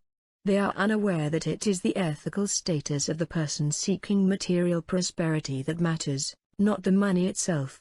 They miss the point that money should be regarded simply as another form of energy, which needs to be utilized and exchanged. Finally, they ignore a basic reality: in order truly to be generous with one another, we require whatever level of prosperity allows us such generosity. It is a basic law of prosperity that if we spend money we get it. If we spend what we have on what we need to serve others and to serve God, it is replaced instantly. The greater our capacity to give, the greater our likelihood of security. It is in attachment to acquiring prosperity, then, that we lose sight of the reason to attract in the first place, and it is there that the conflict between material gain and spirituality really arises. Energy and prosperity must be reciprocal. 8. Sexuality, Kundalini, and Karma. Sexuality, exchange. People exchange energy in many ways. Anytime there is an energy exchange of some kind, there is sexuality. Energy, by virtue of its electromagnetic nature, has a positive and negative flow. This back and forth movement or rhythm, this ebb and flow, registers in our bodies as sexual. As a result, our culture tends to interpret many types of interaction as sexuality. The primal life force, the energy of creation, blood, fire, power, survival, all vibrate within the red frequency band. Because this frequency band is the Kundalini, the body has an awareness of these interactions on a physical level. Furthermore, there is a sense of anticipation, a feeling of excitement, with every energy exchange, which further confuses the system, since these feelings are also associated with arousal. But when energy is moving, and we feel it moving, it is not an indication that sexuality is the next step. It is an indication that every part of us is alive. To the degree that the first chakra is open, one will be tactilely aware and feel alive. When the Kundalini is flowing, one has a powerful physical presence and impact on others. Then it is often said that one has charisma. Some people who carry this quantity and quality of energy are frequently misunderstood and considered to be overly sexual or too sensual by a society born of a puritanical consciousness. Life force is life force. In energy terms, there is little difference between the force of artistic creation and that of procreation, between the power needed to give life to a child and that needed to create a political system or even to give birth to a spiritual path. Orgasm, empowerment and emergence. In any energy exchange, the quality of energy is important. But it is the quantity of energy that determines the level of openness and expansion one is able to attain. Orgasm requires an open and expanded state. It does not occur in the first chakra. Kundalini energy must travel up nearly the entire chakra system to the third eye in order to stimulate the neurotransmitters in the brain responsible for the experience of orgasm. This requires an abundance of energy, a quantity of energy beyond the usual amount necessary to sustain us through our daily activities and interactions. The exchange of energy in lovemaking is an aspect of the first chakra, the true purpose of which has long been misunderstood. Orgasm is a trance-like state. The purpose of sexuality is the expansion and empowerment of one's partner through an exchange of energy. Often what is conscious in one partner lies hidden in the other. The partner's energy has the power to ignite in us those aspects of ourselves previously unexplored. The beauty and function of sexual intimacy is in encompassing the opposite, in becoming more than we are alone. Sexuality allows every living being to know that there is other and that mergence with that other is possible, that all of us can attain, even briefly, one mind. The quality of this mergence is dependent upon how much energy we can accumulate and hold in our system. The Oriental sexual practice of Kama Sutra 98 is designed to access this greater energy. In the union of Kama Sutra, the partners open the feeder systems in the legs, arms, the jaws, and above the ears, and if the Kama Sutra technique is mastered, The 100 or so secondary chakras in the body are also opened.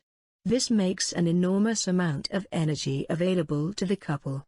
The quality of one's sex life, of how well one merges, also depends upon how well one can communicate with one's partner. Communication needs to be verbal, nonverbal, and tactile. Ultimately, quality again depends upon quantity. One must be able to move enough energy to put the partner into a trance, an altered and higher state of consciousness. If, for example, one stimulates the partner but does not put him or her into a trance, the result is not orgasm but an anxious state in which performance becomes impossible for either partner, male or female. Trance-like states are tidal, they ebb and flow, push and pull. Without a rhythm, communication, or abundant energy, there can be no altered state, no orgasm. For orgasm to occur, one must first learn to master the undulating movement of the Kundalini energy. One must know when to move or push the energy and when to surrender, when to release and pull the partner's energy. Both the first and second chakras are involved in this process, both fire and water. This probably accounts for the discrepancy among existing chakra texts as to whether sexuality resides in the first or the second chakra. What is so is that during sexual intimacy energy must leave one's first chakra and enter the partner's second chakra.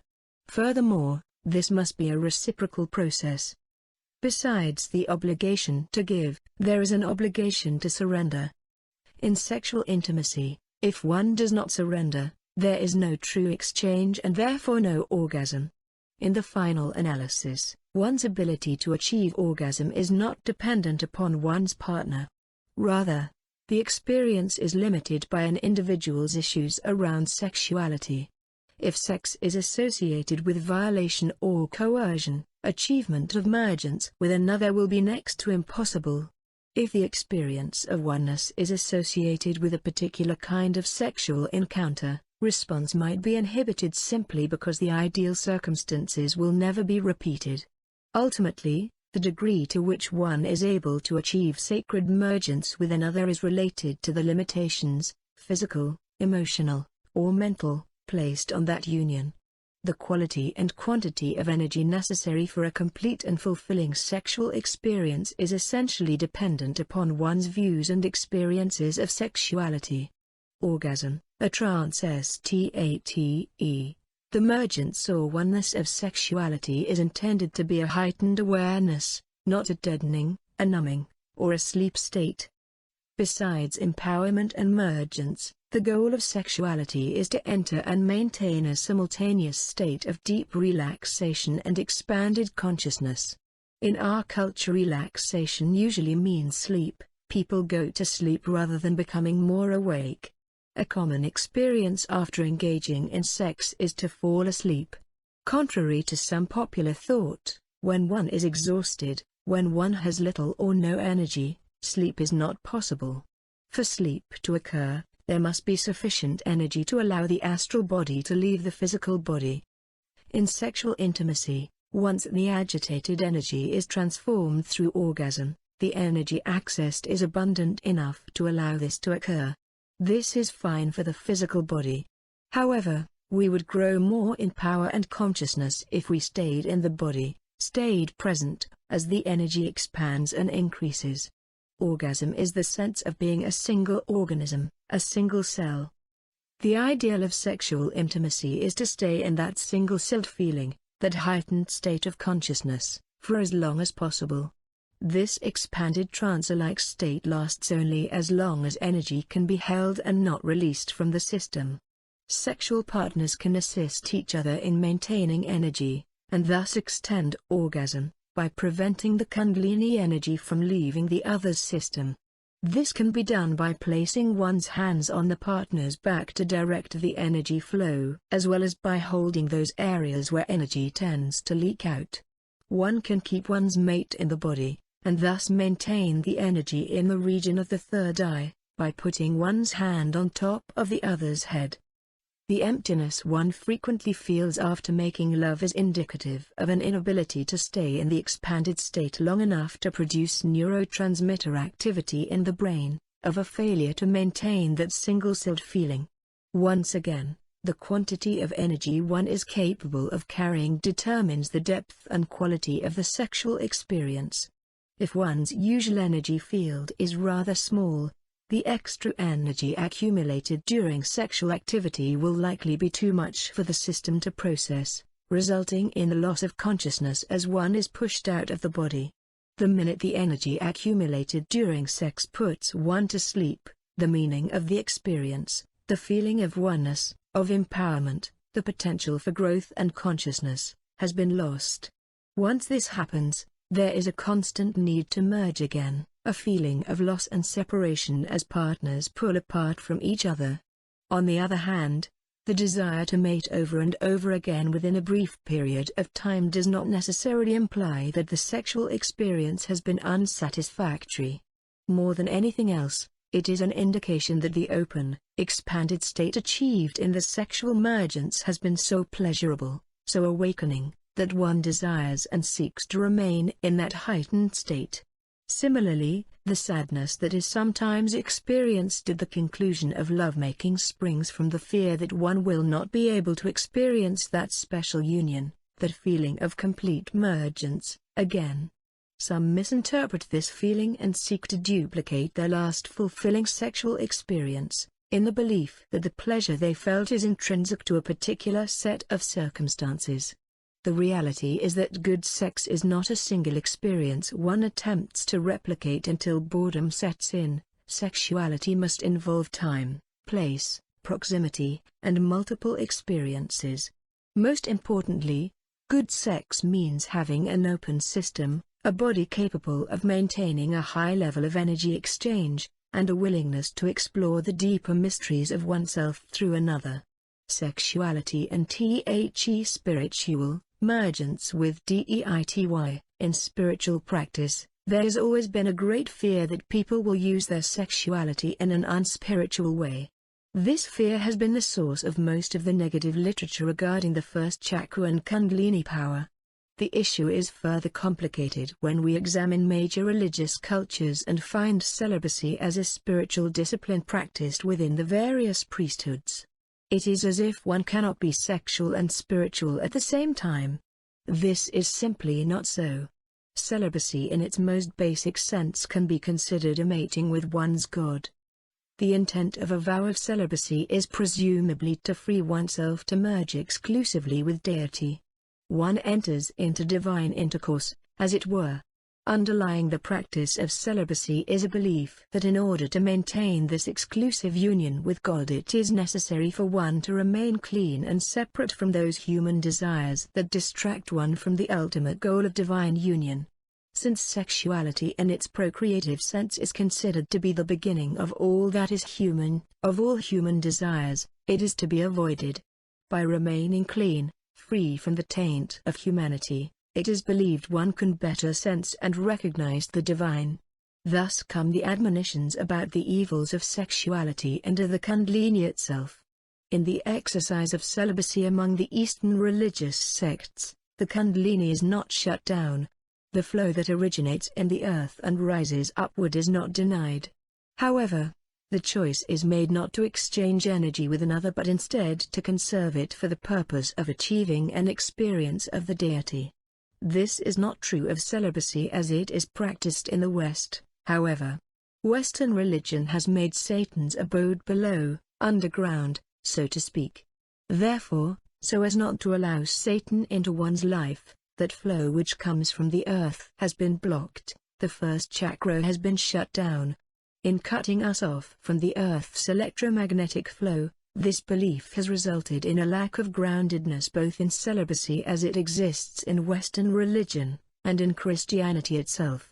In Eastern religious practice, it is believed that the earth is as sacred as the heavens, there is no satanic force abiding below.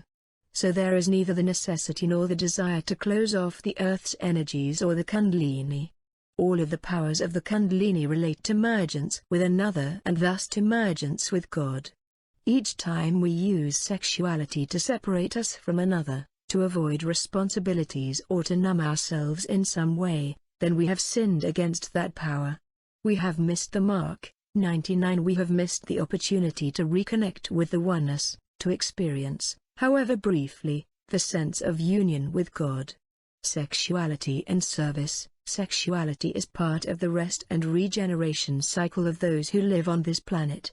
Sexuality becomes particularly essential to those in service because by and large they will be spending most of their lives in the presence of negative energy fields, disease, depression, addiction. If people who serve do not stay filled up, those negative fields will attach to them. When Kundalini is not flowing and the field is depleted, a vacuum is created. Such a field will tend to attract other fields of greater or larger energy. If we are constantly around negative fields, those fields will impact us. When people are tired, when their energy feeder systems are closed, when they are out of their bodies, they are fair game for all the negativity around them. The obvious way to avoid such situations is to be open enough to keep the Kundalini always flowing, the system always conscious. Sexual activity is an opportunity for each of us to access this energy and consciousness. The sexual ideal is an open system, capable of taking in, processing, and exchanging an abundance of energy. In fact, one's sexual pattern, how one accesses and exchanges energy in sexuality, will be reflected in every other aspect of one's life. Put another way, Kundalini energy is basic to every success in life, health, business, relationship, and service. Without Kundalini energy moving through the system, one is unable to impact any person or circumstance enough to manifest any change, desire, or success. When reference is made to being open and being present, what is meant is that Kundalini energy is flowing and the level of energy exchange is high enough so that one is aware of the kind of energy and experience entering one's field, positive, negative, or indifferent. That consciousness in turn enables us to push negativity out of the system, to eliminate that which is unhealthy or undesired and to retain that which is healthy and desirable. With such awareness there is safety. While a person may not be protected from taking in negativity, he is able to recognize it and may then eliminate it from his energy field. Some people try to protect themselves from harmful or negative fields by surrounding themselves in white light. The problem with this technique is that white light functions to keep out all energy, both negative and positive. This inhibits change and thereby restricts one to whatever consciousness one possesses at the time. While this is less than ideal for anyone, for those in service to others this is a particularly unacceptable position. We must be willing to change. For each of us the goal must be to become ever more exquisite, open, and delicate in our perceptions. This quality of perception, this awareness, is dependent upon the power and the openness of the Kundalini. The Kundalini center and karma, whether it is within the act of mergence in sexuality or by means of the rising Kundalini of sacred initiation, the purpose of the first chakra and first chakra energies is awareness. Awareness not only of our own life force as it moves through us, but an awareness of our connection to the force that creates and maintains life throughout the entire universe. As the chakra that allows us this awareness, the first center is the main chakra in which our karmic journey begins. Rama is usually defined as both action and the results that action brings. 100 Every activity brings with it certain consequences, and according to this idea, our lives are influenced, through our subconscious tendencies, by our past actions, including those of past incarnations. 101 Relative to this, each new action creates new karma. As karma is either made or paid, there are lessons to be learned in the process. Without the awareness provided by the first chakra, those lessons would slip by unrecognized. In other words, as the energies move from the feet through the Kundalini center and up the spine, it is this first center that determines whether or not we can stay conscious long enough to understand the point, the lesson, of whatever is occurring. Until this Kundalini center is more open, some of the changes we want cannot be manifested because we simply run out of energy.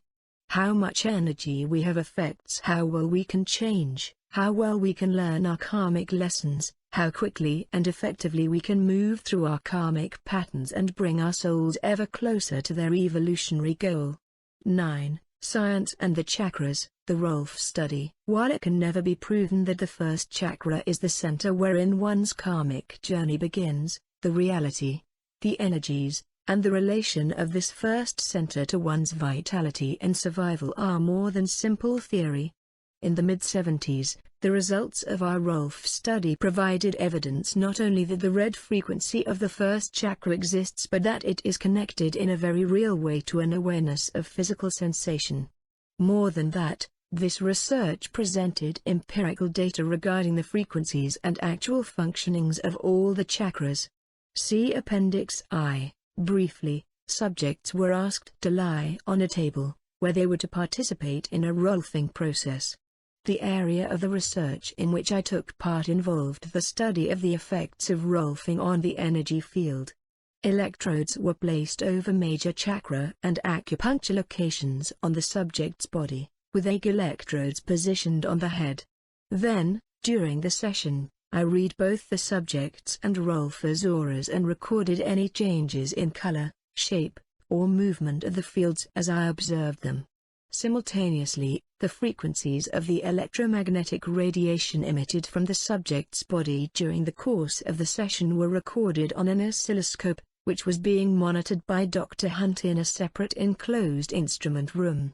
The process was specifically described by one of our participants, himself a scientist. The UCLA Rolf study, which began in January 1975, demonstrated that deep Rolfing massage results in pronounced changes in the electrophysical activity of muscles. Of even greater significance were the findings of changes in the body's energy field or aura. The energy field was described by Reverend Rosalind Brewer while Dr. Valerie Hunt simultaneously recorded electrophysical activity from the body. To the amazement of all concerned, the two correlated with each other.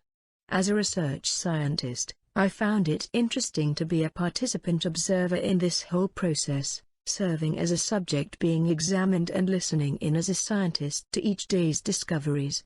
At the Movement Behavior Laboratory at the Kinesiology Department, Dr. Hunt and her assistants applied electrodes to various areas of my body.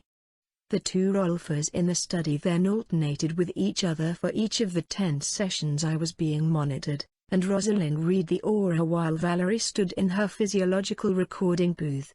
Most of the Rolfing sessions began with some manipulation of the hands or feet and ended with an adjustment of the neck, shoulders, spine, and pelvis. At the time I did not know much about chakras, acupuncture meridians, or the flow of psychic energy, but I did experience a warm, tingly, spacey feeling soon after the Rolfer laid his hands on me and began the deep massage.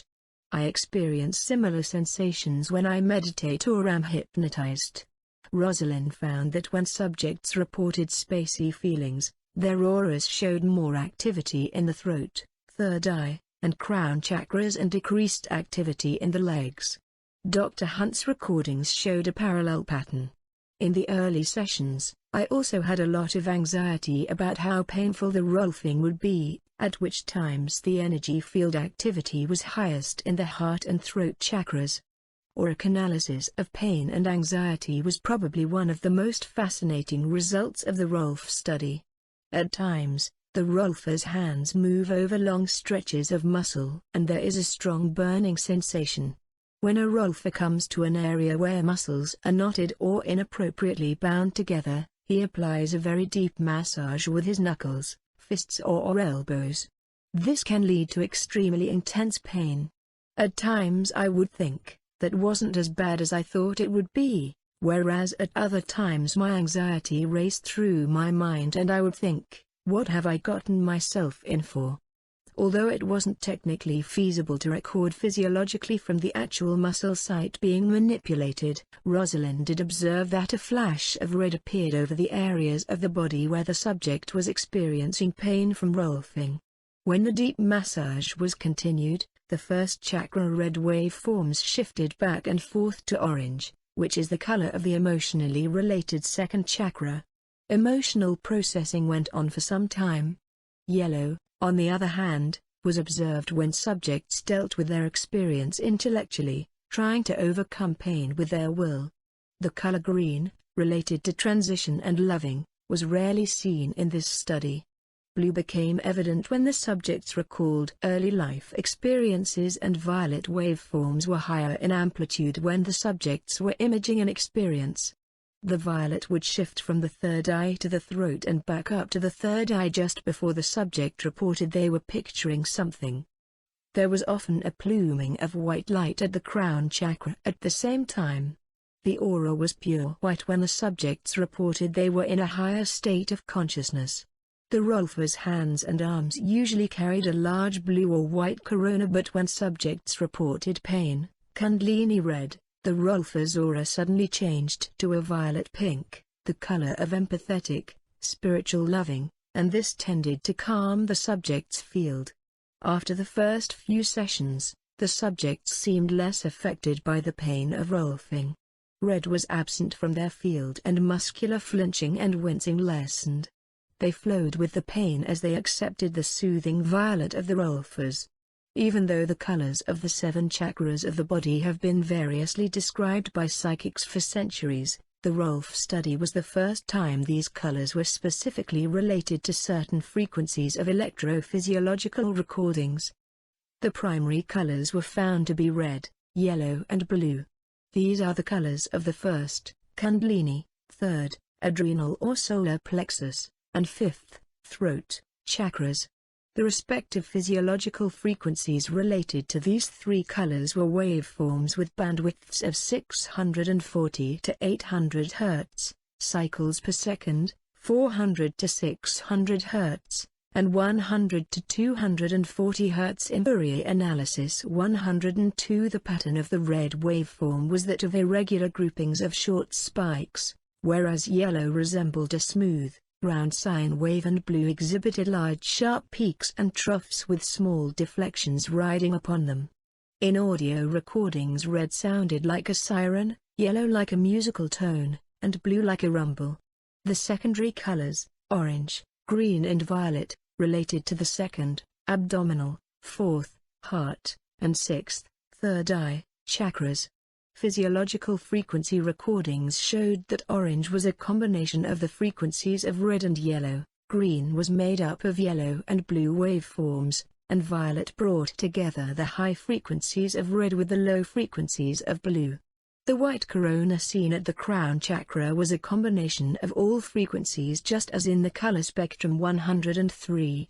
Red on the oscilloscope. When we explore the red frequency on an oscilloscope, it looks like continuing spirals connected by sine waves, a continuous flowering, an irregular grouping of short spikes. See Figure 9.1.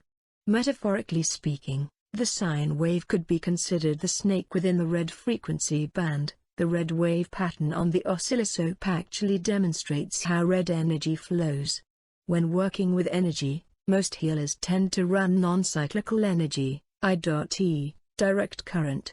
What direct red current does is produce a roller coaster effect. There is an increase, followed by a decrease of energy flow, which is what the sine wave represents. Then the pattern repeats itself. I believe it is the decrease in energy flow, which tends to feel like downward movement or a sensation of falling, that frightens everybody. We no more get a rush of red than we experience a sinking sensation. That is also the sensation we feel in an experience such as anger. Anger produces the same effect when it flashes. It rises up, and then moves through a depression and then rises again. This cycle is very natural. Life's high times are usually followed by periods of relative stasis, which are followed by crisis, which are followed by another period of stasis, and so on. Red enrolfing and healing. During my years of research I saw a great amount of yellow in the first and second chakras. However, during the rolfing itself I saw only red in the first chakra.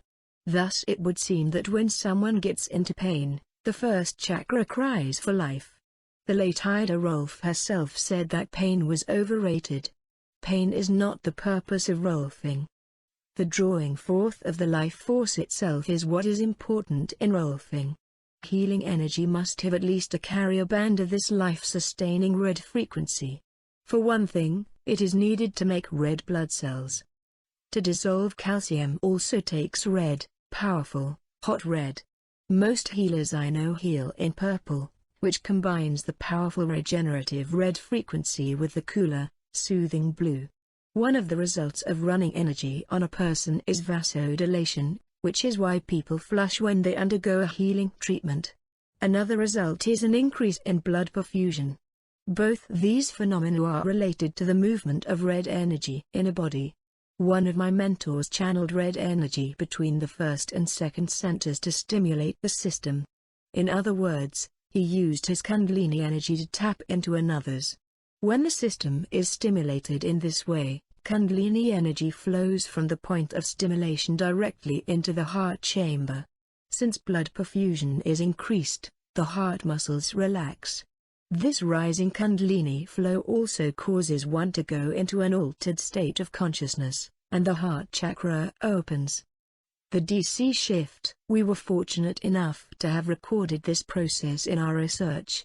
In one of our rolfing sessions I observed red energy flow to the heart of a woman subject. As soon as the energy arrived at the heart center, it looked to me as though the heart had popped. When this happened, the woman's normal tired yellow aura seemed to immediately turn white and expand to about 2 feet around her body. This is what I saw in the aura and what the oscilloscope confirmed.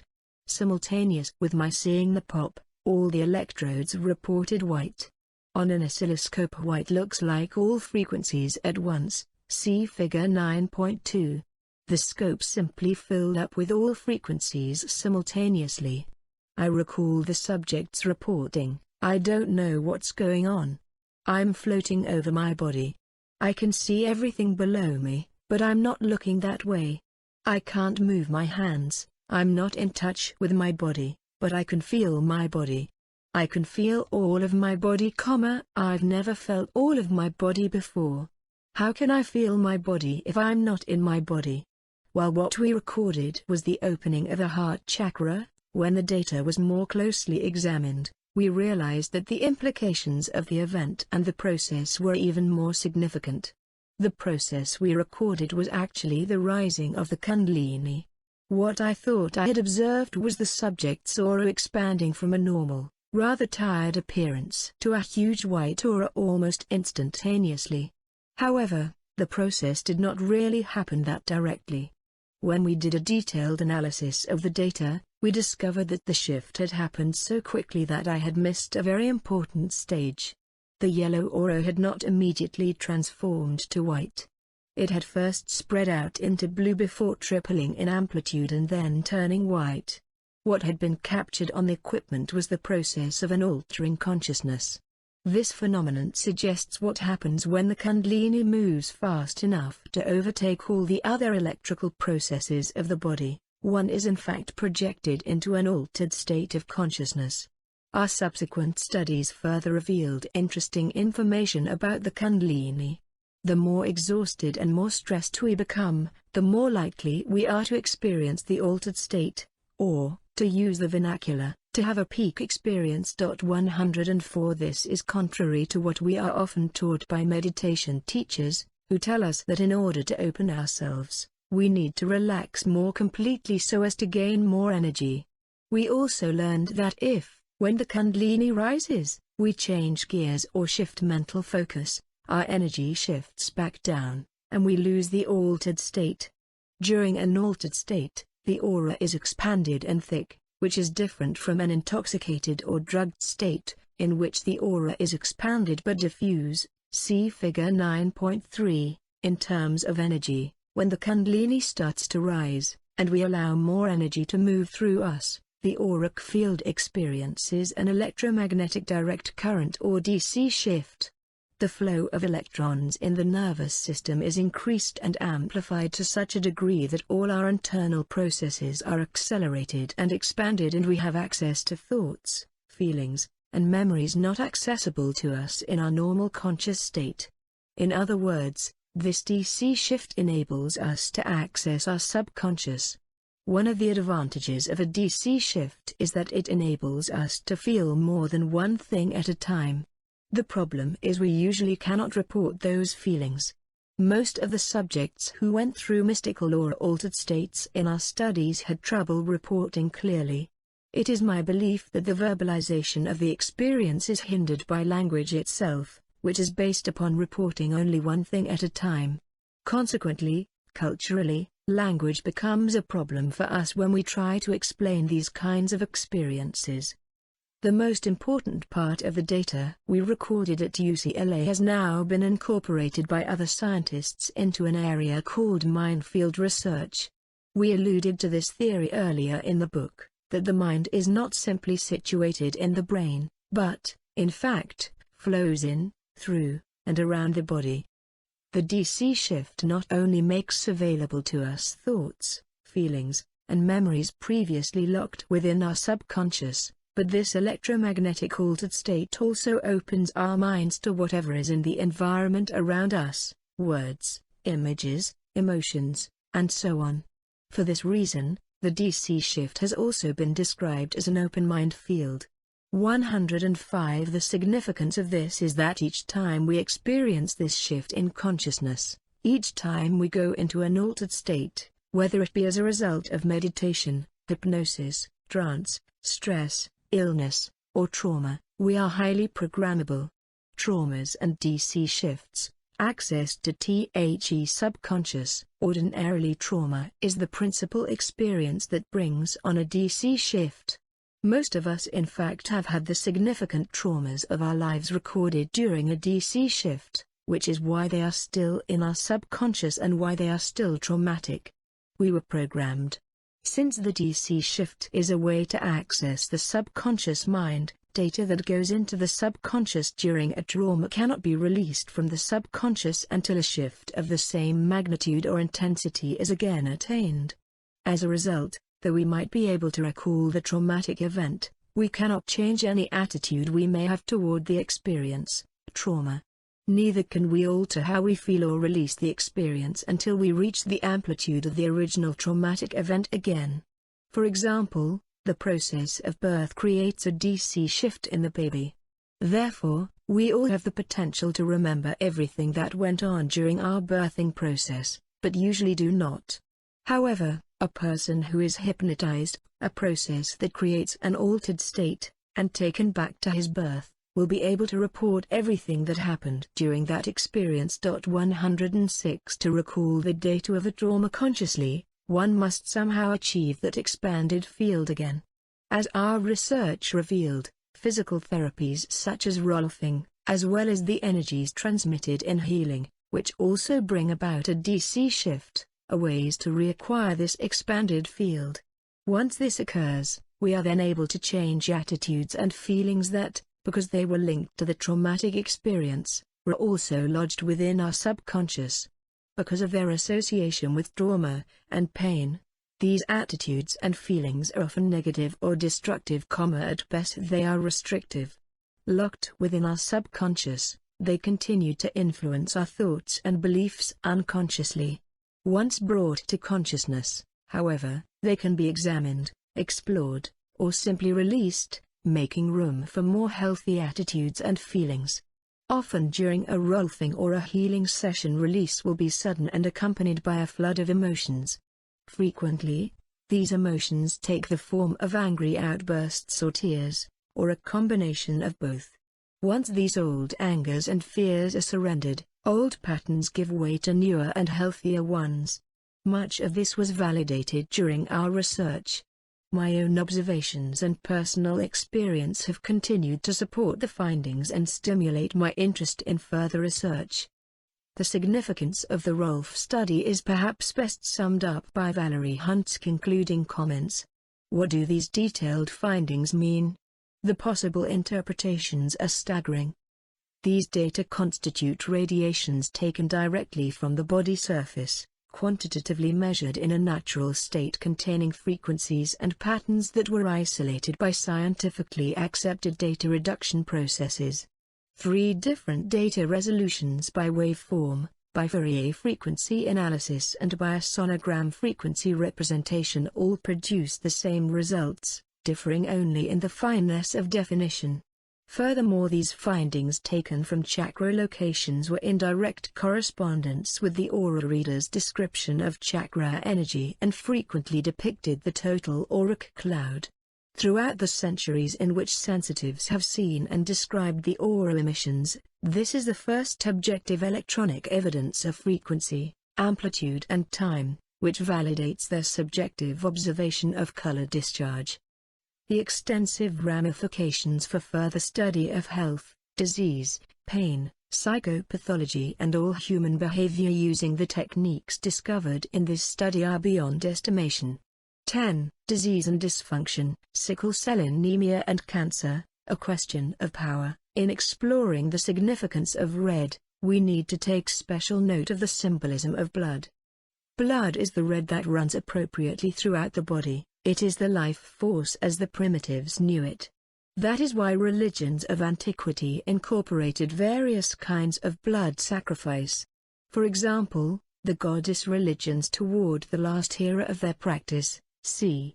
2800 to 1800 BC, had an annual event in which the priestess chose a king, and at the end of the year, he was let go. Blood let go. 108 The ancient institution of divine kingship originated from the belief that the well-being of nature and society depended upon the vitality of the king, who must therefore be slain when his powers began to fail him. He would then be replaced by a healthier successor. 109 An all too common blood disease is anemia. Interestingly enough, in our culture women are described as having iron deficiency anemia because of their menstrual cycle. Anemia may be caused by lack of iron in a woman's diet, but it is more likely due to the lack of power that women have in our culture than to dietary deficiencies. Symbolically, anemia represents lack of power. Iron deficiency anemia is not the only disease related to the issue of power. Sickle cell anemia and cancer, one of the more feared diseases of this era, are both related to the question of having, taking, and using power appropriately. These diseases may thus be considered to be connected to the first chakra, since power originates in this center. Sickle cell anemia, which occurs mainly among blacks, is caused by an abnormal hemoglobin, hemoglobin SS, or HbSS, which is sensitive to oxygen deficiency. When oxygen is reduced, the result is distorted and elongated red blood cells, which eventually become rigid and sickle-shaped. Ultimately, this sickling leads to irreversible distortion of the cells, resulting in obstruction of blood circulation and the eventual fragmentation of the red cells. One might say it is as though the cells explode. On a symbolic level, this explosion occurs because the power associated with a particular way of being is repressed. Instead of being expressed or having an environment in which to be expressed, it gets stuck in the body and eventually causes death. A wonderful life force, instead of being developed and used, is smothered. Once our culture as a whole is no longer threatened by a powerful life force, it will be interesting to see whether the occurrence of these blood diseases diminishes. Cancer, perhaps more than any other disease, represents a misuse of power. Whenever there is a cell that runs amok, as it does in cancer, a power problem is indicated. In cancer, the body believes that the tumor that has been created should be protected and attended to in the same way as an injury, so it sends its blood supply to the tumor and feeds it. The body uses the wrong kind of power for the wrong thing in the wrong place. It thinks it is repairing the cell, when in fact it is nurturing the deadly tumor. The body sends in red blood cells when what it needs to fight a tumor is white blood cells. As a general rule, cancer patients consider themselves undeserving. Their lives are filled with crises and loss. 110 They have difficulty accepting and using power properly. Lack of vitality in the first chakra, lack of orange frequency in the second chakra, inappropriate use of power, as well as grief and fear are connected to the body's inability to produce white blood cells to fight off malignancy. When cancer patients reorder their psychological inventories, their bodies can and will fight the disease. Disease and dysfunction: normal red blood cells enlarged 10,000 times. The shape of normal red blood cells with their disc for receiving energy. Normal red blood cells compared to sickle cell blood. The sickle cell appears exploded and cannot send or receive information appropriately. Lymphocytes. B and T cells, symmetrical in shape with a surface necessary to identify the vibrational differences in healthy and unhealthy cells. T lymphocytes. Immune T lymphocyte, small cell, attacks two large cells whose irregularity of vibration is recognized by the immune cell. Two lymphocytes, top and bottom, having just divided from eating cancer cell top left, proceed to attack two more cancer cells, right and left. The cancer cell, a cancerous cell, is a low-frequency, low-amplitude embryonic cell. This means that the cell, instead of vibrating at the same rate as the body, vibrates at a much slower energy or frequency, the same frequency, in fact, as that of embryonic cells. 111 When a cell slows its vibration, the body thinks it is making a baby and consequently allows that cell to multiply and divide rapidly, which is what causes the tumorous growth. Then it sends in blood supply to feed those cells. Most tumors, if they are not being treated, grow at the same rate as a baby grows.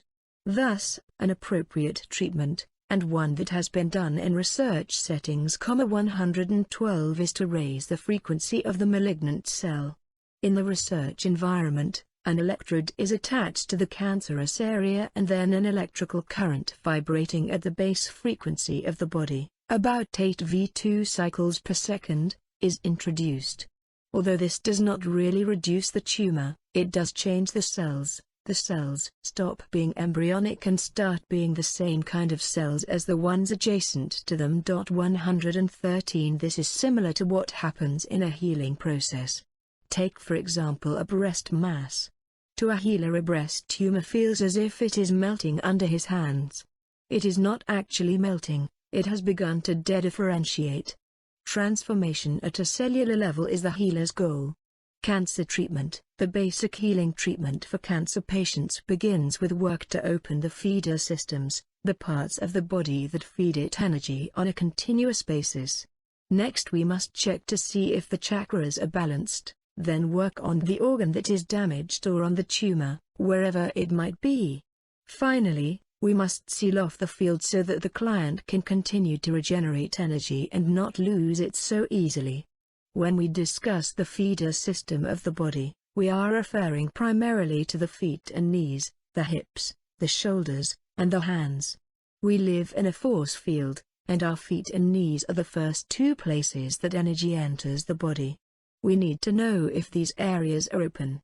There is a chakra in the arch of the foot just as there is one in the palm of the hand. The hips and the shoulders are primary power centers. The knees are secondary power sources, and the feet and hands are tertiary chakras.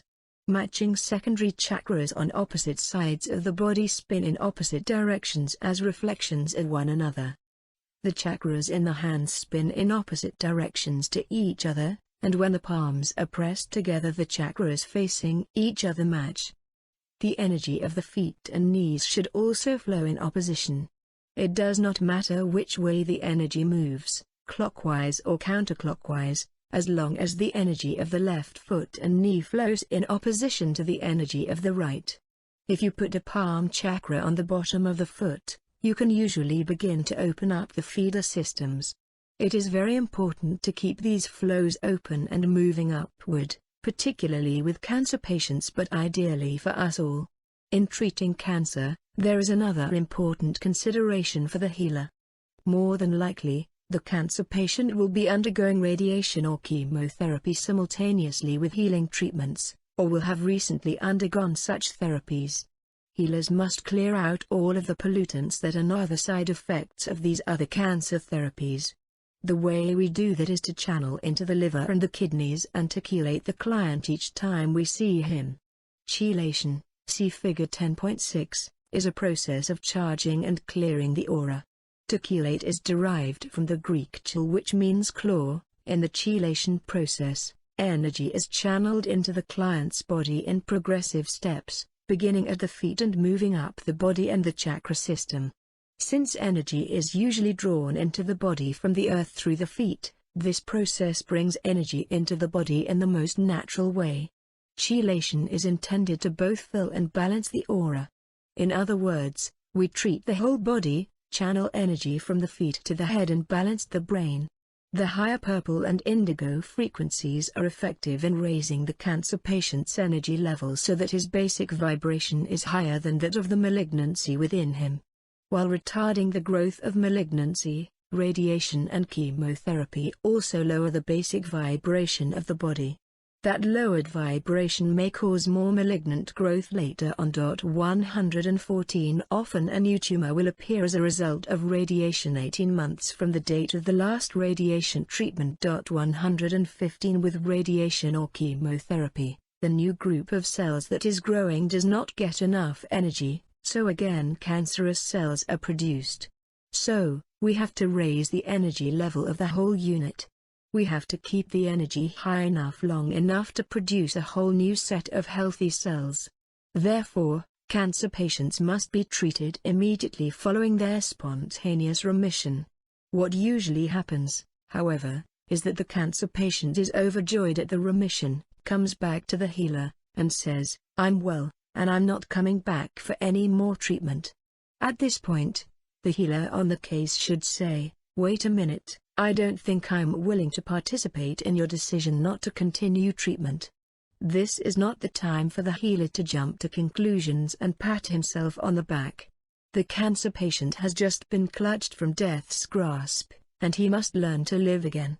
If he is insistent on stopping treatment, the healer needs to explain the possible effects of radiation.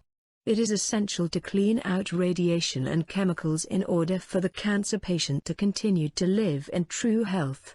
Furthermore, a fill and balance of the aura, continued treatment is necessary to support the cancer patient in his new approach to life. Arthritis, colitis, and Alzheimer's disease. There are several other diseases associated with the first chakra. Among them is Alzheimer's disease. It is estimated that in the US 2 to 3 million people are affected by Alzheimer's', 116, a disease evidenced by a slow, continuous decline in intellectual function. At first the medical profession thought Alzheimer's was senility, or the cause of senile dementia. Lately, however, Alzheimer's has come to be recognized as the major cause of mental deterioration in both the elderly and the middle-aged. Research has revealed that individuals affected by Alzheimer's have a diminished level of neurotransmitters, critical brain molecules that are essential for the communication of brain cells. The hormone P, which is capable of crossing the blood-brain barrier, prevents the killing of neurons in rat brains and should prove effective in changing the signal of the chemical transmission to Alzheimer's patients. This remains to be proven in trial runs. In any case, the cause of Alzheimer's remains a mystery. Theories range from environmental aluminum toxicity or viral infection to genetic abnormality or premature aging of the brain. Interestingly, Alzheimer's has recently been linked with Down syndrome, a disorder originating with the inception of life. 2 recent studies revealed symptoms of Alzheimer's disease in about 25% of adult Down syndrome patients. 117 Even more significant, when brains of adults with Down syndrome are microscopically examined, tissue often shows cellular abnormalities apparently identical to those seen in the brains of victims of Alzheimer's. These abnormal structures, neurotic plaques and neurofibrillary tangles, appear to be the result of degeneration of nerve cells. 118 Eventual confusion, disorientation, and severe memory loss characterize Alzheimer's. This last characteristic, complete loss of memory, makes it apparent that Kundalini flow has stopped altogether, since it is the Kundalini that allows the flow of energy to access information and bring it to the conscious level. A healer friend of mine used to say that a healer treats Alzheimer's from crotch to crown. This is truly good advice for treating diseases that affect the entire consciousness, and certainly Alzheimer's is one of those diseases. Arthritis is another dysfunction of the first chakra. The arthritic has diverted his life force, his red energy, to the joints. The body's initial message to send red to the joints is a result of the individual's inability to express or experience his anger. Once the red gets to the joints and starts causing pain, the patient resists the pain, which becomes even more severe because of the resistance. Arthritis may be considered a resistance disease. The arthritic first resists any expression of anger and then resists the pain of the inflammation, the anger, within the joints. A healer best treats arthritis with alternating red and white frequencies. With rheumatoid arthritis, one has to first remove the inflammation from the joint, which requires green and blue to transform the red, inflammatory, frequency. Once this is accomplished, the healer then has to rebuild the joints, which requires the regenerative red frequency to be restored appropriately. Like arthritis, colitis is an inflammatory disease. While the arthritic has attempted to avoid his anger, the colitis patient attempts to avoid all feelings. The colitis patient always has a second chakra that runs backward.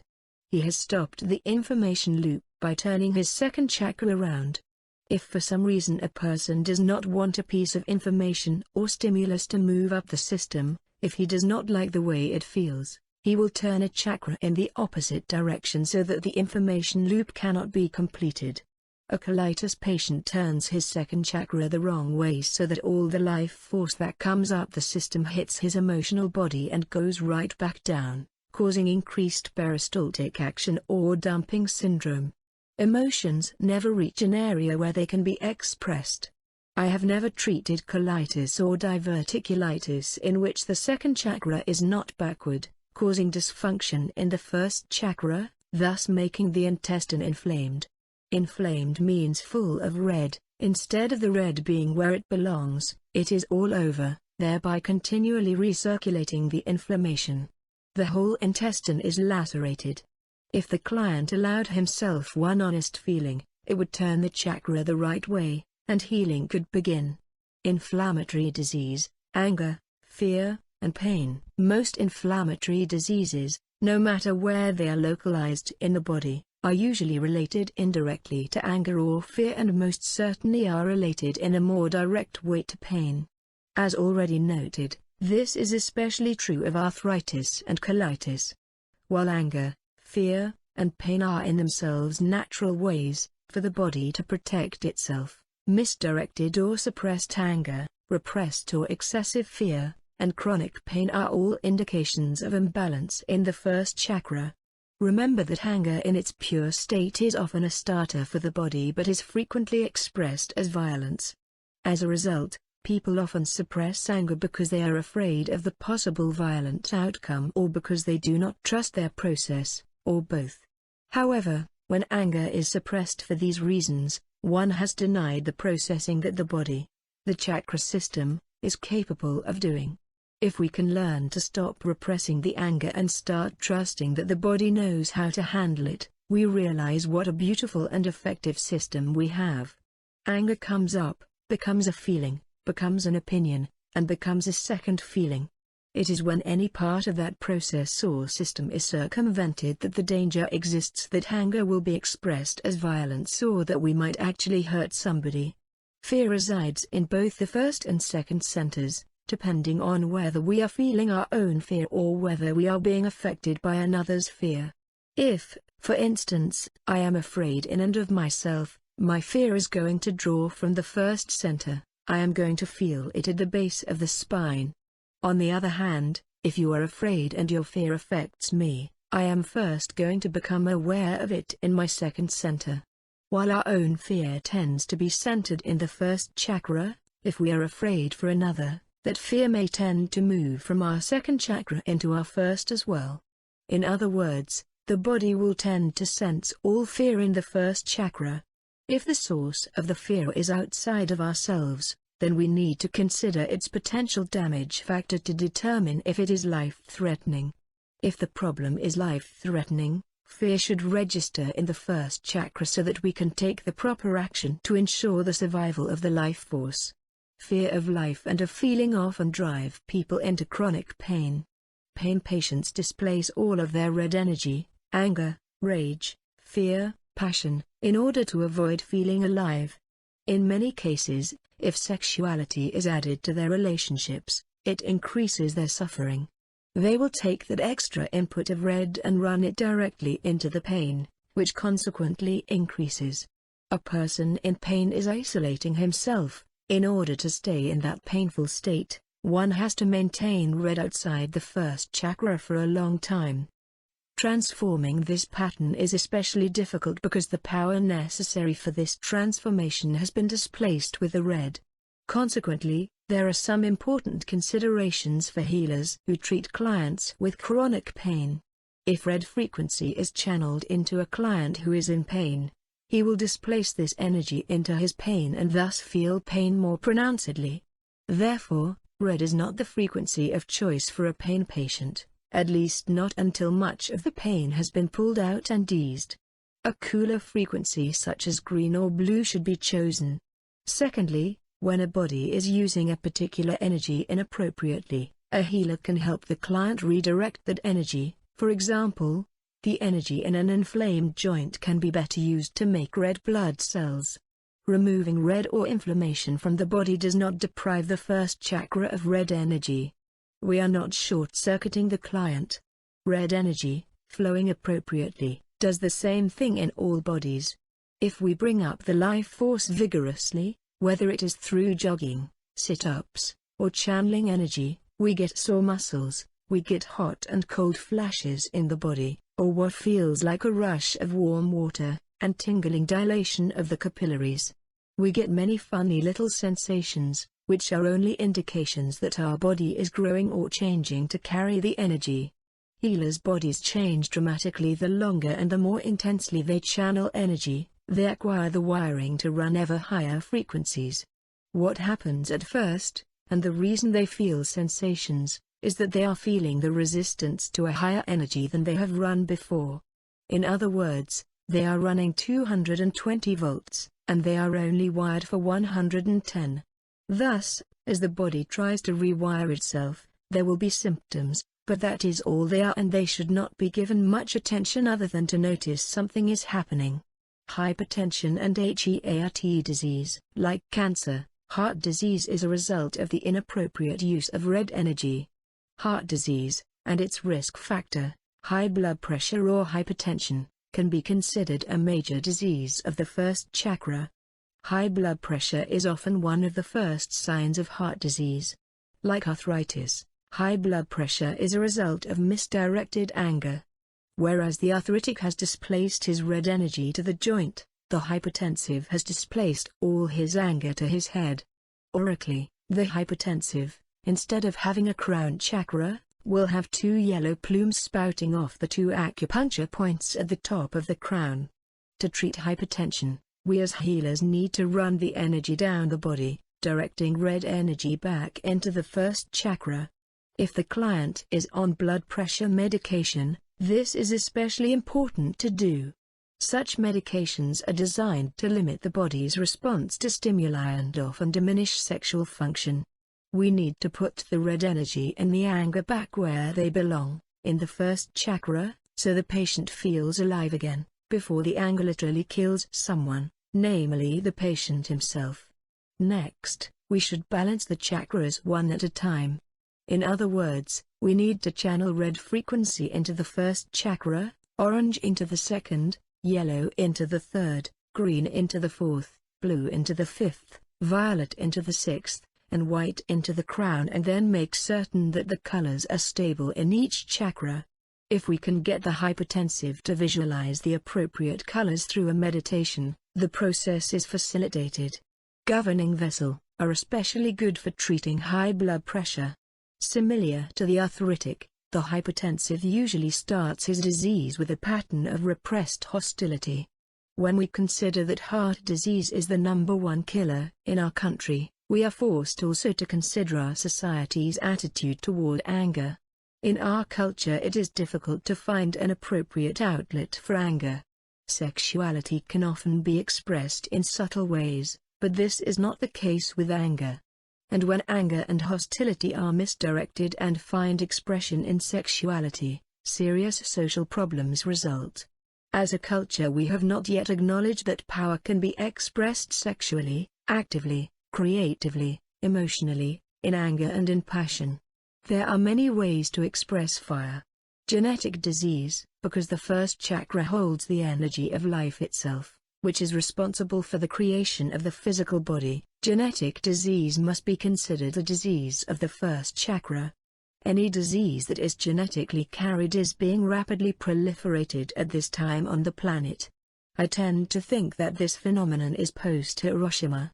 It is quite apparent that the world as we know it today is not anything like the pre-war world. Since we discovered that we can split the atom, which was thought to be impossible, there have also been atomic kinds of explosions in consciousness. The awesome possibility of total annihilation dwarfs the individual's sense of himself as being capable and powerful enough to affect his own survival. Such anxiety and confusion reverberate at a cellular level. The atomic age, in exploding our concept of reality, has brought our very cellular integrity into question. Tay-Sachs, sickle cell anemia, cancer, and AIDS are all diseases that are cellular in nature and in which the integrity of the cell or the unit has been jeopardized. I am sorry to report that the treatment of genetic disease seems to be the one major area in which healing has been least effective. While some cellular diseases such as cancer have responded to healing, genetic disease per se has not. We may as a planet need to change the way we use energy before we can become more effective in this area. One thing is certain. Before the proliferation of genetic disease becomes the norm for our society, we must not only discover a more creative way to deal with atomic energy, but we must also find within ourselves the integrity to redirect our own fragmented energy, to harness our own power.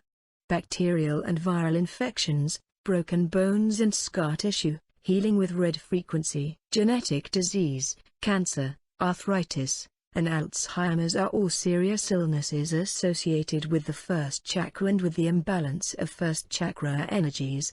However, there are less serious medical problems that, because they are treated with the red frequency of the first chakra, are also connected to this first center and need to be discussed.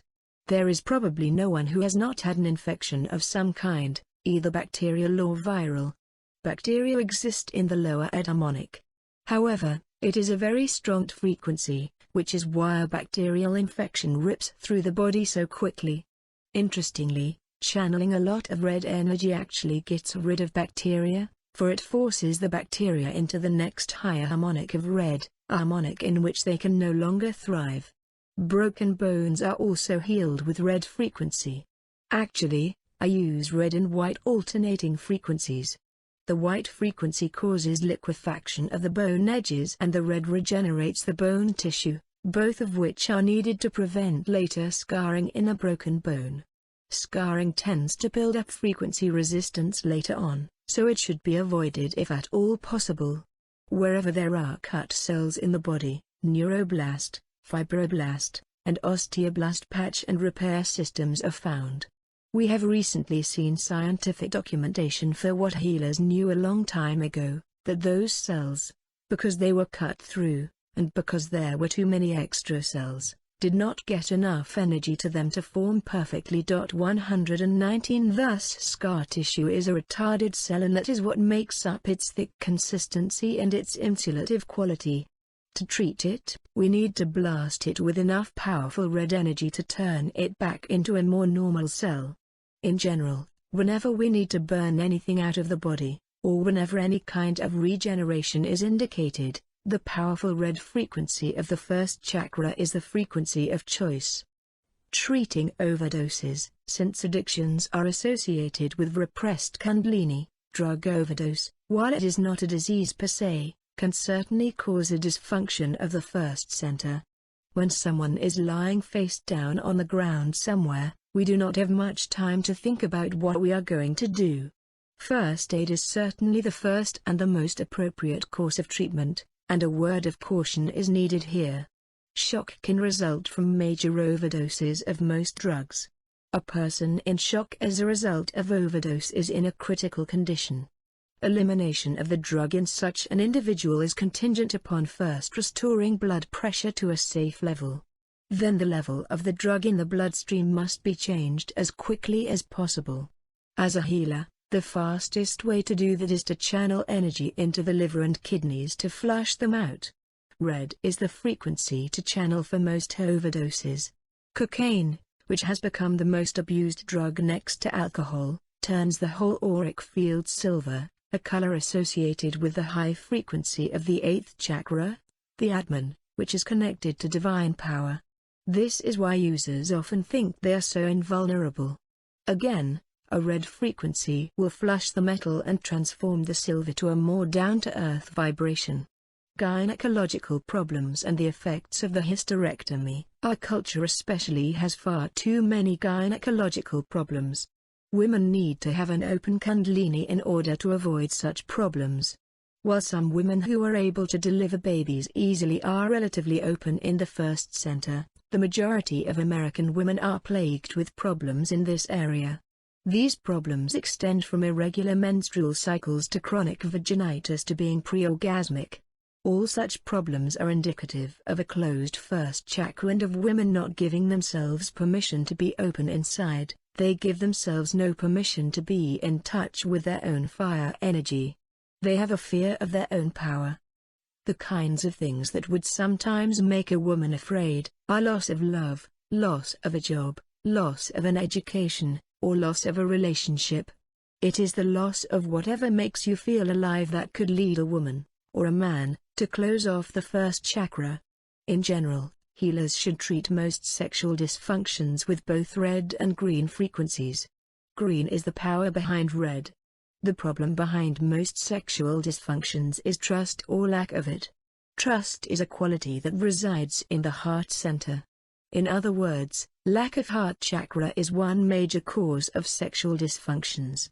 Lack of openness, lack of embrace, some of the qualities that are associated with the heart center, affect the kundalini. That's why a sexually dysfunctional first chakra must often be treated with both red and green frequencies. In this culture, medicine's answer to a woman who has had a history of gynecological problems is for her to have a hysterectomy. A hysterectomy has a very damaging effect on the energy flow of the first chakra. A hysterectomy cuts 3 meridians, and in doing so seriously harms the first chakra's ability to produce red, life force itself. What this means to a woman who has had a hysterectomy is that she must reconnect her meridians energetically, she must keep the chakra running. Her body will be healthy and full of vitality as long as her first chakra energy is consistent. Sometimes the meridians will reconnect naturally. When this does not occur, the healer should channel red frequency to bring about the desired reconnection. After a woman has had a hysterectomy, or during menopause, what is prescribed for her is a hormone, estrogen, to replace the hormone that was produced formerly by her ovaries. Estrogen is also produced to a small extent in the adrenals. If the ovaries continue producing estrogen, a woman's skin stays young-looking. In fact, aging is slowed because that hormone, estrogen, is the frequency modulator for the red vibration in the entire field. Anywhere there is an even balance of red, each skin cell that reproduces perfectly, as the one before. The quantity of estrogen, then, is not the important factor, it is the steadiness of the estrogen level, the consistency with which that vibration is produced that keeps us vital and young. The point is, it is not important to have estrogen, but it is very important to have red consistently and completely all the time. It just happens that estrogen is the modulator for this very necessary frequency. Opportunistic viruses and infections, treating sexually transmitted diseases. As far as diseases of the first chakra go, sexually transmitted diseases are probably at the top of the list of the diseases I am questioned about. In our society, perhaps the most prevalent sexual disease that affects both men and women is herpes. In treating herpes, as in cancer treatment, healers need to change cellular structure. Some medical practitioners and researchers in fact believe that herpes, like other viruses, may be a forerunner to certain forms of cancer. It is a virus, it moves and proliferates very rapidly, and it is highly contagious.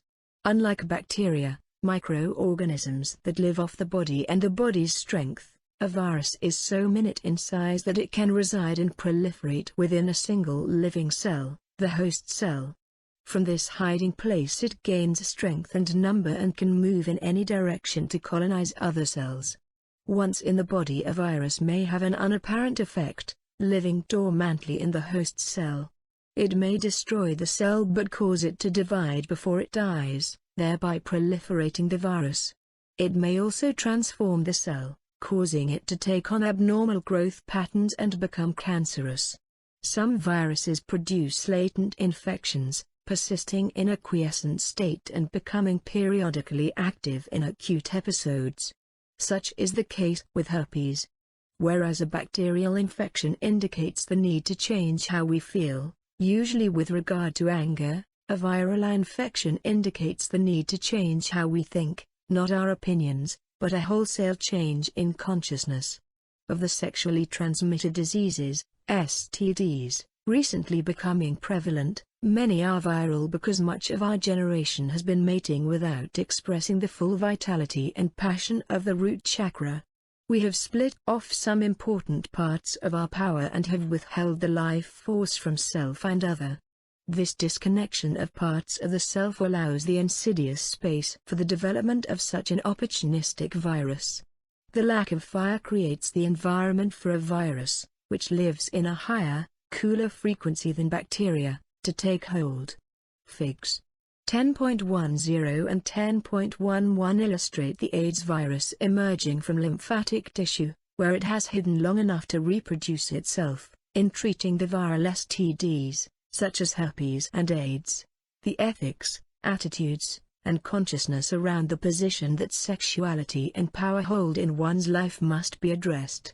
Obviously, the time for casual encounters is over. One change in our collective consciousness that must emerge from these viruses is the awareness that sexual union is the sacred joining of two life forces. We must begin to be more selective about the kind and quality of energy with which we choose to merge. Bacteria tend to be inflammatory because they live within the slower, hot harmonics of red-orange. They, unlike the virus, cannot grow in the higher, faster, cooler frequencies. So we as healers need to channel cool energy, such as blue and green, to inhibit their growth. In treating viruses, it has been my experience that the red-purple frequencies are the most effective. The purple calls forth the soul to intervene in effecting the needed changes in consciousness, while the red rebuilds the life force itself. In a sense, we must seek not only to burn out the virus but also to burn away aspects of the client's consciousness that interfere with his wholeness. The consciousness of a virus is an interplay of thought, how we think, and life force, how we live. These often fragmented or opposing aspects of ourselves must be brought into balance. Wholeness means wholesomeness, recognizing and surrounding ourselves with those people and things that bring light and life while also being able to identify the enemy that which takes away light and life.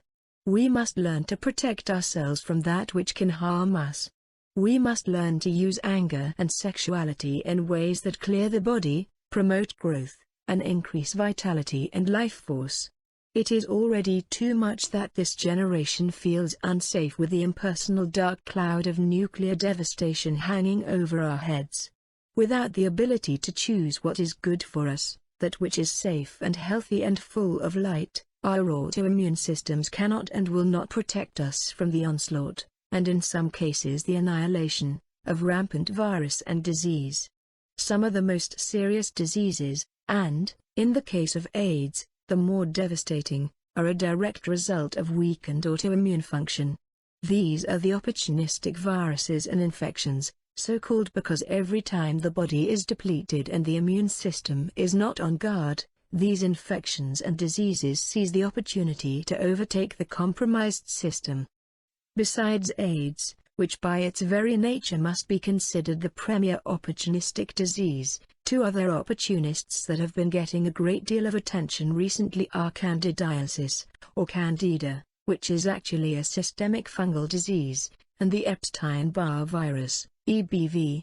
Candidiasis is often referred to simply as a yeast infection because it is produced by the yeast-like fungus Candida albicans, a common inhabitant of the mouth, vagina, and intestinal tract. Prolonged treatment with broad-spectrum antibiotics, mainly the tetracyclines, seems to predispose one to developing candidiasis, since such treatment tends to kill off the body's normal bacterial antagonists to the fungus. Although Candida can infect several areas of the body, it is most commonly characterized by intermittent inflammation of the bowel and vagina. Perhaps the greatest difficulty with Candida is coping with the allergic reactions it causes. The body often becomes hypersensitive to things to which it was never sensitive before. Nystatin, an antifungal antibiotic, is often prescribed for one infected with Candida. Eliminating such things as dairy products, sugars, and yeast-based or fermented foods from one's diet is also recommended in most cases. Candidiasis becomes active and thrives in hot, moist environments. So, from a healing perspective, the higher, cooler, frequencies of energy are most effective in treating it. From any perspective, however, candidiasis is difficult to treat, for, as with all the opportunistic infections, the body's best defense mechanism, the immune system, has been compromised. The Epstein-Barr virus, EBV, is the fifth and most recently described herpes virus. See table, figure 10.13-120. And like all other herpes viruses, EBV is latent, persisting in the body for life. In addition to being associated with acute infectious mononucleosis, the Epstein-Barr virus, EBV, has also been related to Burkitt's lymphoma, a rare form of lymphoid cancer characterized by unchecked growth of EBV-transformed white blood cells, B lymphocytes. 121 The presence of EBV in the saliva or of infected cells in one's bloodstream is not indicative of the disease, however, and lifetime carrying of Epstein-Barr virus seems inconsequential for most people. 122 Epstein-Barr has been termed the yuppie disease by some because of its prevalence among young, usually well-educated and fairly affluent professionals. The virus, like many of those it infects, also tends to live well in a weakened system. One infected with EBV may have symptoms similar to those of mononucleosis, fever, sore throat, swollen glands, and extreme fatigue. Fatigue is the most characteristic symptom. The body is simply exhausted. But most people ignore all the exhaustion signals. On some level, it is as if an intellectual superiority prevents one from believing one could have a weakened immune system. The situation is complicated even further when we consider another factor specific to EBV. Not only does the viral nature of Epstein-Barr make it difficult to treat, but this specific virus is not unique to any one location in the body. It attacks whichever nerve seems to be weakest within its host. This means that not only can EBV manifest differently in different people, it may even manifest in various locations over a period of time within the same individual. Virus, usual age of infection childhood, major associated diseases herpes sores of the mouth, eyes, or skin herpes sores of genitals and adjacent skin chickenpox, shingles hepatitis, mononucleosis, congenital infections mononucleosis virus. The more we understand about the nature of viruses and the more we see how different viruses function in the body, the more apparent it becomes that the discoveries being made about viruses within this and the next generations will revolutionize our knowledge of the body in the same way that discoveries about bacteria did in the last century. Although a bacterium and a virus are both living organisms, a bacterium may live in any environment, soil, water, air, or organic matter, as well as in the body of a plant or animal. On the other hand, once outside of a living cell, a virus is much more likely to become a lifeless particle. Nevertheless, a viral infection is much more difficult to treat than a bacterial one. A major factor that makes treatment of the virus so much more difficult is that while both bacteria and viruses are microscopic, a bacterium is a single-celled organism, but a virus is so small that it lives and grows within a single cell. By comparison to a bacterium, a virus could be viewed as being atomic. We tend to think of a colony of bacteria as having a personality of its own, a distinct entityness, if you will. A VIMS is much more like a mutating atom, without a particular personality, or, perhaps more appropriately, with a personality that is always changing. It is as if the nature of a virus mutates atomically in the presence of any living field and takes on that personality. If this is so, the more certain it becomes that change and the need for change are what the VIMS is trying to teach us. Bacteria. We can more easily understand the difficulty in treating a virus, which is so minute in size that it can live within a single-celled bacterium. The cell. The cell consists of several structures. Shown here is the cell's nucleus, the control center where the blueprints for cellular activity originate. From the nucleus, the genetic material passes out into the surrounding cytoplasm by means of several pores in the membrane. The dark stained area around the inner periphery, and scattered within the nucleus, is chromatin, the unorganized form the chromosomes take in a cell that is not undergoing cell division. The gray area surrounding the nucleus is the cytoplasm, which is full of tiny bodies each responding to instructions from the nucleus. The black dotted squiggles are strands of endoplasmic reticulum containing ribosomes. Protein synthesis for the cell occurs here. Many of the light gray sausage-like shapes and some of the oval bodies are mitochondria, which release energy, thereby enabling the cell to grow and divide. Listening to the Kundalini, the process of life, the path to consciousness, begins with the physical body. We cannot know anything until we sense it or experience it first. Personal choices and decisions should arise from the Kundalini. But since our bodies are usually quite numb, this can be a long, slow process. In looking for friends, teachers, and mates, we must begin by considering the quality of their light, not the way they look, not the way they say they are, but the way the body feels in the presence of them. We often choose our friends and our loved ones and proximity to them for all the wrong reasons. Many of us come from backgrounds in which our parents did not carry a lot of light or carried light at times that were harmful to us in some way. As a result, we respond to people who have abundant energy as people to be avoided, and we sense people with low energies as being safe. Such responses do not assist us to lead the powerful kind of lives that most of us desire. The Kundalini has a story to tell us. We must as individuals and as a culture learn to listen to it. It is the story of life itself. The one constant theme in that story of life is change. Gone are the days when we could believe that nothing changes. To the contrary, the lesson of modern times is that there is nothing that does not change, politically, socially, individually, or cellularly. The challenge that presents itself in this new age is to both accept and to control change. On a cellular level, we know that uncontrolled change can create a deadly cancer, while a failure to change inevitably leads to atrophy and most certain death, as well. It is only in controlling change by consciously reorganizing our lives and moving toward those elements that carry light that we can hope to strengthen ourselves and defend against devastating disease. It is only in that conscious choice both to accept and control change that we can begin to evolve in the presence of all that makes us whole, and consciously choose to evolve toward wholeness itself. These must be the considerations of every healer in the treatment of disease. They must as well be the considerations of everyone who hopes to maintain a strong energy system capable of meeting the challenges of a constantly changing planet and an evolving consciousness.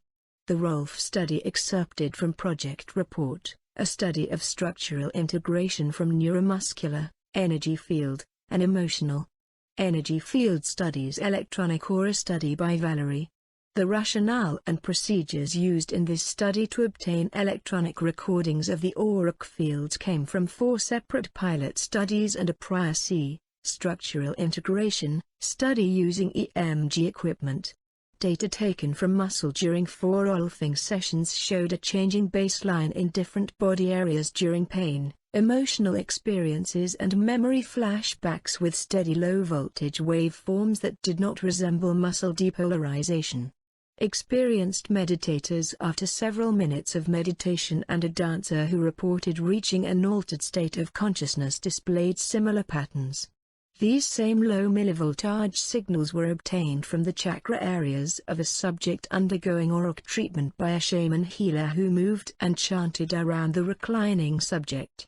During treatment, Rosalind Breuer, a nationally recognized aura reader, recorded the changes in shape and movement in the field. Analysis of these data disclosed that the sound, the specific acts, and the quality of the shaman's movement appeared to have no direct relation to the spurts of activity, its location or pattern. However, there was a direct correspondence between the report of the aura reader and the electronic recordings. Continuous electronic auric field recordings were collected from 4 experimental subjects, Group 2, during each of the 10 sessions. Silver chloride bipolar electrodes affixed by double adhesive discs were placed on the skin over major chakra and acupuncture locations. Data were intercepted by a 4-channel Signatron Model 4200 FM telemetry EMG instrument, Auric channels 11, 12, 13, 14 and a 20,000 cycle carrier band high-frequency channel and recorded on track 1 of a 2-track Nagra 3 tape recorder. Simultaneously with the electronic data, Rosalind Breuer recorded a running report of the color, size and energy movement of the chakras and auric cloud of the subject and the auric fields of the rolfers on track 2, the audio track. Using a second microphone, subjects were able to describe their spontaneous experiences, images and feeling states during rolfing. The project director monitored all incoming audio and electronic data by earphones and 2 oscilloscopes located in a glass-enclosed instrument room, and was in direct communication with the aura reader by a separate audio system. In this way she could question the aura reader about changes in the electrical signal and state on the data tape any important information observed in the data or experimental situation. No clues about wave shape changes were ever reported to the aura reader during recording. General findings: by the second session clearly defined waveforms were recognizable when the aura reader described different colors in chakra locations. This was such an amazing observation that if the waveform changed in any chakra and the aura reader had not reported color change, she was questioned. After the waveforms were recognizable, there was direct correspondence in every instance throughout all the recordings between these waveforms and the reader's description of primary and secondary colors in the specific chakras. However, no discriminating waveforms were ever recognized for color blends such as mauve, turquoise or apricot. Once when all recordings dropped so low in amplitude as to be suspect, the reader described that the auric field had moved 6 feet away from and not in contact with the body.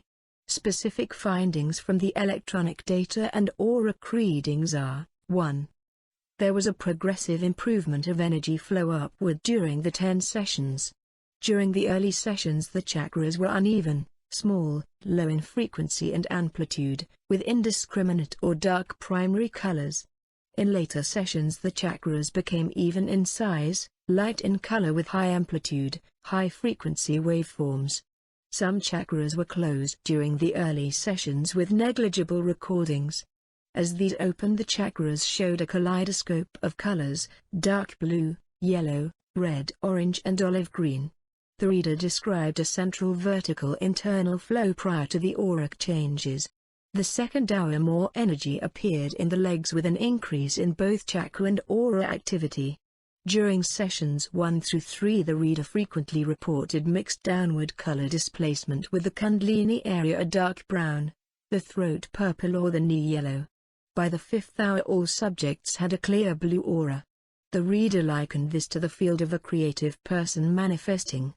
During the 5th and 6th hour one subject produced a secondary pink aura 5 to 10 feet wide. The amplitude of the electronic recordings dropped but maintained a steady blue waveform. The subject appeared quiet and in great peace. The reader stated the subject was in an altered consciousness. During the 7th and 8th sessions there was a preponderance of light blended colors, pink, peach, ice blue and cream. As subjects reported pleasant effects, the data contained higher frequencies. A cream-colored aura appeared on all subjects during the 8th session, maintained throughout the 9th and 10th hour and was evident between sessions and during the post-testing 1 week later. Despite the similar overall change, there were persistent individual chakra patterns evident from the first session. For example, the physiological psychologist and the meditator showed greatest activity in the throat and third eye, the dancer in the feet and legs, the actress in the heart, Kundalini and caduceus locations, and the artist in the crown chakra. 2. Chakras frequently carried the color stated in metaphysical literature, such as red Kundalini, orange hypogastric or emotional body, yellow spleen, green heart, blue throat, violet third eye, and white crown. Although this was not always the case, the energy dynamically moved up and down the body with a downward placement of chakra colors in the early sessions and an upward displacement in the later sessions. 3. Certain chakras seem to be directly related. Increased activity of the Kundalini, red, triggered the throat chakra, blue, while activation of the hypogastric or emotional body, orange, showed linkage with the third eye, violet. The heart and throat chakras were consistently the most active. When subjects expressed anxiety, amplitude elevated in these areas. 4. Subjects have numerous emotional experiences, images and memory recall when rolfers were working on different areas, verifying Reich's beliefs that memory of experiences are stored in body tissue. Furthermore, chakra activity seemed to relate to imagery content. For example, both men and women reported images of men when their right leg was rolfed. The left leg brought experiences with women. Such is in line with the concepts of the male and female aspects of the body expressed in the Chinese yin and yang, and the Jungian animus and anima. In different sessions 4 subjects showed a sudden high frequency and amplitude violet-purple waveform shifting from the third eye to throat and back to the third eye just prior to imaging or picturing. It is noteworthy that such a reversal pattern occurred only in the throat and third eye and always as a forerunner to imaging. During these instances, the reader reported the central vertical flow decreased, the crown chakra plumed, and a secondary bubble of purple orchid formed 5 feet away. 5. Ordinarily rolfers' hands and arms carried a large blue or white corona with only minor changes during the sessions. When subjects expressed pain, some of their chakras recorded red, while the rolfer's aura suddenly changed to violet-pink, calming the field. The violet-pink aura has been likened to spiritual, empathetic and loving states. After the first few sessions, subjects seemed less affected by pain. Red was absent from their auric fields, and muscular responses lessened. They seemed to flow with the pain as they accepted the soothing violet of the rolfers. When subjects reported higher consciousness states or imaging, the rolfers' auras were pure white. Memory recall of early life experiences occurred with all subjects during sessions with one rolfer. Waveforms, as raw data from chakras was monitored during each session with oscilloscopes and loudspeakers. Continuous wave trains were noted to contain distinct characteristics and sounds that in concert with the reader's reports could be described by a pure color. Oscilloscope settings were in the low 0-30 mV with a sweep speed of from 5 to 50 milliseconds per centimeter based on the frequencies of the waveform. The following reproductions of pure color waveforms, in figures below, were made using a biomation transient record number 802 to store the waveform and expand and project it on an oscilloscope for photography. Settings on the transient recorder were selected to give the best representation of the wave details rather than with an attempt to capture specific frequency information. Primary colors had the most distinctive patterns. Blends and light colors produced irregular, inconsistent patterns. Secondary colors contained less distinct form but nonetheless showed discriminating characteristics. Frequency analysis. To determine the variety of frequencies within each of the waveforms, raw data samples of these were further processed by Fourier analysis using a spectrum analyzer. Because most of the frequencies of these data were found to lie between 110 Hz and 1000 Fz, the frequency setting of the spectrum analyzer was at 100 Hz displayed on the X or horizontal scale of the scope. However, it is possible the carrier frequencies of the 5 telemetry channels at 7350 Hz, 10,500 Hz, 14,500 Hz, 20,000 Hz and 22,000 Hz may have interfered with their higher frequency recordings. With more refined instruments and processing techniques, the chakra energies may be found to lie also in the higher kilohertz ranges. From frequency analysis of many of the samples, distinct frequency bands were discovered for each color irrespective of chakras. These bands were considerably lower in frequencies than those of the light spectrum. As can be seen in the following frequency analysis figures, each color contained all frequencies from 100 Hz to 1000 Hz. It was the larger quantity of energy lying at one level of the broad band, or from 10 to 20 decibels above other frequencies, which differentiated the colors. Note that the primary colors showed a wider bandwidth than the secondary colors. Frequency analyses of energies described as secondary colors showed narrower bands lying between and slightly overlapping primary colors. As secondary color waveforms blended, so did the frequency spectra. Oscilloscope and spectrum analyzer printouts. Primary color red waveform had large sharp clumps of regular and irregular positive and negative spikes of short duration interspersed with plateaus containing small, high-frequency spikes, figure A1.1. Left. The sound resembled the high whine of a siren.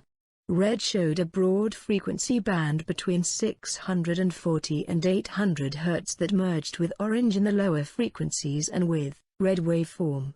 Right. Fourier frequency analysis. Upper blue in the higher ones, figure AI.L. Right.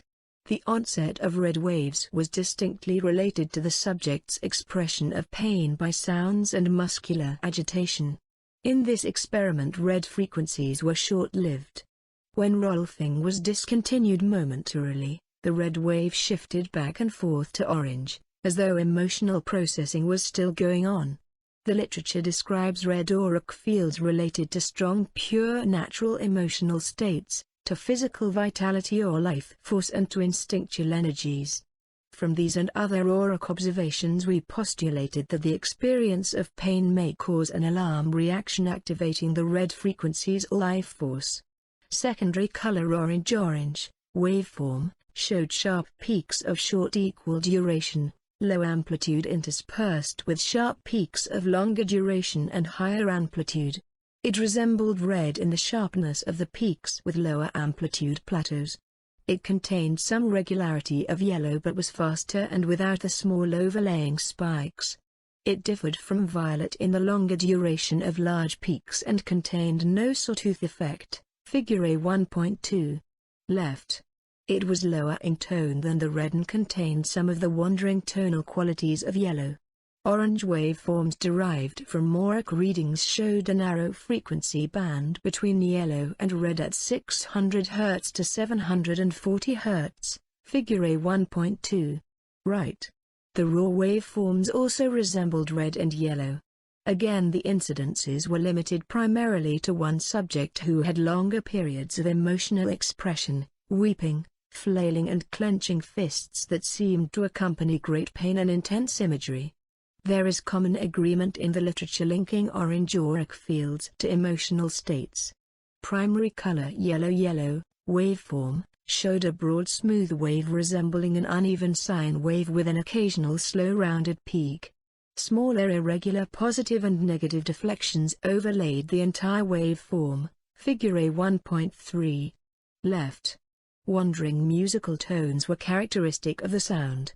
Yellow contained frequencies from 400 Hz to 600 Hz. Figure A 1.3. Right. Although yellow was not a prevalent color in this study, at times all chakras recorded a preponderance of these frequencies. This color occurred most often when subjects described a strong will to overcome pain or in intellectually coping with frustration. Metaphysical literature describes the yellow aura related to the intellectual phase of mentality, to logical reasoning and synthesis. Left, yellow waveform. Right, Fourier frequency analysis. Secondary color green waveform had the overall characteristics of a broad uneven sine wave of yellow, yet with more irregular sharper deflections containing double peaks like the blue. Characteristic of yellow, slight spikings overlaid the major waves. Figure A 1.4. Left. The wandering musical tones of yellow were combined with the rolling rumble of blue. Green frequencies between 240 and 400 Hz were infrequent in these subjects during rolfing. Figure A 1.4. Right. However, other pilot studies supplied sufficient data to verify the band spectrum. The raw waveform had characteristics of both yellow and blue, and likewise the frequency band of green lay between these two colors. Green has been attributed to transition. In this study no clear-cut relationships emerged. Left, green waveform. Right, Fourier frequency analysis. Primary color blue waveform showed medium-large, sharp positive and negative deflections with single or double peaks at the top of the deflection. The broad ascending and descending slopes of the major deflections contained small sawtooth peaks. Figure A 1.5. Left. The sound was an irregular rumble. Blue, the most prevalent color, produced two frequency bands with a preponderance in the lower band from 100 Hz to 240 Hz and a narrower upper band around 800 Hz. Figure A 1.5. Right. This was a continuous waveform that did not resemble the on and off quality of muscle depolarization and was lower in amplitude, yet it still contained frequencies from 100 Hz to 200 Hz characteristic of motor unit action. Combined with the fact that the lower frequency band was out of sequence with the light spectrum, we speculated that it must arise from small high-frequency motor units or muscle spindles. The large slow spikes and the small sawtooth spikes noted in the raw waveforms possibly represent these two frequency bands. All other color frequencies as well as the upper band of blue were considerably above frequencies from muscle recordings, taken from surface electrodes, leading us to postulate a different energy source, possibly cellular or subatomic as described in the physics literature. Secondary color violet purple waveform contained short, rapid sharp spikes of approximately equal duration but varying in amplitude with occasional small plateaus like red and smaller less defined sawtooth effect resembling the blue form. Figure A 1.6. Left. The low background rumble of blue was overlaid by the higher red siren sound. The secondary color purple was rarely described by the aura reader. Instead, shades of violet, orchid and indigo were most often seen. The reader explained that purple contained many of the high frequencies of white and therefore appeared in lighter shades.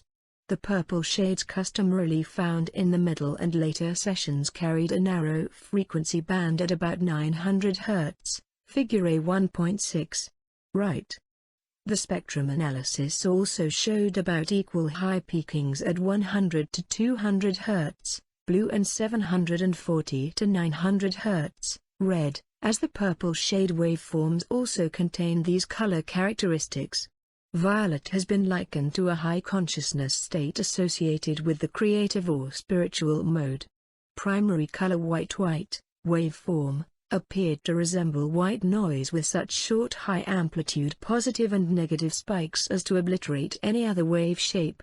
When processed through a transient recorder, the high spikes of the blue, the hash of yellow and plateaus of red become evident.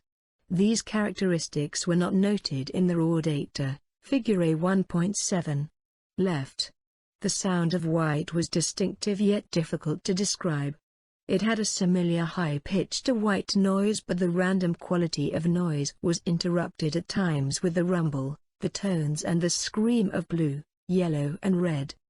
The spectrum analysis of the white waveform gave almost symmetrically equal frequencies throughout the entire spectrum from 100 Hz to 1000 Hz with no evidence of distinct color bands. Figure A 1.7. Right. Differentials were 5 decibels or less.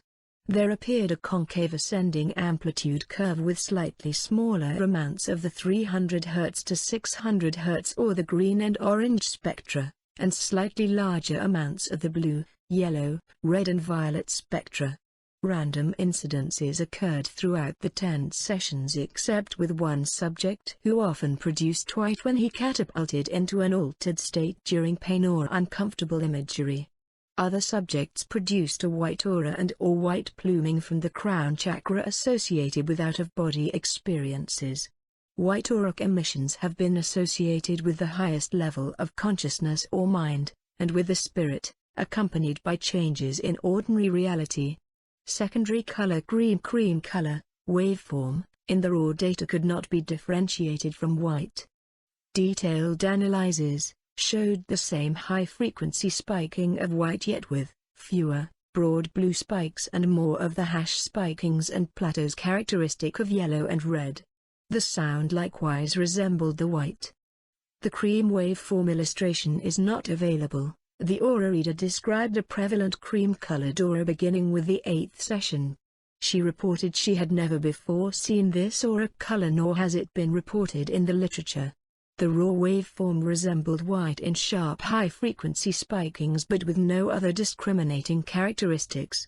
The spectrum analyses showed slightly less symmetrical frequencies from 100 Hz to 1000 Hz like white, yet with a bit less amplitude in the 800 Hz to 900 Hz bands of blue and violet, and slightly greater amplitude in the 500 Hz to 800 Hz bands of red and yellow. Figure A 1.8. How long this color frequency pattern continued is not yet known. It did persist during and between the last 3 sessions, at post-testing, and has been observed by the reader-enrolled subjects several months later. There are no definite clues to indicate whether the cream color often produced by these Rolfed subjects is an artificial field resulting from some systemic reaction to connective tissue manipulation, whether it represents a modulated active life force with an alert sensory processing system of a refined high-level consciousness, or results from unknown reasons carrying other meanings. Further energy field and physiological studies may elucidate this finding. Sonogram frequency analysis. In an attempt to obtain more detail relative to the aura reader's elaborate reports, the same data loops that produced the waveforms and spectrum frequency bands were further processed by an audio spectrum analyzer. For additional information regarding this part of the study, the actual Rolf study can be consulted. Write the Rolf Institute for further information or watch for Dr. Hunt's forthcoming book. Conclusion: what do these detailed findings mean? The possible interpretations are staggering. These data constitute radiations taken directly from the body surface, quantitatively measured in a natural state containing frequencies and patterns that were isolated by scientifically accepted data education procedures. 3 different data resolutions by waveform, by Fourier frequency analysis and by sonogram frequency representation all produce the same results, different only in the fineness of definition. Furthermore, these findings taken from chakra locations were in direct correspondence with the aura reader's description of chakra energy and frequently depicted the total auric cloud. Throughout the centuries in which sensitives have seen and described the auric emissions, this is the first objective electronic evidence of frequency, amplitude and time, which validates their subjective observation of color discharge. The fact that these discovered color frequencies do not duplicate those of light or pigment does not negate the finding. When we realize that what we see as colors are frequencies picked up by the eye, differentiated and allotted a word symbol, then there is nothing to indicate that the eye and the brain processing centers interpret color only in the high kilohertz frequencies. The ultimate criterion for the experience of color is the visual interpretation of frequency representation. However, with finer instruments, improved recording and data reduction techniques, these data, now primarily up to 1500 Hz, may very readily contain much higher frequencies. This study discovered energy emanations from the body surface beyond frequencies heretofore found coming from biochemical systems. At the present time, these findings can be interpreted only by an energy field conceptual model. Further, the study discloses that rolfing is a powerful modality to alter this field toward more refined equal and higher frequencies. The tremendous detail described by the aura reader throughout 60 hours of rolfing concerning the individual auric responses, group reactions to sessions, and the relationship between emotional states and auric color should be viewed as facts and not subjective judgments. Many of the continuously expressed experiences of subjects during structural integration carry such dynamic corollary changes in the energy field that these cannot be minimized. From the extensive detailed study of energy field emissions from the body meticulously recorded and processed, strong conclusions are warranted. The energy field described as aura has dynamic changes that coincide with emotional states, imagery, interpersonal relations, and the state of resiliency and plasticity of the connective tissue of the physical body. A skilled aura reader can accurately describe the color and dynamic interplay of this electromagnetic energy radiating from chakras and forming the auric field. And finally, structural integration makes consistent and progressive changes in the auric emissions based upon areas of the body processed during each session. The end results were a uniformly higher frequency, more coherent energy field for all 4 subjects studied. The widespread implications for psychophysical health are profound. Furthermore, the extensive ramifications for further study of health, disease, pain, psychopathology, and all human behavior using the techniques discovered in this study are beyond estimation. This report has been slightly rearranged from the original to produce a document easier for non-technical minds to follow. The essence of the report is not lost by these changes, and wording of the original was left entirely intact, except where noted. The essence of Hopi Prophecy. The entire Hopi Prophecy usually takes many days to tell, and many lifetimes to fully understand. This is a short summary of essential points. The balance of life. As caretakers of life, we affect the balance of nature to such a degree that our own actions determine whether the great cycles of nature bring prosperity or disaster. Our present world is the unfoldment of a pattern we set in motion. Our divergence from the natural balance is traced to a point preceding the existence of our present physical form. Once we were able to appear and disappear at will, but through our own arrogance we took our procreative powers for granted and neglected the plan of the Creator. As a consequence, we became stuck in our physical form, dominated by a continual struggle between our left and right sides, the left being wise but clumsy, and the right being clever and powerful but unwise, forgetful of our original purpose. The essence of Hopi Prophecy. This suicidal split was to govern the entire course of our history through world after world. As life resources diminished in accord with the cycles of nature, we would try to better our situation through our own inventions, believing that any mistakes could be corrected through further inventions. In our cleverness, most of us would lose sight of our original purpose, become involved in a world of our own design, and ultimately oppose the order of the universe itself, becoming the mindless enemy of the few who would still hold the key to survival. In several previous worlds, the majority have advanced their technology in this way, even beyond what we know today. The consequent violations against nature and fellow humans caused severe imbalances which were resolved in the form of war, social disintegration and natural catastrophe. As each world reached the brink of annihilation, there remained a small minority who had managed to live in nearly complete accord with the infinite plan, as implied in the name, Hopi. Toward the final stages they would find themselves beset with signs of disintegration within, as well as enticing offers and severe threats from without, aimed toward forcing them to join the rest of the world. Our present world, our common ancestors were among the small group who miraculously emerged from the last world as it reached its destruction, though they too were tainted with corruption. The seeds of the crisis we face today were brought with us when we first set foot in this world. Upon reaching our present world, our ancestors set out on a long migration to meet the Great Spirit in the form of Masa, the caretaker of this land and all that lives upon it. They followed a special pattern, however a very serious omen made a separate journey necessary, in order to balance the extreme disorder anticipated for the later days. The True White Brother, a Hopi of light complexion now known as the True White Brother left the group and traveled in the direction of the rising sun, taking with him a stone tablet which matches a similar tablet held by one of those who went on to meet Masao at a place called Orabi, where the present Hopi villages were established according to his instruction. The Hopi anticipated the arrival of a race of light-skinned people from the east, predicting many of their inventions, which would serve as signs indicating certain stages of the unfoldment of the pattern the Hopi had studied from antiquity. It was clearly foreseen that the visitors, in their cleverness, might lose sight of their original purpose, in which case they would be very dangerous. Still the Hopi were to watch for one who has not left the spiritual path, and carries the actual stone tablet. The swastika and The sun. Through countless centuries the Hopi have recalled in their ceremonies the previous worlds, our emergence to the present world, and our purpose in coming here.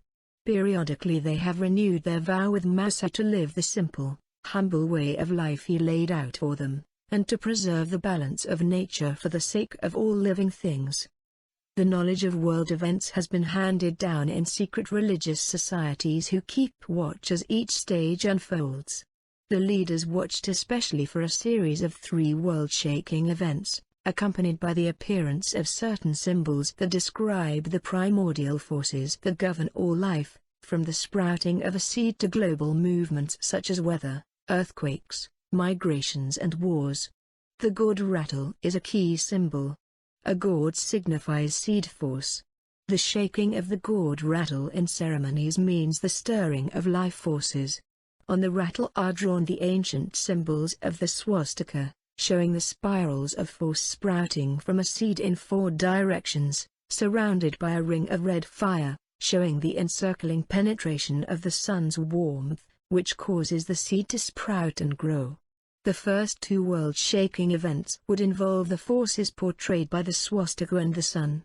Out of the violence and destruction of the first, the strongest elements would emerge with still greater force to produce the second event. When the actual symbols appeared it would be clear that this stage of the prophecy was being fulfilled.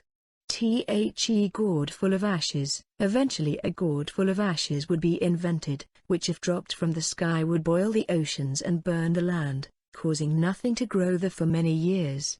This would be the signal for a certain Hopi to bring out his teachings in order to warn the world that the third and final event would happen soon, and that it could bring an end to all life unless people correct themselves and their leaders in time. Hopi leaders now believe the first 2 events were the First and Second World Wars, and the gourd full of ashes is the atomic bomb. After the bombing of Hiroshima and Nagasaki, teachings formerly kept secret were compared and released to the world. The details presented here are part of those teachings. The Day of Purification, the final stage, called the Great Day of Purification, has also been described as a mystery egg, in which the forces of the swastika and the sun, plus a third force, symbolized by the color red, culminate either in total rebirth, or total annihilation. We don't yet know which, but the choice is ours. War and natural catastrophe may be involved. The degree of violence will be determined by the degree of inequity caused among the peoples of the world and in the balance of nature. In this crisis, rich and poor will be forced to struggle as equals to survive. That it will be very violent is now almost taken for granted among traditional Hopi, but man may still lessen the violence by correcting his treatment of nature and fellow man. Ancient spiritually based communities, such as the Hopi, must especially be preserved and not forced to abandon their wise way of life and the natural resources they have vowed to protect. The fate of mankind, the Hopi play a key role in the survival of the human race, through their vital communication with the unseen forces that hold nature in balance, as an example of a practical alternative to the suicidal man-made system, and as a fulcrum of world events. The pattern is simple. The whole world will shake and turn red and turn against those who are hindering the Hopi. The man-made system now destroying Hopi is deeply involved in similar violations throughout the world. The devastating reversal predicted in the prophecies is part of the natural order. If those who thrive from that system, its money and its laws, can manage to stop it from destroying Hopi, then many may be able to survive the day of purification and enter a new age of peace. But if no one is left to continue the Hopi way, then the hope for such an age is in vain. The forces we must face are formidable, but the only alternative is annihilation. Still, the man-made system cannot be corrected by any means that requires one's will to be forced upon another, for that is the source of the problem. If people are to correct themselves and their leaders, the gulf between the two must disappear. To accomplish this, one can only rely on the energy of truth itself. This approach, which is the foundation of the Hopi way of life, is the greatest challenge a mortal can face. Few are likely to accept it. But once peace is established on this basis, and our original way of life is allowed to flourish, we will be able to use our inventive capacity wisely, to encourage rather than threaten life, and benefit everyone rather than giving advantage to a few at the expense of others. Concern for all living things will far surpass personal concerns, bringing greater happiness than could formerly be realized. Then all living things shall enjoy lasting harmony. Written by Thomas V. Tarbell, Jr., and reviewed by a traditional messenger. Free copies of this information may be obtained from Fire Clan Tablets, top, front and back. First Bear Clan Tablet, bottom, front and back. Upon their emergence into this world, the Hopi people were given 4 sacred tablets by a guardian spirit. Upon these tablets were symbolically written directions as to how the people were to recognize the place they were to settle and how they were to live once they got there. Electromagnetic radiation and its spectrum. Electromagnetic radiation is the propagation of energy through space by means of electric and magnetic fields that vary in time. This radiation may be characterized in accordance with the wave theory, either by its wavelength or by its frequency. Frequency is the number of waves passing a certain point in 1 second. Wavelength is the length of one full wave, or the distance traveled, at the speed of light, in one oscillation. Mathematically, these two terms are inversely related to each other by the formula, frequency equals propagation velocity/wavelength. The orderly arrangement of radiation according to wavelength or frequency is called the electromagnetic spectrum. Although radiation is the more common term, electromagnetism can also be thought of as a field. The field exists in space around an object. It has 2 parts, the electric field and the magnetic field. The magnetic field can be measured by forces acting on certain kinds of materials such as iron. The electric field can be measured by forces acting on electrically charged particles. These 2 fields always coexist with the same intensity at a given location and instant in time. Hence, they are really parts of the same field, hence electromagnetic. Any body containing electric current, which can be macro or microscopic, possesses an electromagnetic field. If the field is static, does not vary with time, it does not transmit energy. In the special case where the field is dynamic, which is caused by varying or oscillating current in a body. Variation in field intensity appears as waves radiating outwards from the source body. These waves transmit energy and are called electromagnetic radiation. Objects with an electrical current exhibit a comparable electromagnetic field. The waves behave as streams of massless, chargeless particles called photons and include an electric field and a magnetic field perpendicular to the wave and to each other. Static fields are often called potential because their energy is in storage. Dynamic fields are so called because their intensity varies with time. These fields are referred to as kinetic, since motion is a part of their description. Electromagnetic radiation includes an enormous range of frequencies as Figure AI.L depicts. The only energy we can see visually exists in a very narrow bandwidth indicated on the chart. Above that, the higher ultraviolet, X-rays and gamma rays are called ionizing because of their ability to create highly reactive ions where they don't belong, as with nuclear radiation. Below visible light the waves are non-ionizing. Infrared waves are felt as heat, while microwave and radio frequencies are used for communication. This portion of the spectrum is arbitrarily broken up into frequencies with initials we all have heard: extremely high, EHF, super high, SHF, ultra high, UHF, very high, VHF, high, HF, medium, MF, low, LF, very low, VLF, and extremely low frequencies, ELF. Brain waves are the lowest on the spectrum, varying from 0.5 to 35 cycles per second. Special instrumentation, or second sight, is required to detect or see these lower frequency waves, or any frequencies other than the tiny band of frequency allotted to visible light. Excerpted from the Encyclopaedia Britannica, Volume 18, 1985, and Becker, The Body, as Science Sees It. The Encyclopaedia Britannica states that the question "what is energy or matter?" correctly belongs in the realm of metaphysics, whereas the understanding of how these subjects relate to the universe and other physical phenomena belongs to physics. Recently the two disciplines have come much closer together as a more thorough understanding of the nature of energies and the universe emerges. Energy, technically speaking, energy is most simply defined as the capacity for doing work. It appears in many forms: gravitational, heat, chemical, kinetic, elastic, electrical, radiant, nuclear, mass energy, and may be converted from one form to another. No matter what the medium, it can always be expressed by the equivalent work done. The work done is defined as the amount of force, F, multiplied by the distance, S, through which the force acts. Energy is most often associated with a material body, however, it can also be independent of matter, as with light and other waveforms from the electromagnetic spectrum. The law of conservation of energy states that the total amount of energy in the universe remains constant. In other words, energy can be transformed but it cannot be created or destroyed. At any time energy and the capacity for doing work is said to exist. It is in one of two forms, kinetic or potential. Potential energy is energy in storage which exists by reason of a body's position in a force field, while kinetic energy exists by reason of a body's motion.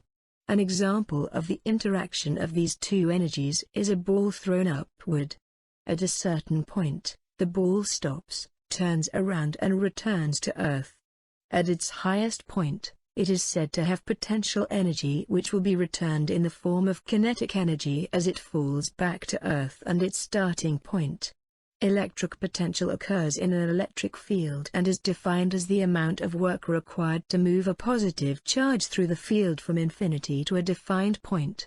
Power is a term often associated with energy.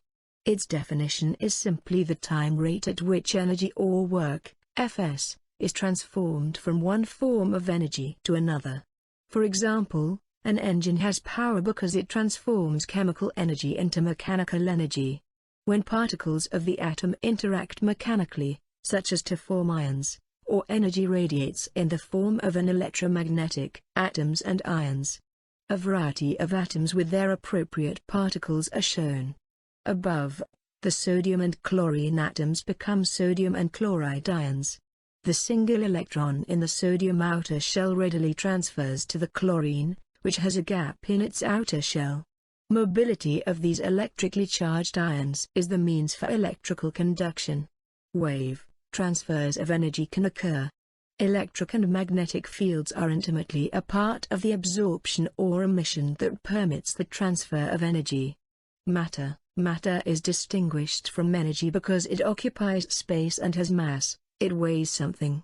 Matter is made up of atoms, which consist of very small particles. The nucleus, or center part of the atom, contains positively charged protons and neutrons. Neutrons have no charge at all and are about the same mass as the proton. Tiny, negatively charged particles, called electrons, revolve about the nucleus, in the same manner as the planets revolve about the Sun. Protons are about 1800 times more massive than the electron. The diameter of the electron is 0.00000000000022 inches, very small indeed. It is the speed, 186,000 miles/second, not the tiny size, that makes them capable of generating large amounts of energy. The number of protons, electrons and neutrons determines the resulting element. See Figure A 111.3.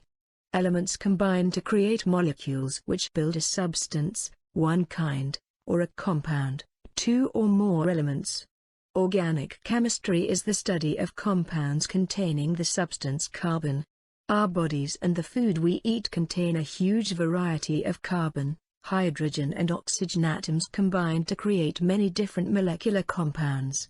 When elements combine to form a compound, a transfer of electrons occurs. For example, when sodium and chlorine combine to form sodium chloride, or salt, each molecule consists of one sodium atom and one chlorine atom.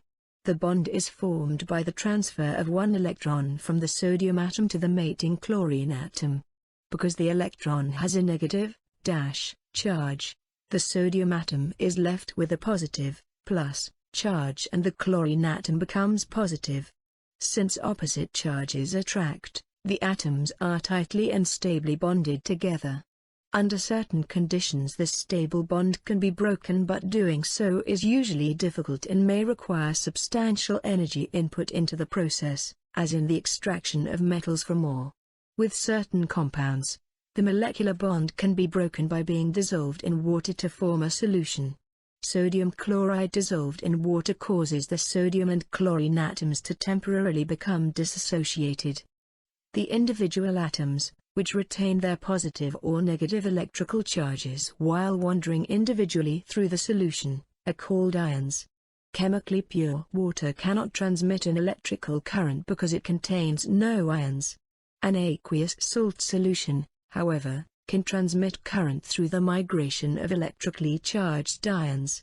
Water occurring in natural bodies, particularly oceans, is highly ionized with various dissolved minerals.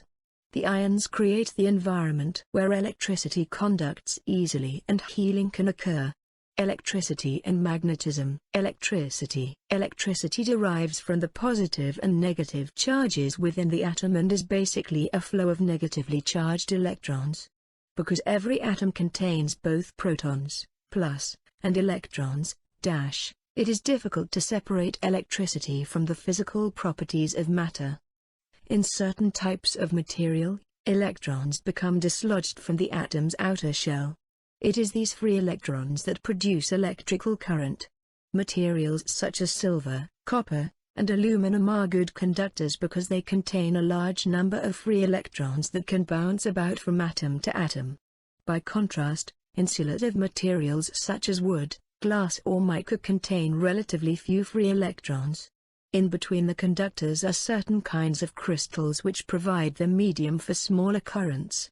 Free electrons behave chaotically until some form of energy causes the electrons to move in some direction.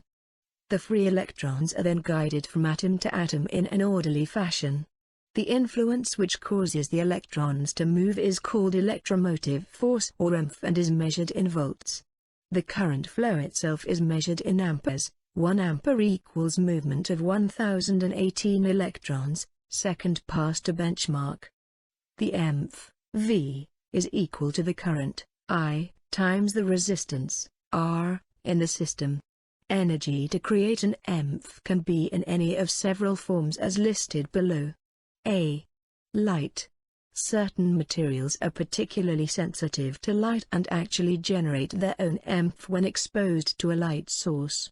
They convert light directly into electrical current. These materials are called photovoltaic cells or just photocells. B. Heat. When two dissimilar metals are joined and one end heated, a current flows. This is known as a thermocouple and is used extensively in thermostats. C. Mechanical deformation of crystals. Certain crystals have the ability to transform mechanical deformation into an EMF.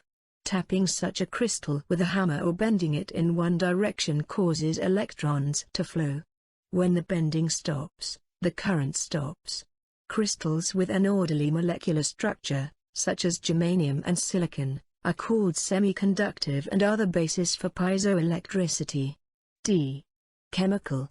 By placing two dissimilar metals in a conducting solution, a flow of ions results and an ionic current is created. An example of this theory and use is a common automotive battery with its conductive solution of sulfuric acid. Sodium chloride and other ionic substances in aqueous solution also create the basis for an electrical current in water. E. Magnetic field. An electric current can be created by an alternating or moving magnetic field. Generators and motors owe their complete operation to the use of this theory. Some interesting research performed by Robert O. Becker and his associates has shown bones to behave like piezoelectric crystals and nerves to operate like direct current semiconductors. Becker postulated a primitive analog-coded information system, closely related to the nerves, which used semiconducting direct current. He further theorized that this system, either alone or together with the nerve impulse system, regulates growth, healing and other basic processes. Becker was able to reproduce the same kind of regenerating current which appeared naturally when salamander limbs were regrowing by implanting tiny batteries, silver and platinum wires separated by a resistor. The negative electrode was positioned at the wound in the bone marrow cavity. He found that the surrounding cells regenerated appropriately until they grew beyond the influence of the negative potential from the platinum electrode. Magnetism. Magnetism relates to the direction of attraction and movement of particles. Electrical phenomena and magnetism are inseparable. The relationship between the two can be summarized in four fundamental laws referred to as Maxwell's equations, in tribute to his synthesis of electricity, magnetism, and optics into one coherent theory. 1. Coulomb's law of electrostatics states that like charges repel and unlike charges attract with a force that increases as the two charges approach each other and decreases as the square of the distance between them increases. 2. Every magnetic pole is always accompanied by an opposite pole of equal strength. 3. Ampere's law states that an electric current flowing along a conductor is always accompanied by a magnetic field and the strength of this field increases as the size of the current increases. The field strength can be increased by winding the wire into a coil of many turns as shown in Figure F. 1. A piece of iron placed in the center of the coil creates an electromagnet. This configuration is commonly used in solenoids. 4. Faraday's law describes the induction or creation of a current from a magnetic field. In addition, it states that a changing magnetic field is always accompanied by an electric field. The presence of a conductor is not required and the relation holds in empty space. Only weak magnets exist in nature. Black mineral ore, known as lodestone or magnetite, is able to pick up small bits of iron. To produce an artificial magnet, a piece of hard steel must be placed in an electric field. Especially strong magnets are produced by placing the steel in the center of a spiraling loop wire as shown in figure F1. It is interesting to note the similarity of this configuration to the Kundalini force, electric current, and spinal column, magnetic field. In addition, the spiral of the DNA molecule, shown in figure 3.4, also forms a similar shape. Glossary: alternating current, AC. An electric current that reverses its direction at regular recurring intervals. Alzheimer's disease. A disease evidenced by a slow, continuous decline in intellectual function due to atrophy of frontal and occipital lobes. Memory, speech, and gait are also often affected as a result. Amplitude. The extent of a vibratory movement, as of a pendulum, measured from a mean position to an extreme, the maximum departure of the value of an alternating current or wave from the average value. Androgynous. Having characteristics of the nature of both male and female. Archetype. The original pattern of which all things of the same type are representations, also an inherited idea or mode of thought in the psychology of C.G. Jung that is derived from the experience of the race and is present in the unconscious of the individual. Astral plane. That level or realm of consciousness that bridges the dimensions of matter and spirit, the plane in which we dream, the body of the fourth chakra. Atman. One of the two higher chakras that exist outside the body. Aura. A luminous radiation that emanates from all living matter, a distinctive atmosphere surrounding a given source, also a subtle sensory stimulus. Auric field. The electromagnetic field that emanates from all matter. Axon. The long, thin portion of a nerve cell that as a rule conducts impulses away from the cell body. Impulses move from dendrite to cell body and cell body to synapse. Biofeedback. The technique of making unconscious or involuntary bodily processes, as heartbeat or brain waves, perceptive to the senses, as by the use of an oscilloscope, in order to manipulate them by conscious mental control. Block chakra. A chakra in which energy flow has been somehow restricted. Bodhisattva. One who compassionately refrains from entering nirvana, state of oblivion, in order to assist others on their evolutionary journey. Brahman. Second of the two higher chakras existing outside the body. Brahman gate. Hindu, name given to the seventh chakra, located at the top of the head. Candidiasis. A yeast infection produced by the yeast-like fungus Candida albicans, which is a common inhabitant of the mouth, vagina, and intestinal tract. Celestial plane. The realm of light, visualization, and archetype, the body of the sixth chakra. Chakra. Sanskrit, wheel of light, one of the energy centers within the body, the spinning of which generate an electromagnetic or auric field around the body. Chakra body. An area of existing or potential consciousness that dictates a particular attitude toward reality. There are 7 major chakra bodies: physical, emotional, mental, astral, etheric, celestial, Catheric. Chakra harmonics. Varying frequency bands of the same color or waveform. Chakra openness. Capacity of any given chakra that allows for energy flow within or through a chakra. Chakra intensity. Amount of energy produced by a particular chakra. Channeling. A term used to describe the healing technique in which one person, the healer, acts as a channel to transfer various frequencies of energy to another person, the client, for the purpose of rebalancing chakras, stabilizing the electromagnetic field, thereby facilitating stress reduction, regeneration of tissues, and healing. Chelation. A process of clearing and charging the aura in which energy is channeled into the client's body in progressive steps, beginning at the feet and moving up the body and the chakra system. Circadian rhythm. The prevailing biological cycle of all living things. Clairaudience. The ability to hear sound beyond the range of normal hearing, clairsentience. The ability to be responsive to or conscious of sense perceptions and feelings at a level beyond normal perception. Clairvoyance. the ability to perceive matters or images beyond the range of normal perception, including subtle body energies, chakras, and auric fields. Closed chakra. C-blocked chakra. Colitis. Inflammation of the colon. Connective tissue. The tissue that pervades, supports, and binds together other tissues and forms ligaments, tendons, and aponeurosis, a tissue of mesodermal origin rich in intercellular substance or interlacing processes with little tendency for the cells to come together in sheets or masses. Dedifferentiation. Reversion of cells or other specialized structures to a more generalized or primitive condition, often as a preliminary to major change. Dendrite. The end of a nerve cell that receives the message, impulse, or stimulus and carries it toward the cell body. Differentiation. Development from the one to the many, the simple to the complex, or the homogeneous to the heterogeneous, cell modification of body parts so a particular cell can perform its intended particular functions, the sum of the processes whereby apparently undifferentiated cells, tissues, and structures attain their adult form and function. Direct current, DC. An electric current flowing in one direction only and substantially constant in value. Down syndrome.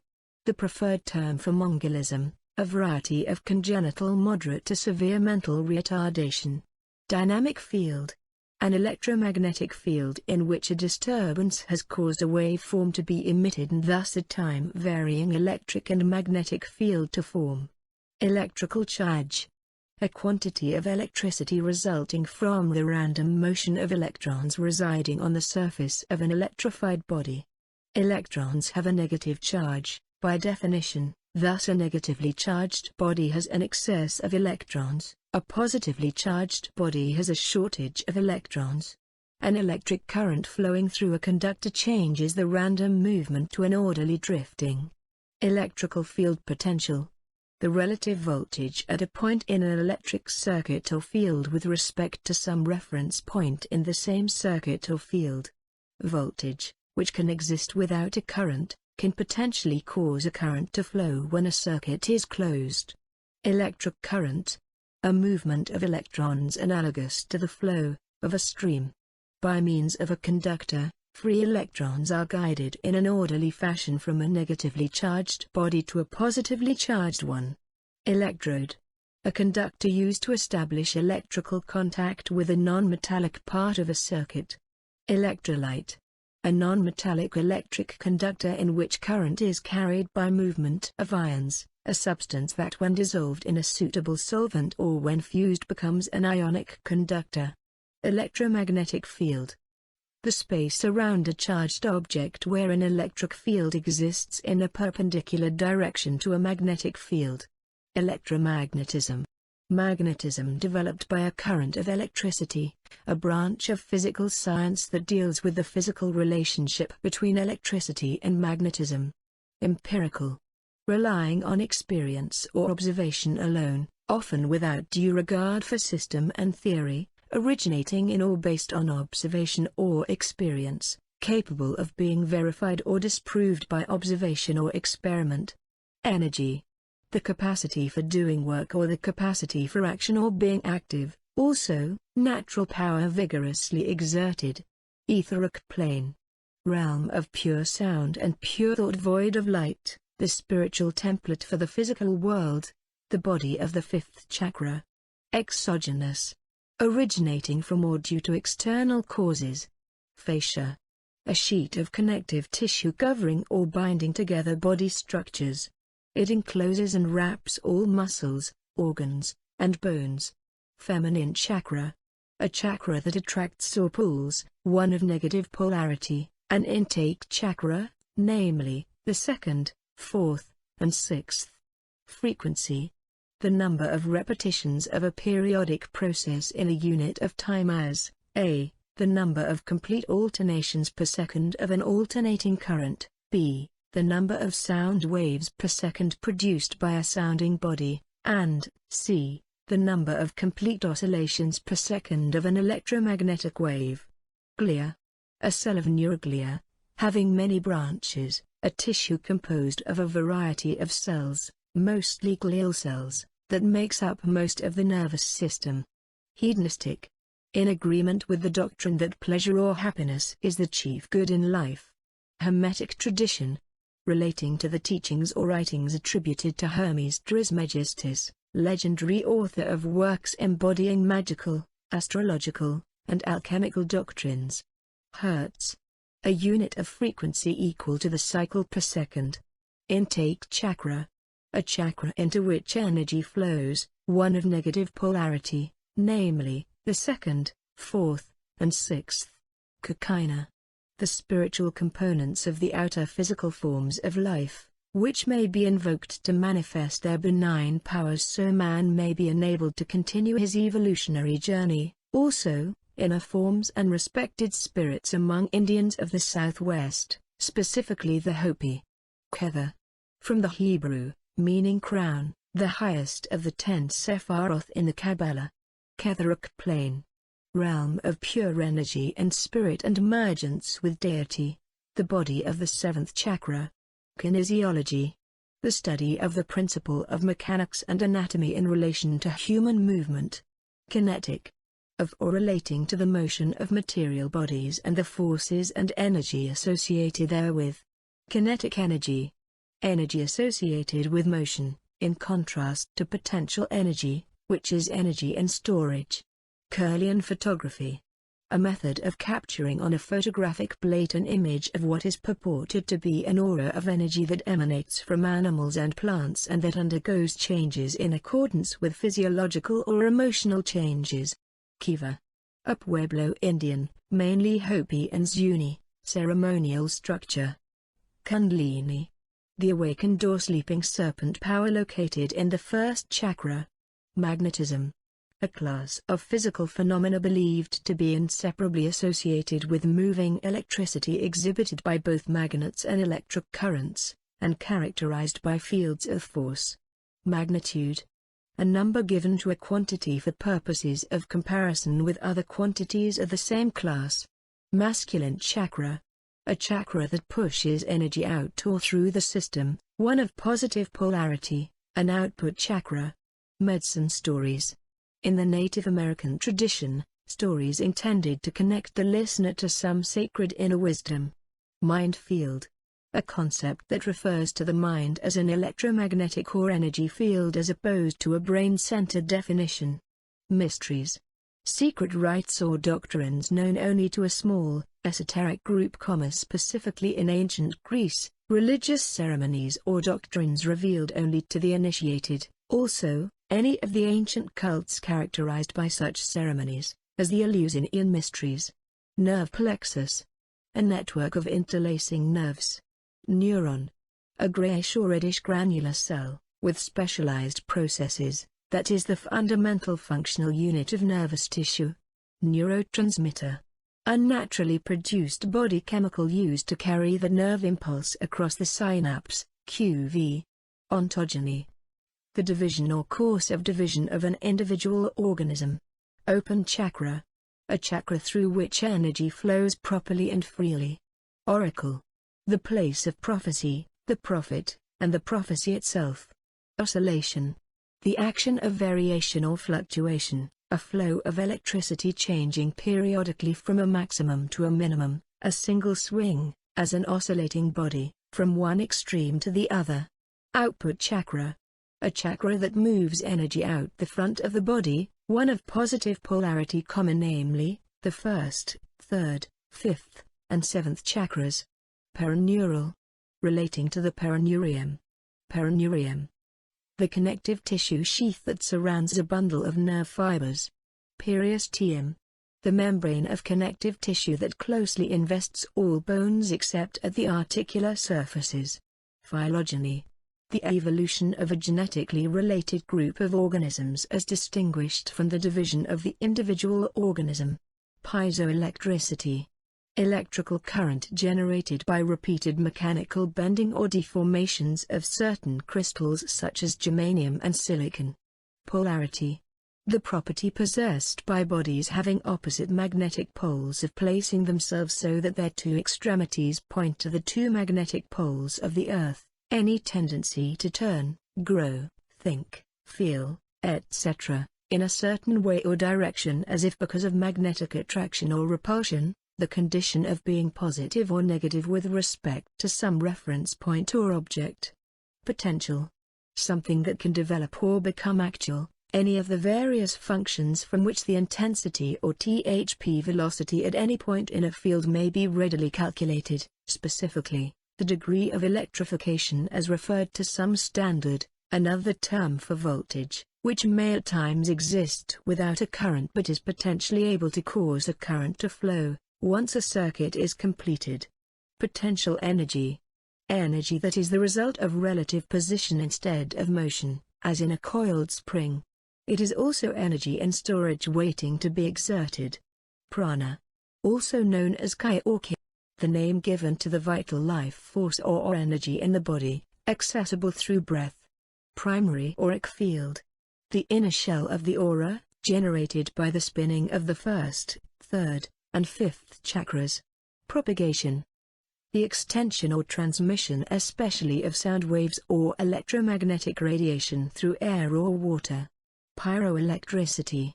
Electrical current generated by the heating of certain crystals. Redifferentiation. The process in which a previously mature cell that has dedifferentiated becomes a mature, specialized cell once more. Rolfing. Name commonly given to structural integration, a system of reshaping and realigning body posture through deep, and sometimes painful, stretching of the muscle fascia accomplished by direct, deep manipulation. Scanning. A healing technique in which the healer moves his or her hand over the edges of the client's aura in an attempt to obtain necessary information about energy flow. Schwann cells. Cells that surround all the nerves outside of the brain and spinal cord. They wrap around larger axons of peripheral nerves to form multilayered myelin sheaths. Sciatic nerve. Relating to, or situated near the hip, the main nerve from the lower back that extends down into the leg. Second sight. The capacity to see auras, chakras, energy fields, as well as remote, past, or future objects or events. Secondary auric field. The outer shell of the aura, produced from the interaction of all 7 major chakras. Semiconductor. A substance, as germanium or silicon, whose conductivity is poor at low temperatures but is improved by minute additions of certain substances or by the application of heat, light, or voltage, used in transistors, rectifiers, etc. Semiconduction occurs within energy as a result of the specific crystalline molecular structure. Shaman. A priest who uses ritual and ceremony to cure sick, to divine the hidden, and to influence events. Sickle cell anemia. A disease that occurs mainly in the black race and is caused by abnormal hemoglobin, hemoglobin S, or HbS, that is sensitive to oxygen deficiency. Siddhi powers. Powers usually acquired through the mastery of the higher stages of yoga. Siddhi means perfection in Hindu. Clairvoyance, clairsentience, clairaudience, levitation, teleportation, bilocation, and healing are examples of some siddhi powers. Static field. An electromagnetic field where no fluctuations are occurring and no waveforms are being emitted. Structural integration. C-rolfing. Superconductivity. An almost complete disappearance of electrical resistance in various metals at temperatures near absolute zero. Sushumna. Yoga, one of the main channels or nadis, conduits, vessels, veins, or nerves, of the body through which vital energy circulates. It extends from the base of the spine to the crown of the head, and the path of its energy follows, approximately, the spinal column. Entwining and flowing around it are the energies of the other 2 major nadis, the Ida and Pangoli, an opposing downward force in the rising Kundalini experience. Synapse. The junction between one nerve cell and another or between a nerve cell and some other cell. Thousand-petaled lotus. The 7th chakra, also known as the Diamond Sutra or the Diamond Lotus. Transmitting energy. See channeling. Undifferentiated. Not specialized, a word used of cells that are in an embryonic or primitive state. Vibrations. The periodic motion of a body or wave in alternating opposite directions from the position of zero when equilibrium has been disturbed. Vision quest. An essential part of a young Native American's initiation into adulthood. The youth is sent on a vigil involving fasting and praying in order to gain some sign of the presence and nature of his guardian spirit. Often the sign is a dream in which his guardian spirit appears to him, usually in animal form, instructs him, and takes him on a visionary journey. Voltage. Electric potential or potential difference expressed in volts. Wave. A disturbance or variation that transfers energy progressively from point to point. This disturbance may form an elastic deformation or a variation of pressure, electric or magnetic intensity, electric potential, or temperature. Waveform. In physics, any of the series of advancing impulses set up by a vibration, pulsation, or disturbance in air or some other medium, as in the transmission of heat, light, sound, etc. Wavelength.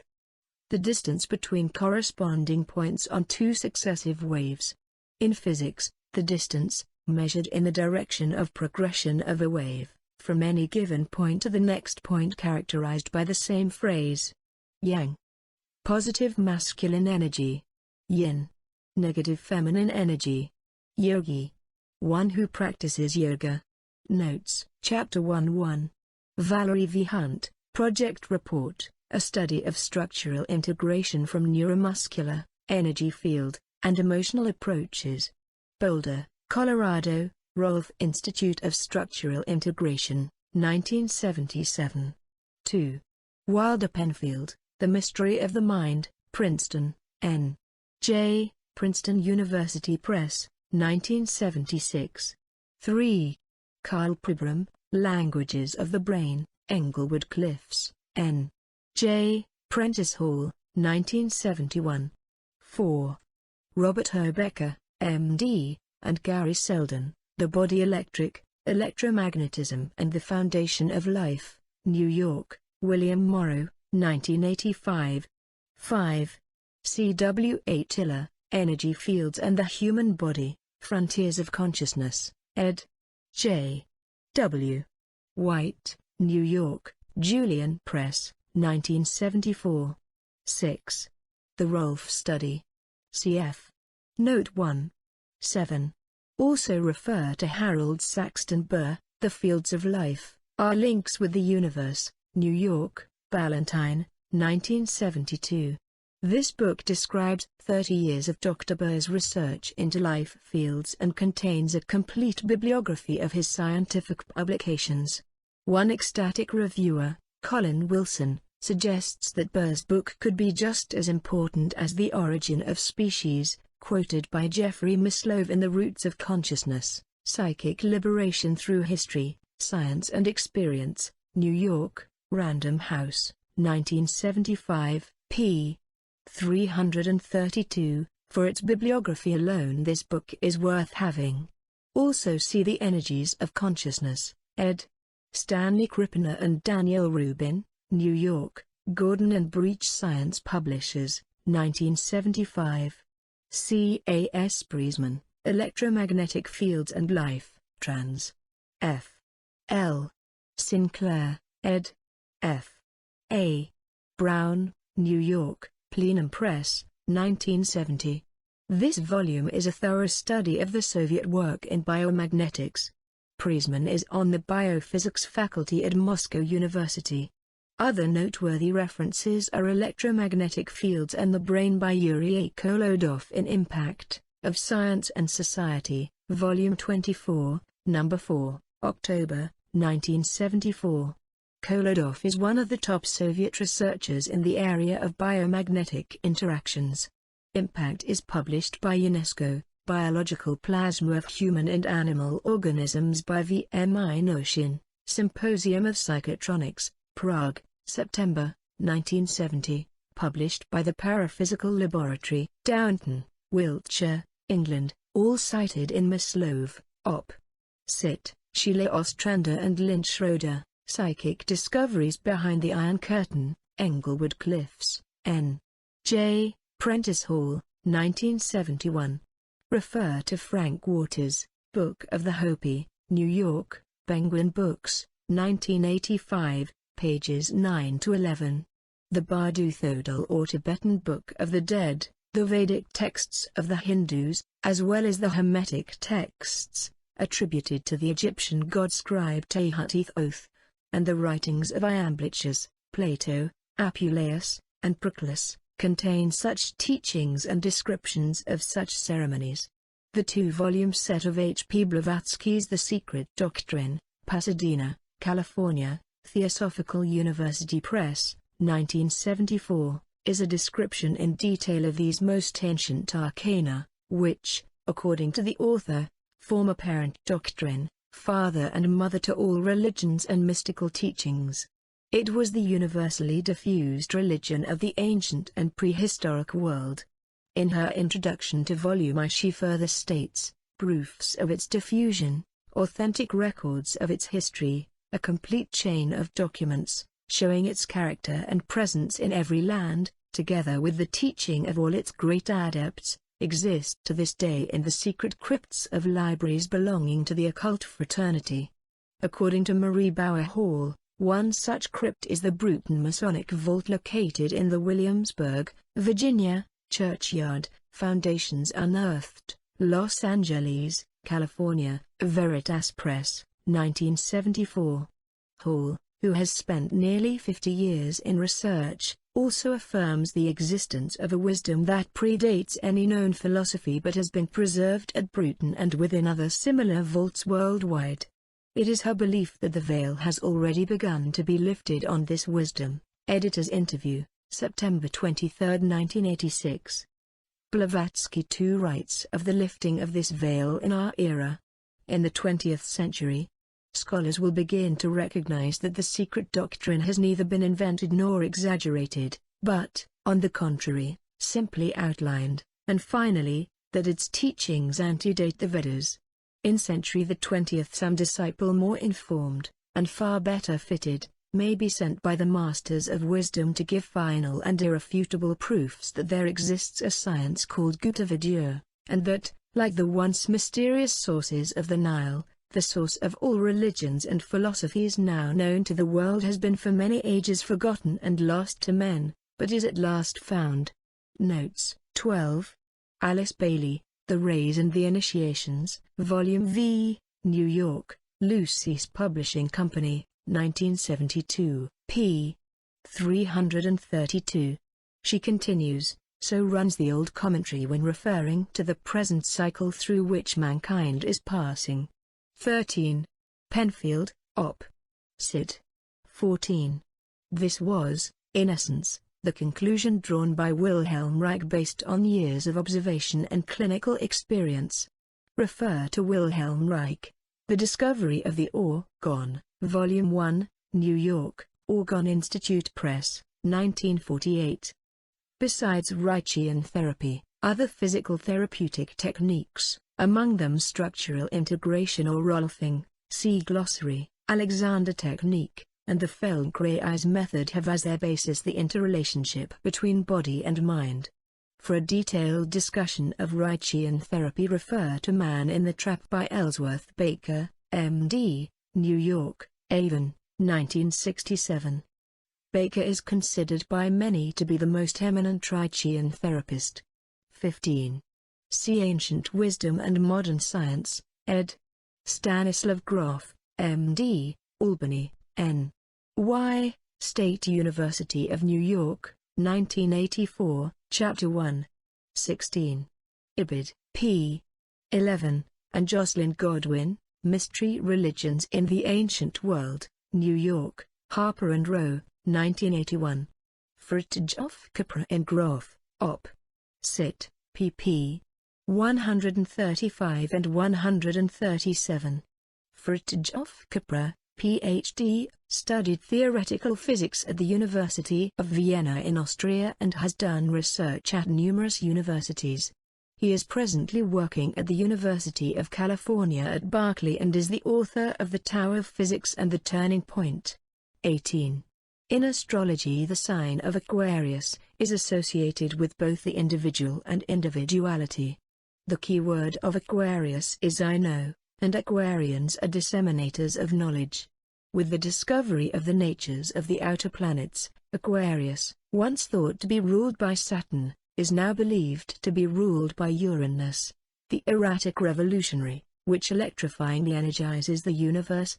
Jim Maynard, Celestial Influences, Ashland, or Quicksilver Productions, 1987, 19. In 1781, William Herschel, 1738 to 1822, professional musician and amateur astronomer, discovered the planet Uranus while looking through one of his homemade telescopes. Herschel became famous overnight and was soon after elected a Fellow of the Royal Society of London and astronomer to King George III. He eventually founded sidereal astronomy for the systematic observation of the heavens, hypothesized that nebulae are composed of stars, and developed a theory of stellar evolution. The words of Hopi elder grandfather David Monongur, Oral Tradition. Chapter TWO 21. The principle of the chakras first appears in the ancient Hindu Upanishads, the Arun Upanishad, the Yoga Shikha and Brihadaranyaka Upanishads, of the Vedic texts. A later description of the chakras, their colors and powers, can be found in the yoga text Grakshashatakan, written by the Pandit Guranath around the 10th century. Guranath, commonly regarded as the founder of the Kaivalya yogis, who adhere to the discipline of Hatha Yoga, was considered a guru and living saint by the people of his day. For a summary of his chakra teachings, refer to Hiroshi Motoyama, Theories of the Chakras, Bridge to Higher Consciousness, Wheaton, 111, Theosophical Publishing House, 1981. The Yoga Shikha Upanishad contains the most detailed passages concerning chakras. See Reach Hung Rinpoche, Tibetan Medicine, Berkeley, California, University of California Press, 1976. See also W. Y. Evans Wentz, The Tibetan Book of the Dead, New York, Oxford University Press, 1960. See the Brihadaranyaka and the Yoga Shikha Upanishads. Also refer to G. R. S. Mead, Orpheus, London, 1965, which explores the philosophy and rites of the Orphics, to which such Greeks as Pythagoras and Plato ascribed, and Edward Schur, The Great Initiates, trans. Gloria Raspberry, New York, Harper and Row, 1961.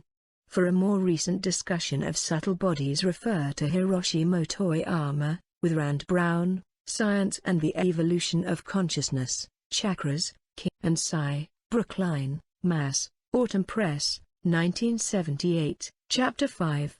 Manly P. Hall, Man, Grand Symbol of the Mysteries, Los Angeles, Philosophical Research Society, 1972. Pages 124 to 125. Manly P. Hall, The Secret Teachings of All Ages, Los Angeles, Philosophical Research Society, 1977, p. XL. Also refer to Schur, Op. Cit., Chapter 33. H. P. Blavatsky, Theosophical Glossary, Los Angeles, The Theosophy Company, 1973, p. 177. The origin of the word is the Kabbalah, the Jewish mystical tradition. Kether is the first of the 10 Sephira. G. Maspero, The Dawn of Civilization, Egypt and Chaldea, London, 1897, pages 102 to 03. Cited by Will Durant, The Story of Civilization I, Our Oriental Heritage, New York, Simon & Schuster, 1954, p. 203.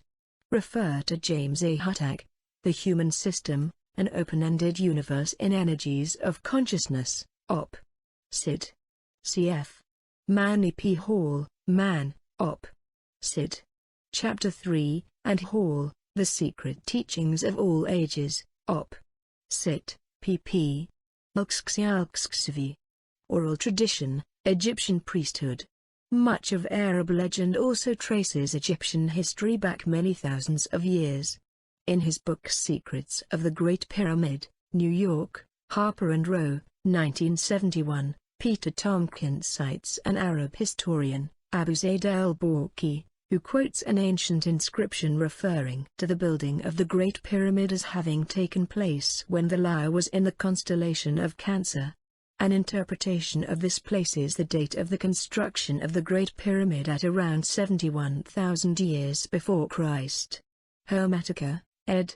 and trans. From the Greek and Latin by Walter Scott, in 4 volumes, Oxford, Clarendon Press, 1924–1936. Shure, Op. Cit. p. 169. Annie Besant and C. W. Leadbeater. The Inner Life, Wheaton, 111, Theosophical Publishing House, 1978, and C. W. Leadbeater. The Chakras, Madras, India, Theosophical Publishing House, 1927, available from Quest Books, Wheaton, Illinois. John P. Echoes, The Human Energy Field in the Energies of Consciousness, Op. Cit. Michael Faraday, 1791–1867, was a British physicist and chemist who discovered the phenomenon of electromagnetic induction, the production of electric current by a change in magnetic intensity, as well as the rotation of the plane of polarization, plane of vibration, of a light beam by a magnetic field. See Faraday effect. James Clerk Maxwell, 1831–1879, was a Scottish physicist whose fame rests upon his formulation of electromagnetic theory itself. See Maxwell's equations. Maxwell has been ranked with Newton for the fundamental nature of his contributions to science. Newton's original description of electromagnetic light can be found in his Mathematical Principles of Natural Philosophy, Berkeley, California, University of California Press, 1934, originally printed in 1729. See Becker and Selden, Op. Cit. Chapter 13. 39. Hunt, Op. Cit. Refer to Appendix I for discussion and illustration of the frequency analysis of the chakras or auric colors. 40. See Notes 21 and 34. H. P. Blavatsky, The Secret Doctrine, Op. Cit. also contains information on the 7 chakras. More contemporary works are Walter J. Kilmer, The Human Aura, New York, Citadel Press, 1965, Motoyama, with Rand Brown, Science and the Evolution of Consciousness, Chakras, Ki and Psi, Op. Cit. As well as Motoyama's Theories of the Chakras, Op. Cit. and David Tansley, The Raiment of Light, A Study of the Human Aura, New York, Methuen, Arcana Division, 1987. 41. The Rolf Study. See Appendix I. 42. At the top of the head, the Brahman Gate, or at Mahabhatin, there are 1,000 petals. Yogachodamani Upanishad, Encyclopedia Britannica. Refer to Elaine and Arthur Aaron, The Maharishi Effect, A Revolution Through Meditation, Walpole, N. H., Still Point Publishing, 1986. Chapter 4. Healer Alert.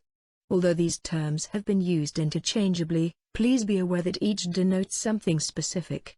Running current, because of its specific scientific reference, is probably not an acceptable phrase to use.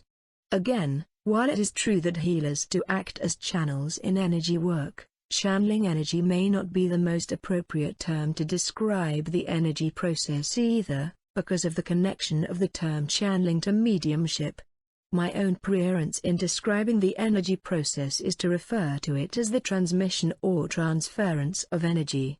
Whether electrons actually flow through the body of the healer into the client, or whether the healer produces a DC or AC potential that forces the electrons, already in the client's body, to move in accordance with the applied potential remains one of the major unanswered questions about the healing process.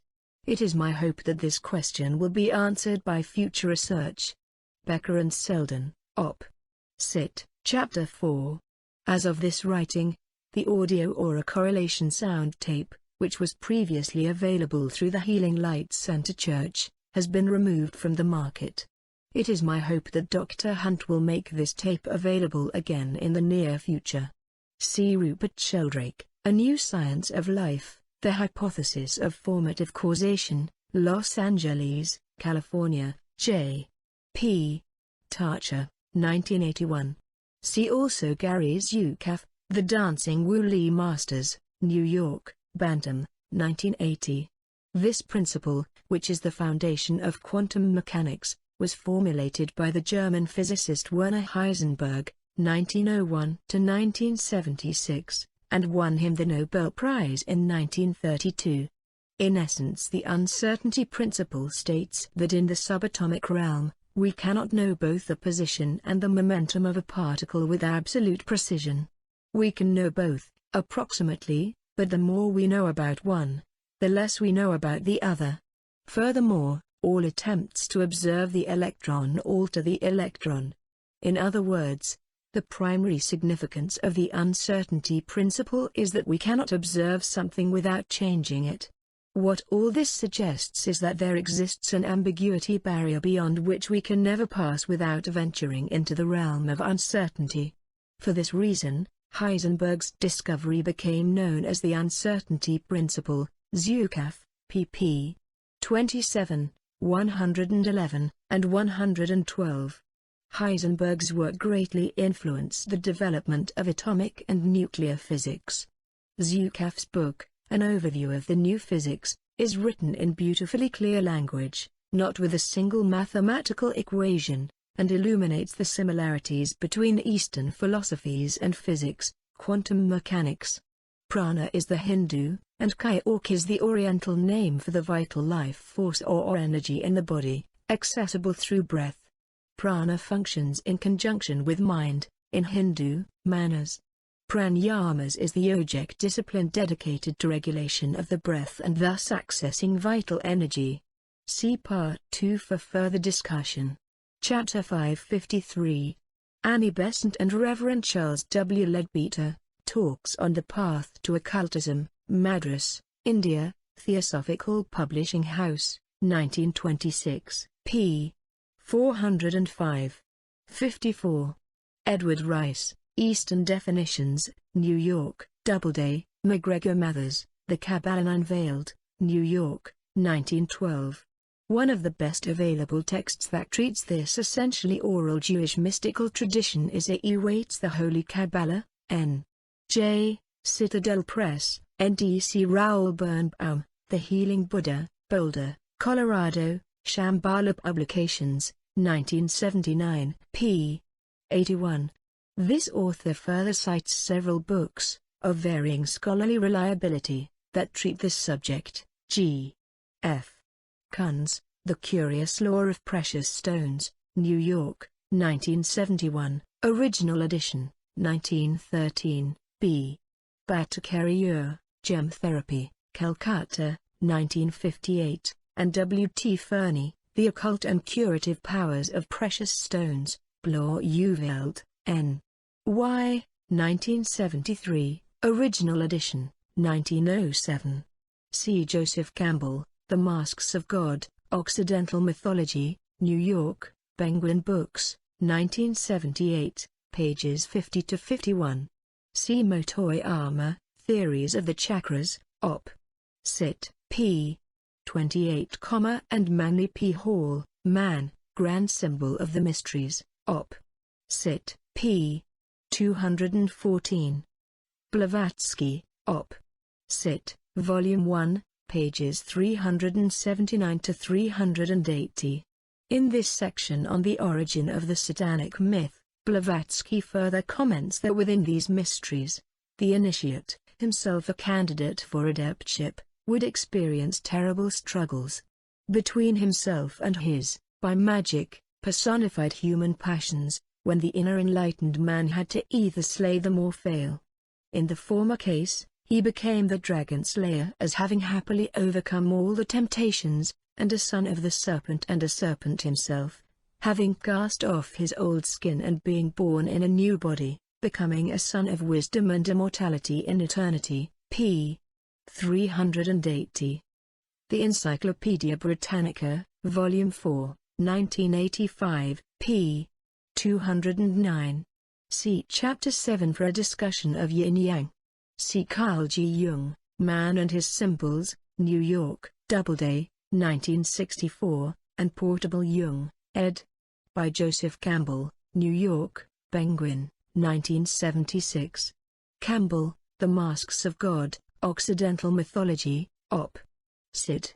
This book, together with the remainder of Campbell's series, The Masks of God, Primitive Mythology, The Masks of God, Oriental Mythology, and The Masks of God, Creative Mythology, is a remarkable work of scholarship in the light of contemporary discoveries in archaeology, anthropology, and psychology. Blavatsky, The Secret Doctrine, Op. Cit. Volume N, p. 364. Ibid. See Joseph Campbell, The Mythic Image, Princeton, N.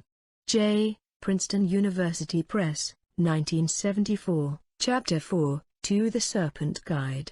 Campbell, The Masks of God, Occidental Mythology, Op. Cit. pp.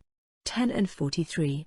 For more information on the goddess religion, its practice, symbolism, and historical significance, refer to Robert Graves, The White Goddess, New York, Vintage Books, 1959, John Blofield, Bodhisattva of Compassion.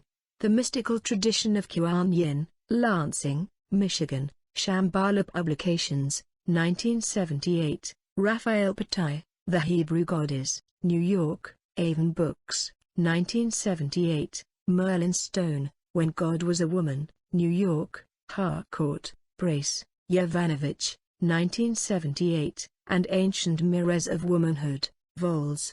I and II, New York, New Sibylline Books, 1979, Geraldine Thorson, God Herself, New York, Doubleday, 1980, and Belford Alaneth, The Feminine, Evanston, 111, Northwestern University Press, 1971. Finally, C. Campbell, The Masks of God, Occidental Mythology, Op.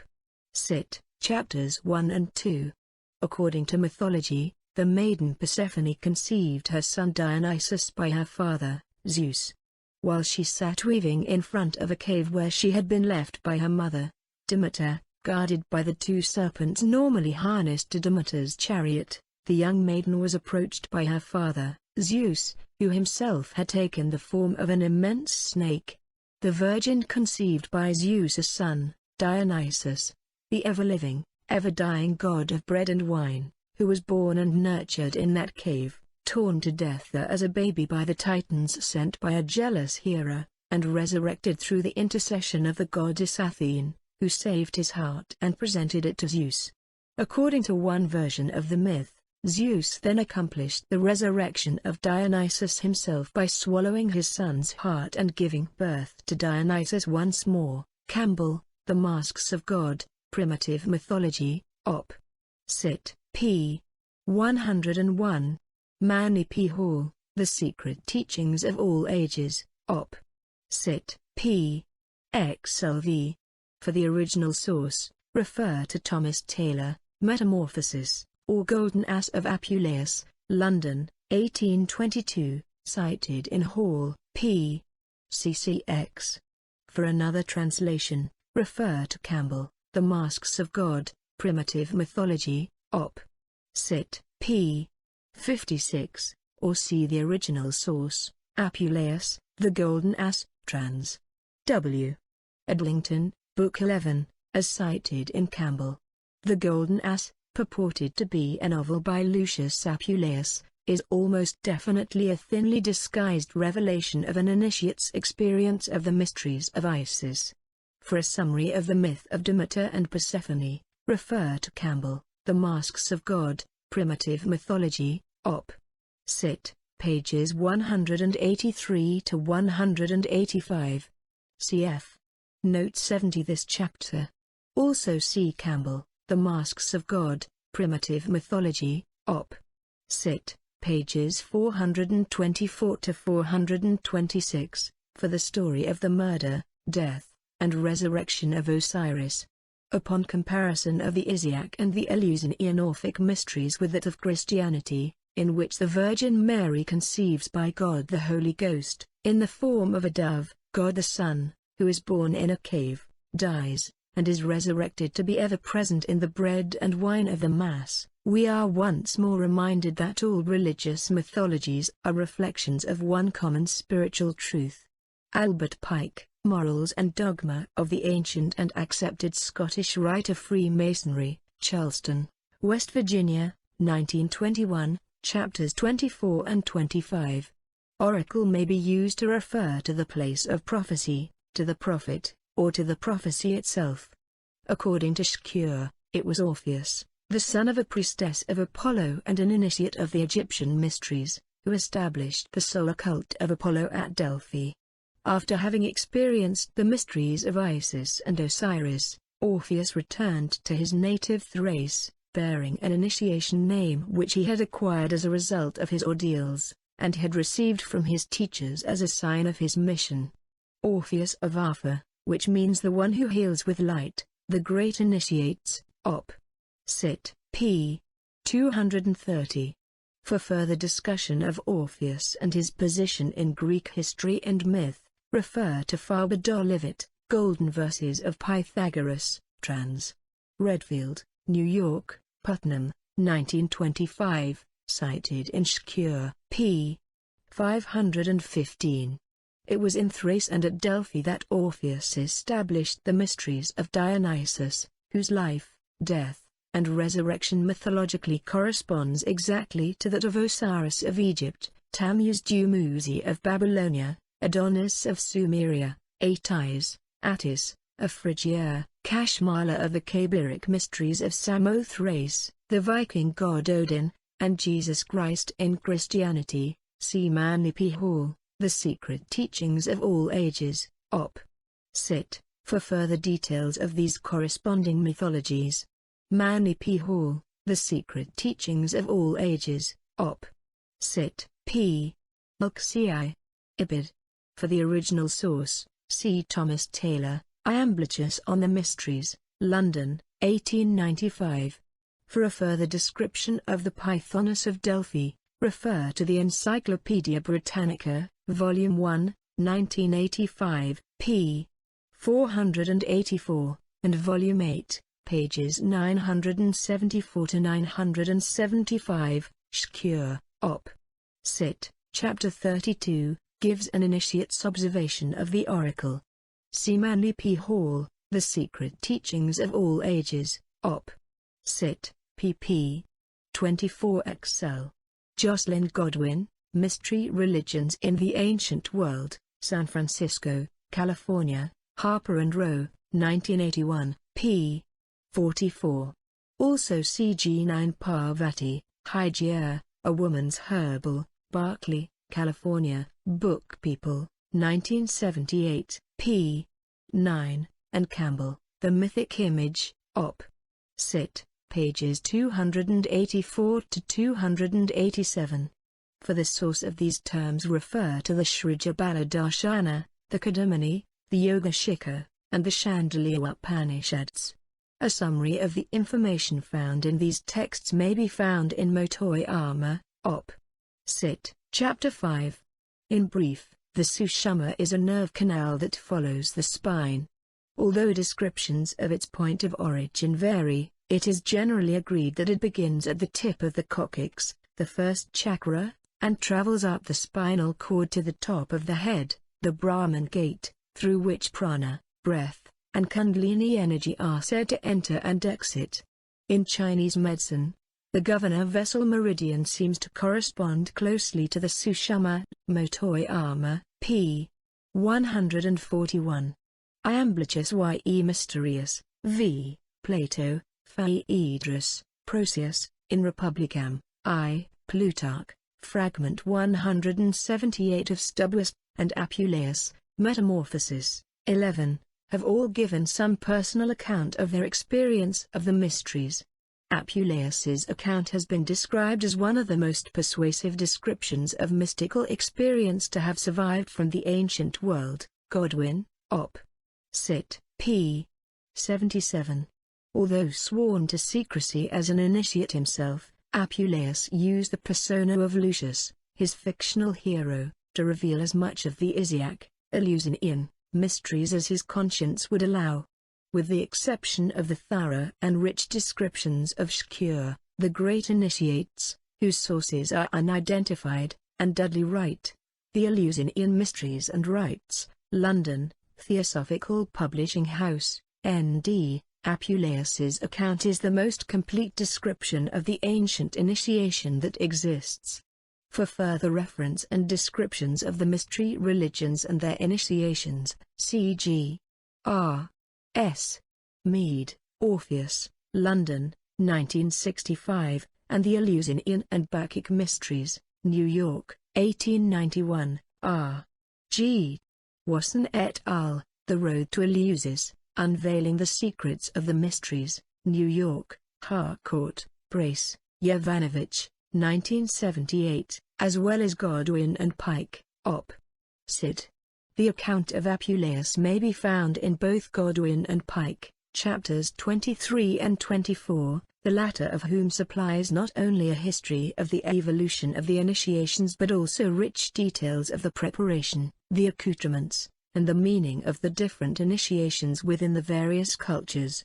Encyclopaedia Britannica, Volume 24, 1985, pages 703 to 709. Godwin, Op. Cit. p. 33. Ibid. p. 35. In addition to those references already cited, see Manly P. Hall, The Secret Teachings of All Ages, Op. Cit. p. Xl. for a further discussion of initiation in the King's Chamber of the Great Pyramid. Pike, Op. Cit. p. 379. Navajo Oral Tradition. Words above the entrance to the temple at Eleusis, which invited to approach only him who was of clean hands and ingenuous speech, free from all pollution, and with a clear conscience. Pike, Op. Cit. p. 357, and a similar warning above the temple entrance at Delphi, let no one without clean hands come near, served to dissuade many who gleaned from those words a warning of the great challenge that resided within. Chapter 6, Note 23. Annie Besant also discusses the subtle bodies of the chakra system, or force centers, in Talks on the Path to Occultism. Yet another discussion of the chakras, specifically the Kundalini or first chakra, can be found in The Serpent Power, Chakra Nirupana, translated by Arthur Avalon, Madras, India, Ganesh and Co., available from Dover Publications, 1974. 89. Motoyama, Op. Cit. p. 213. 90. C. Edward Rice, Eastern Definitions, New York, Doubleday, 1980, p. 284. For the most ancient reference see the Prasna, the Brihadaranyaka, the Taittiriya, the Chandogya, and the Mahabharata-Upanishads. 91. For a complete explanation of pranayama or regulation of the breath, in yoga practices, once more refer to the original source, the Anujjhita, Chapter 6, of the Mahabharata Upanishad, cited in Blavatsky, The Secret Doctrine. For a summary, refer to Motoyama. Motoyama, Theories of the Chakras, Op. Cit. pages 240 to 241. 93. The Merck Manual of Diagnosis and Therapy, 13th ed. By Robert Burkow, M. S., Rowe, N. J., Merck Sharp and Dohm Research Laboratories, 1977, Chapter 794. The binary aspect of the chakras is merely another example of the dualism that exists as a tenet of most philosophies and religious doctrines, as well as those manifestations of nature, specifically the powers of attraction and repulsion present in electricity, magnetism, and other force fields, of which the chakra system is one. 95. For a summary of alchemy, its history, process, and symbolism, refer to Manly P. Hall, The Secret Teachings of All Ages, Op. Cit. pp. CLX. Of interest may be the origin of the root word chem. As stated by Hall, Chem was an ancient name for the land of Egypt. Both alchemy and chemistry are a perpetual reminder of the priority of Egypt's scientific knowledge. P. Clei. Also see Pike, Op. Cit. pages 772 to 800 for another summary of the evolution and symbolism of alchemy, a religion, a philosophy and a science which drew profoundly from the Kabbalah. 96. One of the basic ideas underlying Buddhist philosophy is the duality of reality. One cannot know any one aspect unless he has also known its opposite. See Walpoler Rahula, Zen and the Taming of the Bull, Toward the Definition of Buddhist Thought, N. J. Humanities Press International, 1978, which presents a clear discussion of the main tenets of Buddhism. Also refer to Nancy W. Ross, Buddhism, A Way of Life and Thought, New York, Nope, 1980, which is a popular introduction to Buddhist thought and practice. 97. Besides those texts already cited, see Zen Flesh, Zen Bones, ed. by Paul Reps, New York, Anchor, and D. This idea weaves its way through Reps's collection of Zen stories and koans. Besides literature, most of the Oriental martial arts are based upon taking the opponent's energy and turning it against him. Chapter 8. The Kama Sutra, c. AD 300, English translation, The Kama Sutra of Vajrayana by Sir Richard Burton, 1883, has been described as a Hindu love manual. It is actually a distinguished treatise on love and pleasure intended as a technical guide to sexual enjoyments, utilizing music, perfume, and lyric poetry as auxiliary sensual aids. It is also a realistic presentation of amatory relations between the sexes in ancient India. Encyclopaedia Britannica, Volume 13, 1985, p. 26, 99.